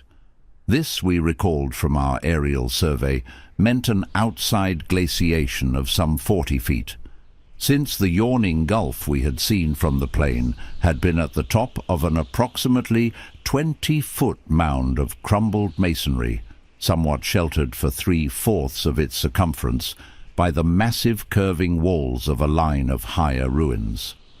According to the sculptures, the original tower had stood in the center of an immense circular plaza, and had been perhaps 500 or 600 feet high, with tiers of horizontal discs near the top, and a row of needle-like spires along the upper rim. Most of the masonry had obviously toppled outward rather than inward, a fortunate happening since otherwise the ramp might have been shattered and the whole interior choked. As it was, the ramp showed sad battering, whilst the choking was such that all the archways at the bottom seemed to have been recently half-cleared. It took us only a moment to conclude that this was indeed the route by which those others had descended, and that this would be the logical route for our own ascent, despite the long trail of paper we had left elsewhere. The tower's mouth was no farther from the foothills and our waiting plain than was the great terraced building we had entered, and any further subglacial exploration we might make on this trip would lie in this general region. Oddly, we were still thinking about possible later trips, even after all we had seen and guessed. Then, as we picked our way cautiously over the debris of the great floor, there came a sight which for the time excluded all other matters. It was the neatly huddled array of 3 sledges in that farther angle of the ramp's lower and outward projecting course which had hitherto been screened from our view. There they were, the 3 sledges missing from Lake's camp, shaken by a hard usage which must have included forcible dragging along great reaches of snowless masonry and debris, as well as much hand portage over utterly unnavigable places. They were carefully and intelligently packed and strapped, and contained things memorably familiar enough: the gasoline stove, fuel cans, instrument cases, provision tins, tarpaulins obviously bulging with books, and some bulging with less obvious contents. Everything derived from Lake's equipment. After what we had found in that other room, we were in a measure prepared for this encounter. The really great shock came when we stepped over and undid one tarpaulin whose outlines had peculiarly disquieted us. It seems that others, as well as Lake, had been interested in collecting typical specimens, for there were 2 here, both stiffly frozen, perfectly preserved, patched with adhesive plaster, where some wounds around the neck had occurred, and wrapped with patent care to prevent further damage. They were the bodies of young Gedney and the missing dog. Chapter 10. Many people will probably judge us callous as well as mad for thinking about the northward tunnel and the abyss so soon after our somber discovery, and I am not prepared to say that we would have immediately revived such thoughts, but for a specific circumstance which broke in upon us and set up a whole new train of speculations.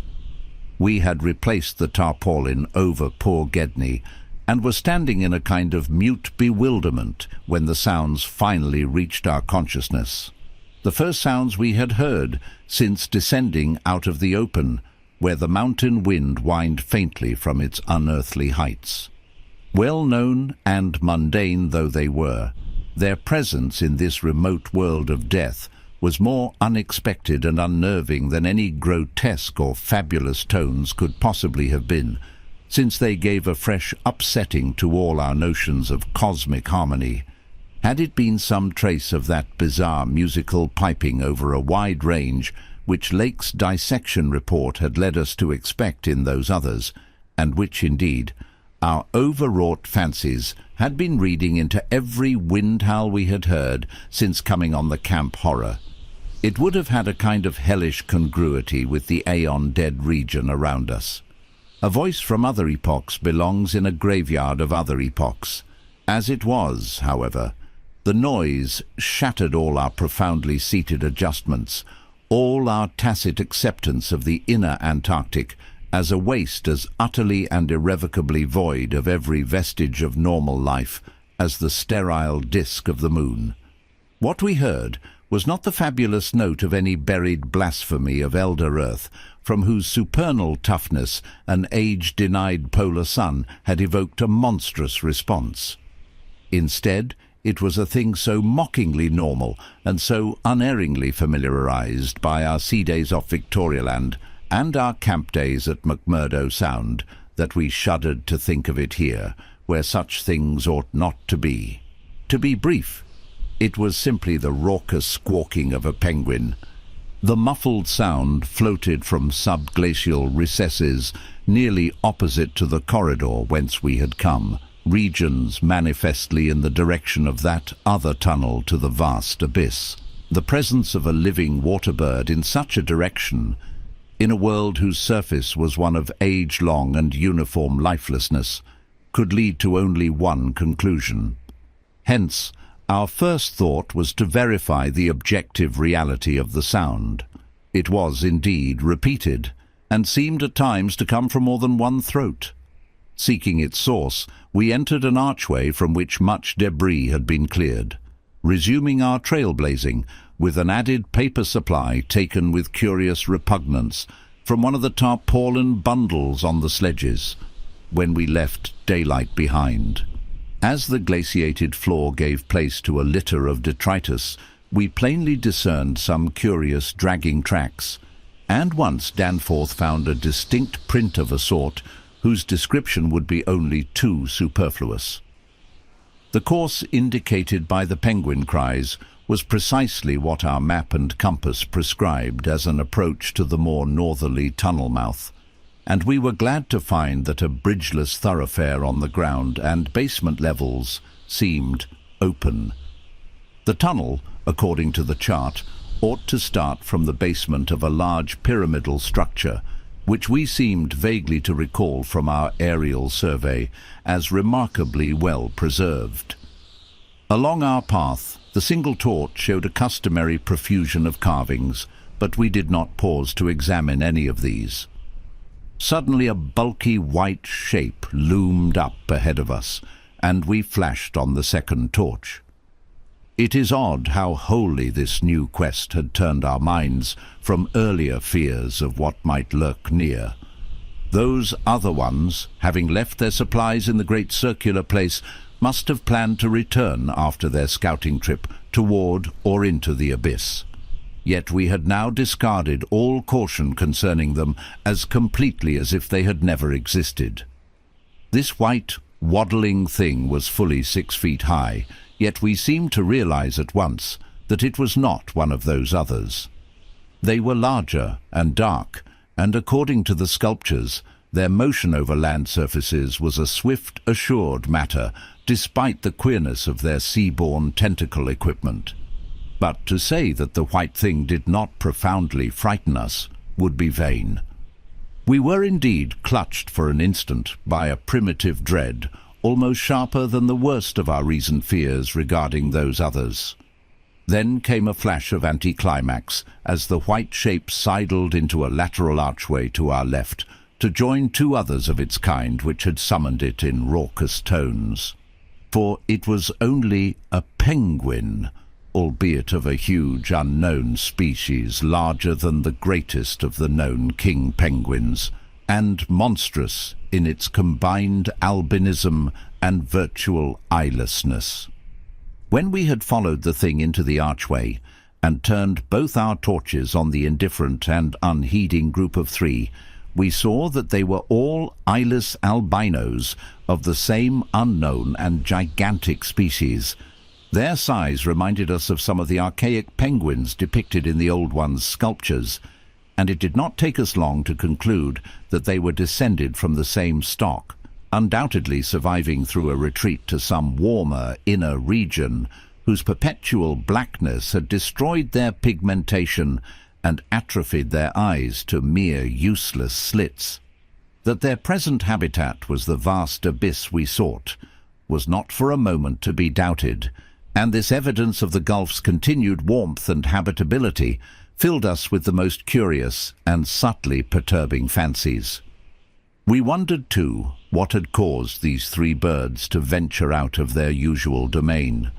The state and silence of the great dead city made it clear that it had at no time been an habitual seasonal rookery, whilst the manifest indifference of the trio to our presence made it seem odd that any passing party of those others should have startled them. Was it possible that those others had taken some aggressive action or tried to increase their meat supply? We doubted whether that pungent odor which the dogs had hated could cause an equal antipathy in these penguins, since their ancestors had obviously lived on excellent terms with the Old Ones, an amicable relationship which must have survived in the abyss below as long as any of the Old Ones remained. Regretting, in a flare-up of the old spirit of pure science, that we could not photograph these anomalous creatures, we shortly left them to their squawking and pushed on toward the abyss, whose openness was now so positively proved to us, and whose exact direction occasional penguin tracks made clear. Not long afterward, a steep descent in a long, low, doorless and peculiarly sculptureless corridor led us to believe that we were approaching the tunnel mouth at last. We had passed 2 more penguins and heard others immediately ahead. Then the corridor ended in a prodigious open space which made us gasp involuntarily, a perfect inverted hemisphere, obviously deep underground, fully 100 feet in diameter and 50 feet high, with low archways opening around all parts of the circumference but one, and that one yawning cavernously with a black arched aperture which broke the symmetry of the vault to a height of nearly 15 feet. It was the entrance to the great abyss. In this vast hemisphere, whose concave roof was impressively though decadently carved to a likeness of the primordial celestial dome, a few albino penguins waddled, aliens there, but indifferent and unseeing. The black tunnel yawned indefinitely off at a steep descending grade, its aperture adorned with grotesquely chiseled jambs and lintel. From that cryptical mouth we fancied a current of slightly warmer air, and perhaps even a suspicion of vapor proceeded, and we wondered what living entities other than penguins, the limitless void below, and the contiguous honeycombings of the land and the Titan mountains might conceal. We wondered too whether the trace of mountaintop smoke, at first suspected by poor Lake, as well as the odd haze we had ourselves perceived around the rampart-crowned peak, might not be caused by the tortuous channeled rising of some such vapor from the unfathomed regions of Earth's core. Entering the tunnel, we saw that its outline was, at least at the start, about 15 feet each way, sides, floor and arched roof composed of the usual megalithic masonry. The sides were sparsely decorated with cartouches of conventional designs in a late decadent style, and all the construction and carving were marvelously well preserved. The floor was quite clear, except for a slight detritus bearing outgoing penguin tracks and the inward tracks of those others. The farther one advanced, the warmer it became, so that we were soon unbuttoning our heavy garments. We wondered whether there were any actually igneous manifestations below, and whether the waters of that sunless sea were hot. After a short distance, the masonry gave place to solid rock, though the tunnel kept the same proportions and presented the same aspect of carved regularity. Occasionally, its varying grade became so steep that grooves were cut in the floor. Several times we noted the mouths of small lateral galleries not recorded in our diagrams, none of them such as to complicate the problem of our return, and all of them welcome as possible refugees, in case we met unwelcome entities on their way back from the abyss. The nameless scent of such things was very distinct. Doubtless it was suicidally foolish to venture into that tunnel under the known conditions, but the lure of the unplumbed is stronger in certain persons than most suspect. Indeed, it was just such a lure which had brought us to this unearthly polar waste in the first place. We saw several penguins as we passed along and speculated on the distance we would have to traverse. The carvings had led us to expect a steep downhill walk of about a mile to the abyss, but our previous wanderings had shown us that matters of scale were not wholly to be depended on. After about a quarter of a mile, that nameless scent became greatly accentuated, and we kept very careful track of the various lateral openings we passed. There was no visible vapor as at the mouth, but this was doubtless due to the lack of contrasting cooler air. The temperature was rapidly ascending, and we were not surprised to come upon a careless heap of material shudderingly familiar to us. It was composed of furs and tent cloth taken from Lake's camp, and we did not pause to study the bizarre forms into which the fabrics had been slashed. Slightly beyond this point, we noticed a decided increase in the size and number of the side galleries, and concluded that the densely honeycombed region beneath the higher foothills must now have been reached. The nameless scent was now curiously mixed with another and scarcely less offensive odour, of what nature we could not guess, though we thought of decaying organisms and perhaps unknown subterranean fungi. Then came a startling expansion of the tunnel for which the carvings had not prepared us, a broadening and rising into a lofty, natural-looking elliptical cavern with a level floor, some 75 feet long and 50 broad, and with many immense side passages leading away into cryptical darkness. Though this cavern was natural in appearance, an inspection with both torches suggested that it had been formed by the artificial destruction of several walls between adjacent honeycombings. The walls were rough, and the high-vaulted roof was thick with stalactites, but the solid rock floor had been smoothed off and was free from all debris, detritus, or even dust to a positively abnormal extent. Except for the avenue through which we had come, this was true of the floors of all the great galleries opening off from it, and the singularity of the condition was such as to set us vainly puzzling. The curious new fetor, which had supplemented the nameless scent, was excessively pungent here, so much so that it destroyed all trace of the other. Something about this whole place, with its polished and almost glistening floor, struck us as more vaguely baffling and horrible than any of the monstrous things we had previously encountered. The regularity of the passage immediately ahead, as well as the larger proportion of penguin droppings there, prevented all confusion as to the right course amidst this plethora of equally great cave mouths. Nevertheless, we resolved to resume our paper trailblazing if any further complexity should develop, for dust tracks, of course, could no longer be expected. Upon resuming our direct progress, we cast a beam of torchlight over the tunnel walls, and stopped short in amazement at the supremely radical change which had come over the carvings in this part of the passage.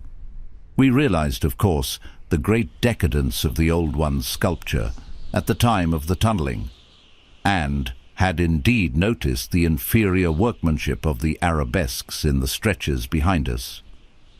But now, in this deeper section beyond the cavern, there was a sudden difference wholly transcending explanation, a difference in basic nature as well as in mere quality, and involving so profound and calamitous a degradation of skill that nothing in the hitherto observed rate of decline could have led one to expect it. This new and degenerate work was coarse, bold, and wholly lacking in delicacy of detail. It was countersunk with exaggerated depth in bands following the same general line as the sparse cartouches of the earlier sections, but the height of the reliefs did not reach the level of the general surface. Danforth had the idea that it was a second carving, a sort of palimpsest formed after the obliteration of a previous design. In nature it was wholly decorative and conventional, and consisted of crude spirals and angles roughly following the quintile mathematical tradition of the old ones, yet seeming more like a parody than a perpetuation of that tradition. We could not get it out of our minds that some subtly but profoundly alien element had been added to the aesthetic feeling behind the technique. An alien element, Danforth guessed, that was responsible for the manifestly laborious substitution. It was like, yet disturbingly unlike, what we had come to recognize as the Old One's art, and I was persistently reminded of such hybrid things as the ungainly palmyrene sculptures fashioned in the Roman manner. That others had recently noticed this belt of carving was hinted by the presence of a used torch battery on the floor in front of one of the most characteristic designs. Since we could not afford to spend any considerable time in study, we resumed our advance after a cursory look. though frequently casting beams over the walls to see if any further decorative changes developed. Nothing of the sort was perceived, though the carvings were in places rather sparse because of the numerous mouths of smooth-floored lateral tunnels. We saw and heard fewer penguins, but thought we caught a vague suspicion of an infinitely distant chorus of them somewhere deep within the earth. The new and inexplicable odor was abominably strong, and we could detect scarcely a sign of that other nameless scent.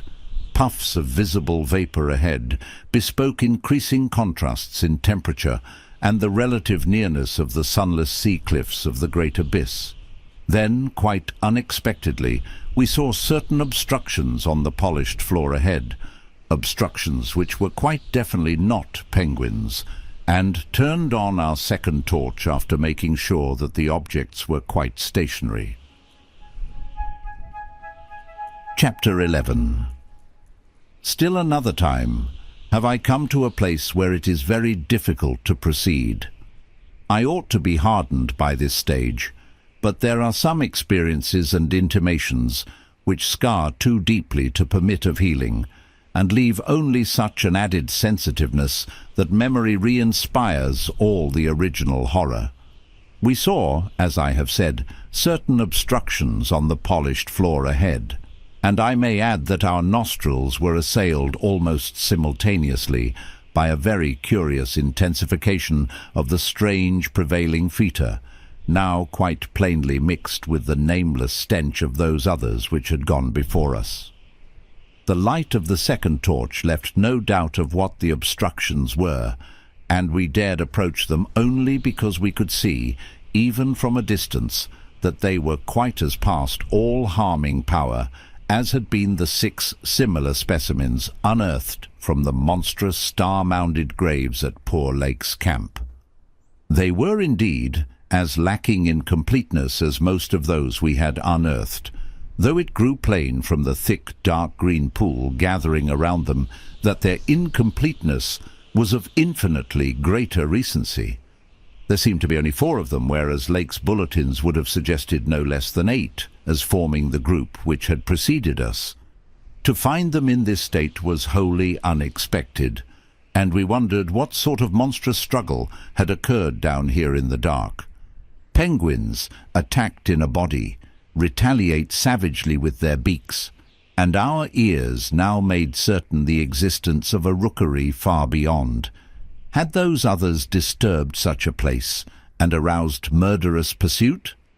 The obstructions did not suggest it, for penguin beaks against the tough tissues Lake had dissected could hardly account for the terrible damage our approaching glance was beginning to make out. Besides, the huge blind birds we had seen appeared to be singularly peaceful. Had there then been a struggle among those others, and were the absent 4 responsible? If so, where were they? Were they close at hand and likely to form an immediate menace to us? We glanced anxiously at some of the smooth-floored lateral passages as we continued our slow and frankly reluctant approach. Whatever the conflict was, it had clearly been that which had frightened the penguins into their unaccustomed wandering. It must, then, have arisen near that faintly heard rookery in the incalculable gulf beyond, since there were no signs that any birds had normally dwelt here. Perhaps, we reflected, there had been a hideous running fight, with the weaker party seeking to get back to the cached sledges when their pursuers finished them. One could picture the demoniac fray between namelessly monstrous entities as it surged out of the black abyss, with great clouds of frantic penguins squawking and scurrying ahead. I say that we approached those sprawling and incomplete obstructions slowly and reluctantly. Would to heaven we had never approached them at all, but had run back at top speed out of that blasphemous tunnel with the greasily smooth floors and the degenerate murals aping and mocking the things they had superseded. Run back before we had seen what we did see, and before our minds were burned with something which will never let us breathe easily again. Both of our torches were turned on the prostrate objects, so that we soon realized the dominant factor in their incompleteness. Mauled, compressed, twisted, and ruptured as they were, their chief common injury was total decapitation. From each one, the tentacled starfish head had been removed, and as we drew near, we saw that the manner of removal looked more like some hellish tearing or suction than like any ordinary form of cleavage. Their noisome dark green ichor formed a large, spreading pool, but its stench was half overshadowed by that newer and stranger stench, here more pungent than at any other point along our route. Only when we had come very close to the sprawling obstructions could we trace that second unexplainable fuiter to any immediate source, and the instant we did so, Danforth, remembering certain very vivid sculptures of the Old One's history in the Permian Age 150 million years ago, gave vent to a nerve-tortured cry which echoed hysterically through that vaulted and archaic passage with the evil palimpsest carvings. I came only just short of echoing his cry myself, for I had seen those primal sculptures too, and had shudderingly admired the way the nameless artist had suggested that hideous slime coating found on certain incomplete and prostrate Old Ones, those whom the frightful shoggoths had characteristically slain and sucked to a ghastly headlessness in the great war of resubjugation. They were infamous, nightmare sculptures even when telling of age-old, bygone things. For shoggoths and their work ought not to be seen by human beings or portrayed by any beings. The mad author of the Necronomicon had nervously tried to swear that none had been bred on this planet, and that only drug dreamers had ever conceived them. Formless protoplasm able to mock and reflect all forms and organs and processes, viscous agglutinations of bubbling cells, rubbery 15-foot spheroids infinitely plastic and ductile, slaves of suggestion, builders of cities, more and more sullen, more and more intelligent, more and more amphibious, more and more imitative. Great God! What madness made even those blasphemous Old Ones willing to use and to carve such things? And now, when Danforth and I saw the freshly glistening and reflectively iridescent black slime, which clung thickly to those headless bodies, and stank obscenely with that new unknown odor, whose cause only a diseased fancy could envisage, clung to those bodies and sparkled less voluminously on a smooth part of the accursedly resculptured wall in a series of grouped dots, we understood the quality of cosmic fear to its uttermost depths. It was not fear of those 4 missing others, for all too well did we suspect they would do no harm again. Poor devils! After all, they were not evil things of their kind. They were the men of another age and another order of being. Nature had played a hellish jest on them, as it will on any others that human madness, callousness, or cruelty may hereafter drag up in that hideously dead or sleeping polar waste. And this was their tragic homecoming. They had not been even savages, for what indeed had they done? That awful awakening in the cold of an unknown epoch, perhaps an attack by the furry, frantically barking quadrupeds, and a dazed defense against them, and the equally frantic white simians with the queer wrappings and paraphernalia. Poor Lake, poor Gedney, and poor Old Ones, scientists to the last. What had they done that we would not have done in their place? God, what intelligence and persistence! What a facing of the incredible, just as those carven kinsmen and forebears had faced things only a little less incredible, radiates, vegetables, monstrosities, star-spawn, whatever they had been. They were men. They had crossed the icy peaks on whose templed slopes they had once worshipped and roamed among the tree ferns. They had found their dead city brooding under its curse and had read its carven latter days as we had done. They had tried to reach their living fellows in fabled depths of blackness they had never seen. And what had they found? All this flashed in unison through the thoughts of Danforth and me as we looked from those headless, slime-coated shapes to the loathsome palimpsest sculptures and the diabolical dot groups of fresh slime on the wall beside them.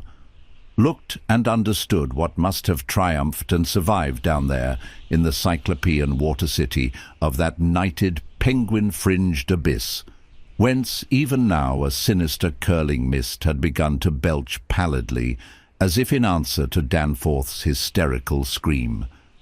The shock of recognizing that monstrous slime and headlessness had frozen us into mute, motionless statues, and it is only through later conversations that we have learned of the complete identity of our thoughts at that moment.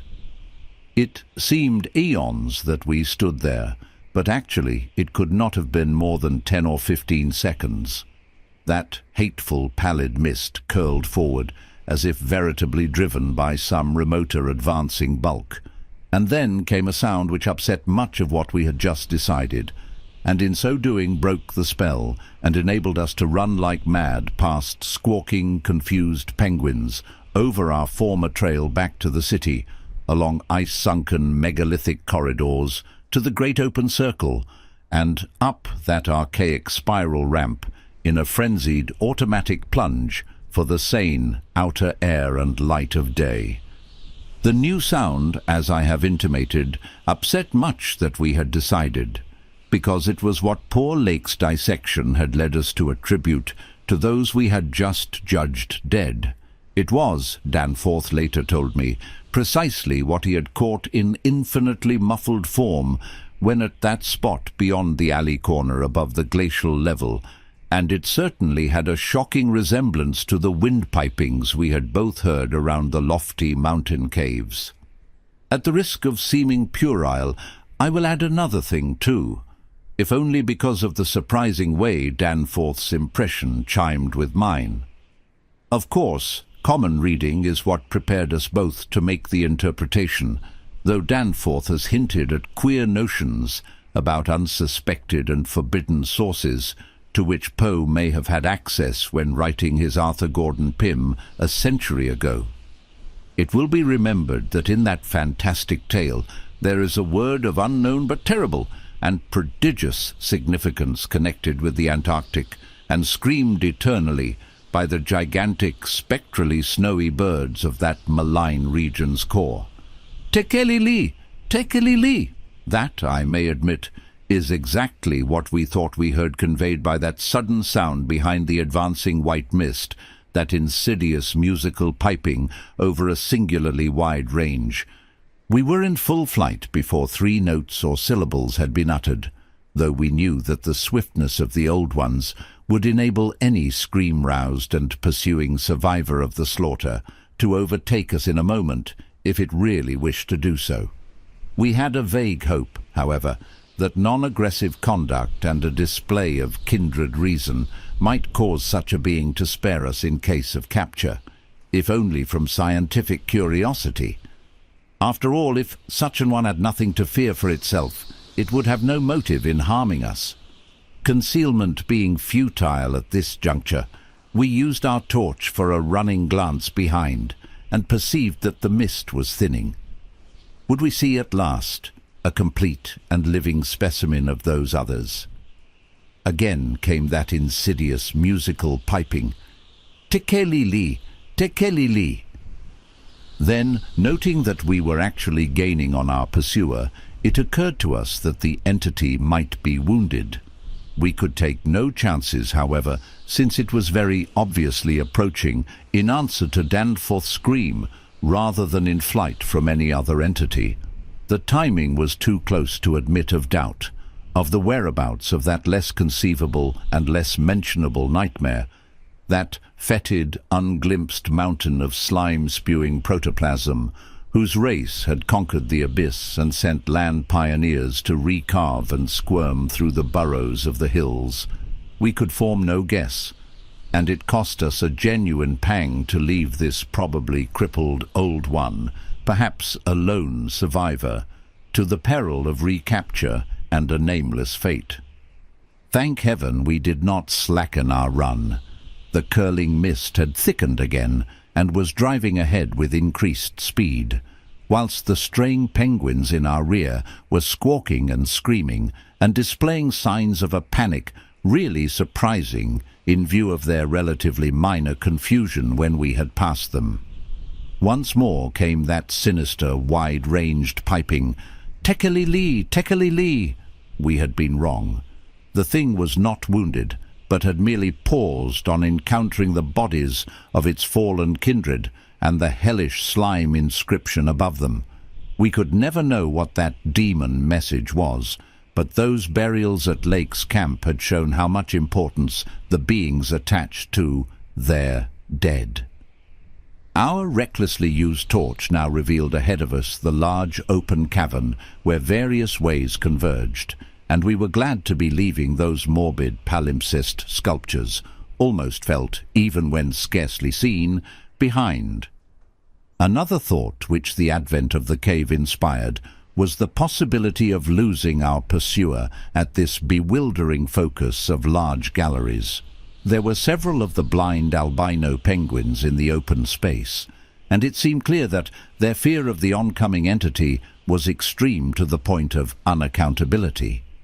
If at that point we dimmed our torch to the very lowest limit of travelling need, keeping it strictly in front of us, the frightened, squawking motions of the huge birds in the mist might muffle our footfalls, screen our true course, and somehow set up a false lead.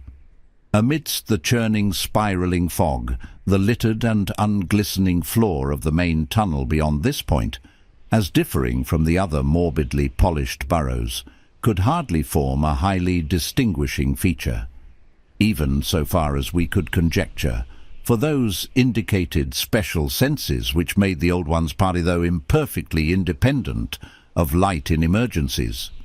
In fact, we were somewhat apprehensive lest we go astray ourselves in our haste, for we had, of course, decided to keep straight on toward the dead city, since the consequences of loss in those unknown foothill honeycombings would be unthinkable. The fact that we survived and emerged is sufficient proof that the thing did take a wrong gallery, whilst we providentially hit on the right one. The penguins alone could not have saved us, but in conjunction with the mist, they seemed to have done so. Only a benign fate kept the curling vapours thick enough at the right moment, for they were constantly shifting and threatening to vanish. Indeed, they did lift for a second, just before we emerged from the nauseously re-sculptured tunnel into the cave, so that we actually caught one first, and only half glimpse of the oncoming entity as we cast a final, desperately fearful glance backward, before dimming the torch and mixing with the penguins in the hope of dodging pursuit. If the fate which screened us was benign, that which gave us the half-glimpse was infinitely the opposite, for to that flash of semi-vision can be traced a full half of the horror which has ever since haunted us.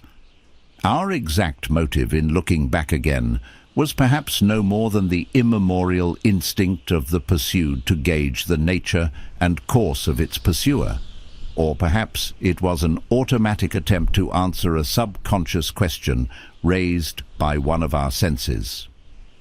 In the midst of our flight, with all our faculties centered on the problem of escape, we were in no condition to observe and analyze details. Yet, even so, our latent brain cells must have wondered at the message brought them by our nostrils. Afterward we realized what it was, that our retreat from the fetid slime coating on those headless obstructions and the coincident approach of the pursuing entity had not brought us the exchange of stenches which logic called for. In the neighbourhood of the prostrate things, that new and lately unexplainable photo had been wholly dominant, but by this time it ought to have largely given place to the nameless stench associated with those others. This it had not done, for instead the newer and less bearable smell was now virtually undiluted, and growing more and more poisonously insistent each second.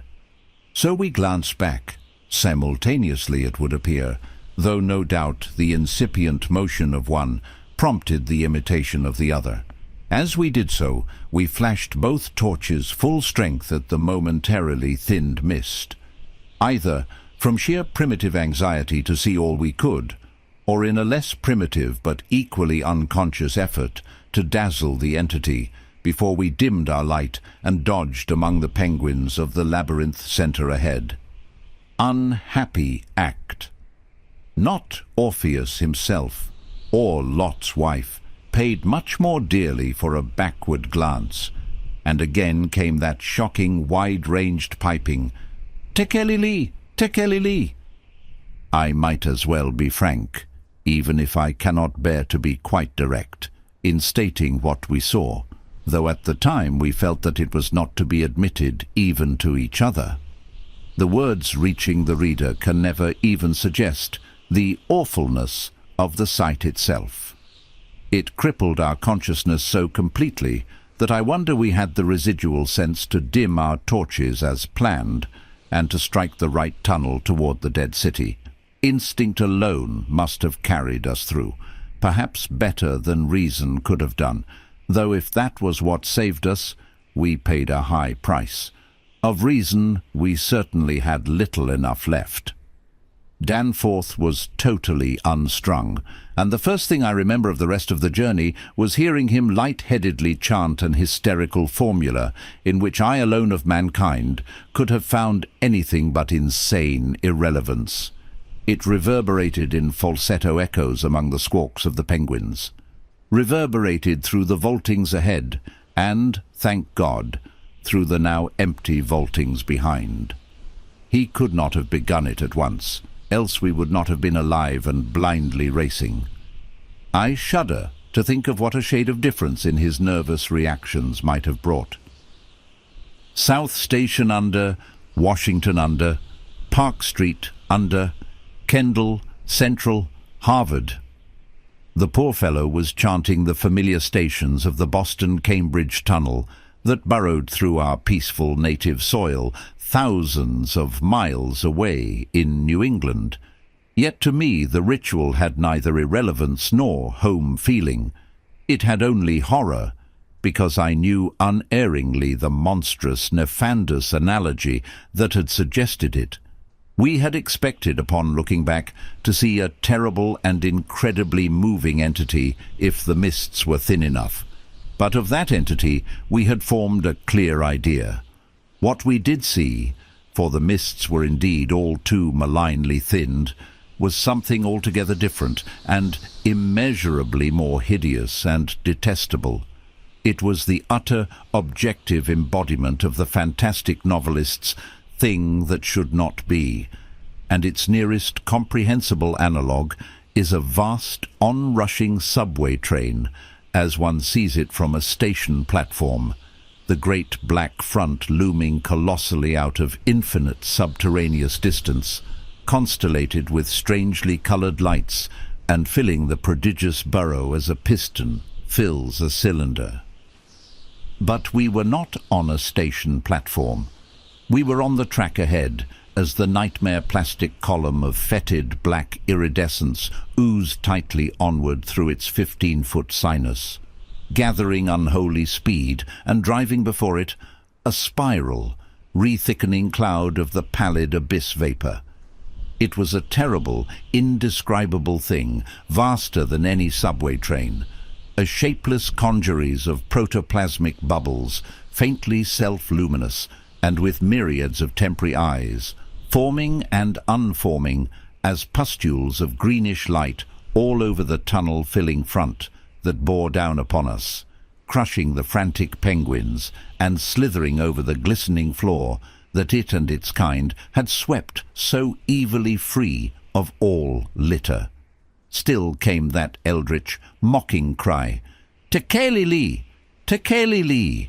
And at last we remembered that the demoniac shoggoths, given life, thought, and plastic organ patterns solely by the old ones, and, having no language save that which the dot groups expressed, had likewise no voice, save the imitated accents of their bygone masters. Chapter 12. Danforth and I have recollections of emerging into the great sculptured hemisphere and of threading our back trail through the cyclopean rooms and corridors of the dead city. Yet these are purely dream fragments, involving no memory of volition, details, or physical exertion. It was as if we floated in a nebulous world or dimension without time, causation, or orientation. The grey half-daylight of the vast circular space sobered us somewhat, but we did not go near those cached sledges or look again at poor Gedney and the dog. They have a strange and titanic mausoleum, and I hope the end of this planet will find them still undisturbed.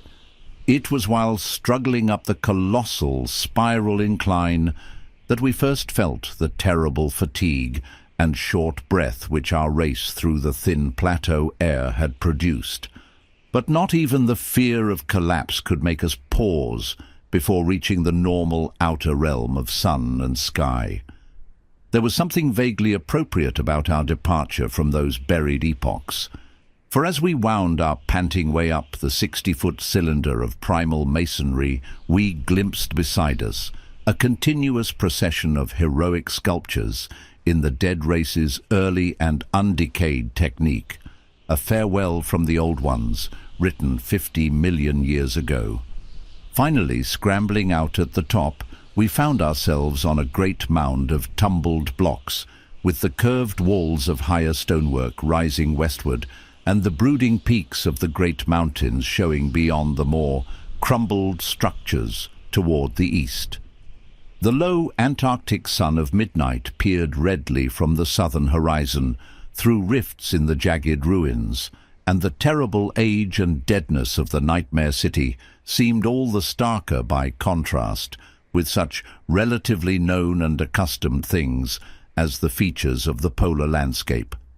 The sky above was a churning and opalescent mass of tenuous ice vapors, and the cold clutched at our vitals.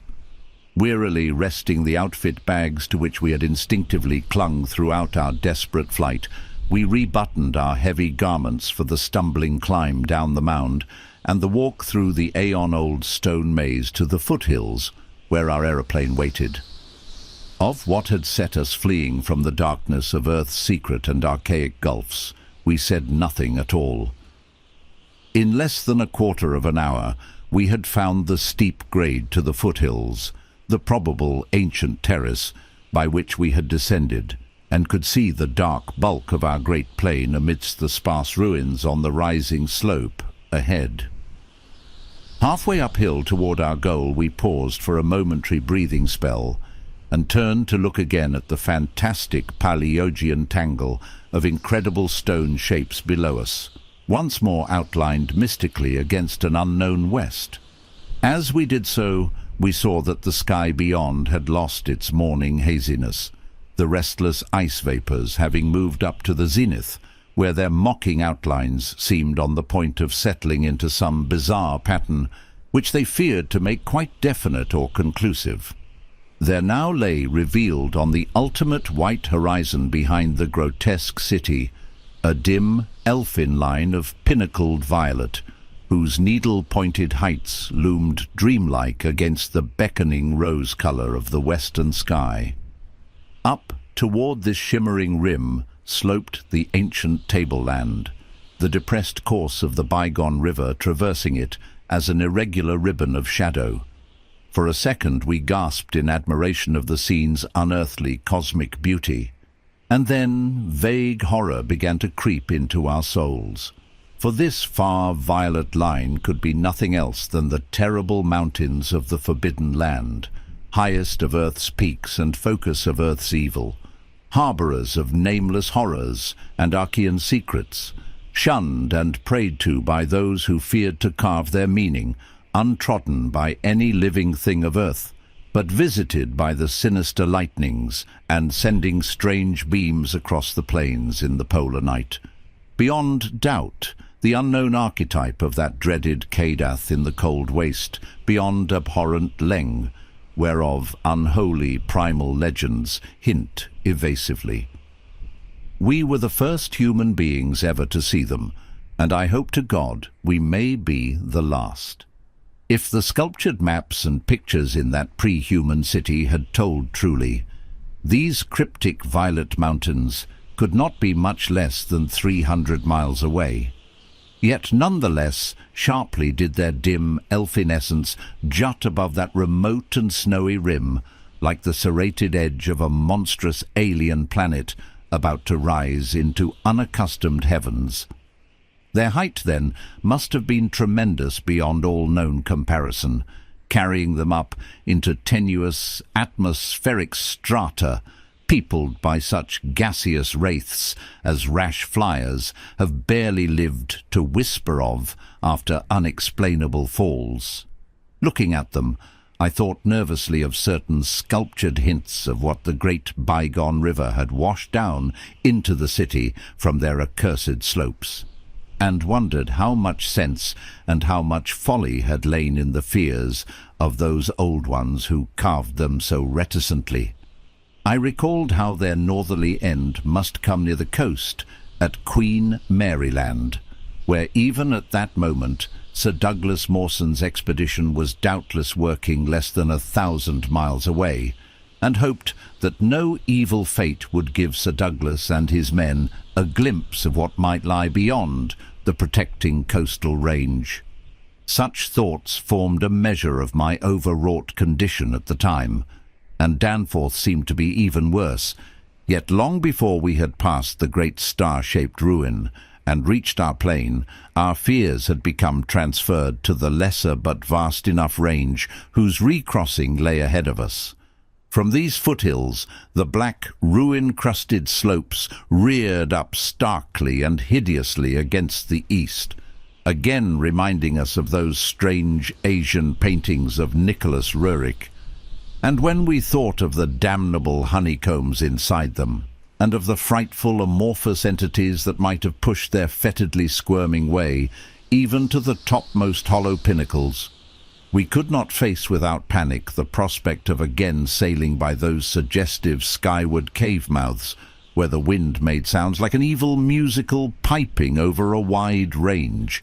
To make matters worse, we saw distinct traces of local mist around several of the summits, as poor Lake must have done when he made that early mistake about volcanism, and thought shiveringly of that kindred mist from which we had just escaped. Of that, and of the blasphemous, horror-fostering abyss whence all such vapours came. All was well with the plane, and we clumsily hauled on our heavy flying furs. Danforth got the engine started without trouble, and we made a very smooth take-off over the nightmare city. Below us, the primal cyclopean masonry spread out as it had done when first we saw it, so short yet infinitely long a time ago, and we began rising and turning to test the wind for our crossing through the pass. At a very high level, there must have been great disturbance, since the ice-dust clouds of the zenith were doing all sorts of fantastic things. But at 24,000 feet, the height we needed for the pass, we found navigation quite practicable. As we drew close to the jutting peaks, the wind's strange piping again became manifest, and I could see Danforth's hands trembling at the controls. Rank amateur though I was, I thought at that moment that I might be a better navigator than he in effecting the dangerous crossing between pinnacles. And when I made motions to change seats and take over his duties, he did not protest.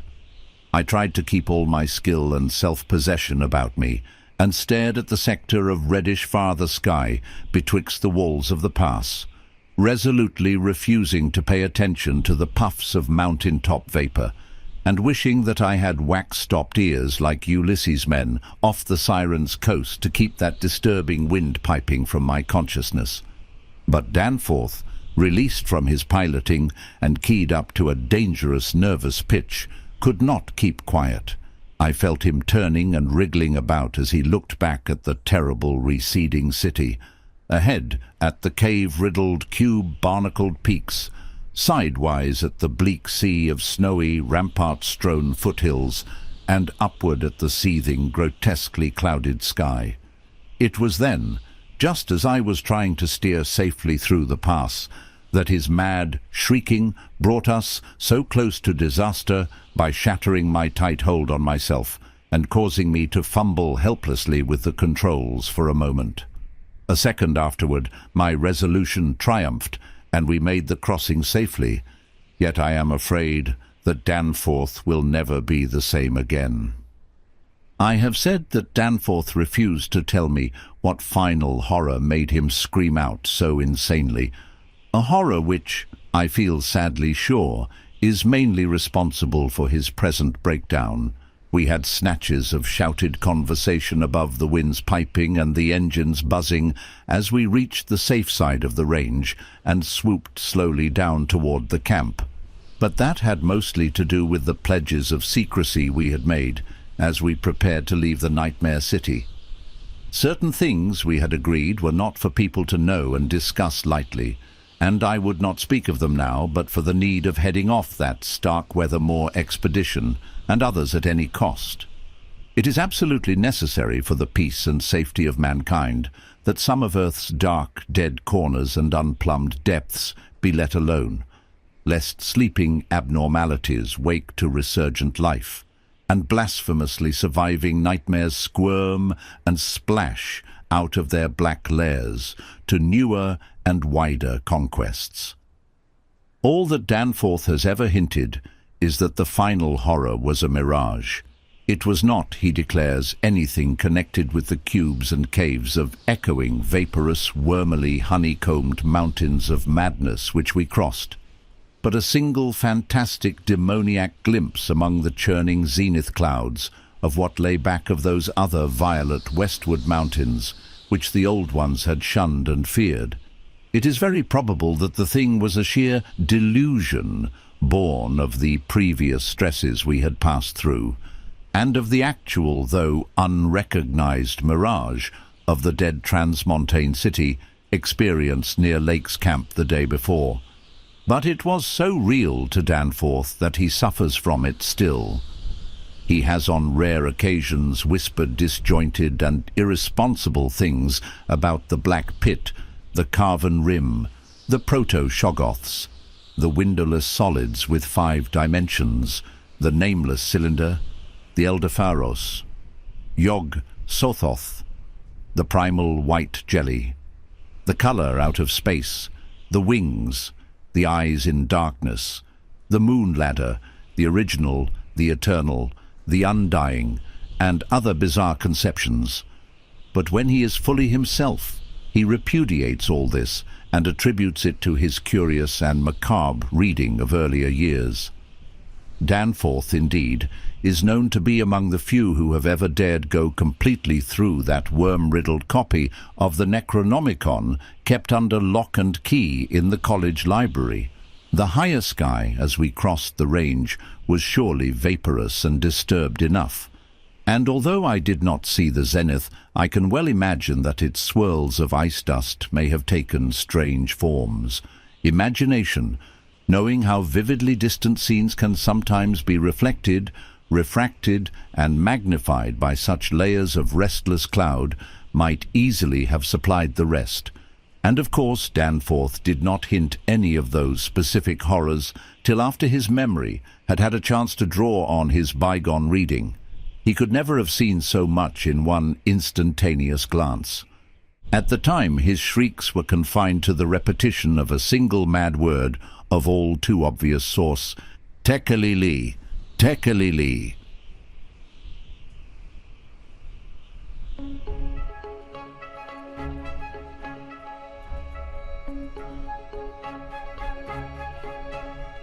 And so the tale ends. Or perhaps it only sleeps, buried beneath ancient ice and aeons of silence. What we've uncovered in this reading is not a conclusion, but a glimpse, a shivering fragment of truths too vast and terrible for the human mind to hold. The mountains still stand, and what waits beyond them still watches.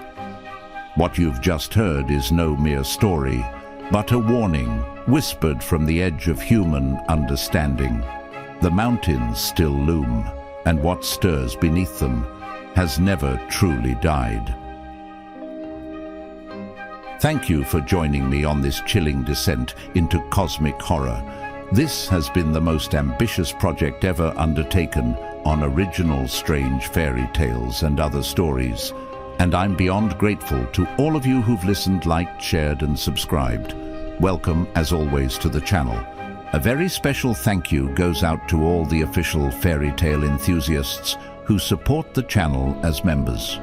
Your contributions help keep these strange and magical stories alive. For just $2 a month, you unlock exclusive perks, including the chance to download the story's illustrations in stunning 4K resolution and a heartfelt thank you in every tale. If you'd like to support the channel and enjoy some extra perks, consider becoming a member today. Until next time, beware the wind that echoes from the peaks and whatever it carries with it. Be sure to stay warm, and beware what sleeps beneath the ice. And I will see you all again very soon.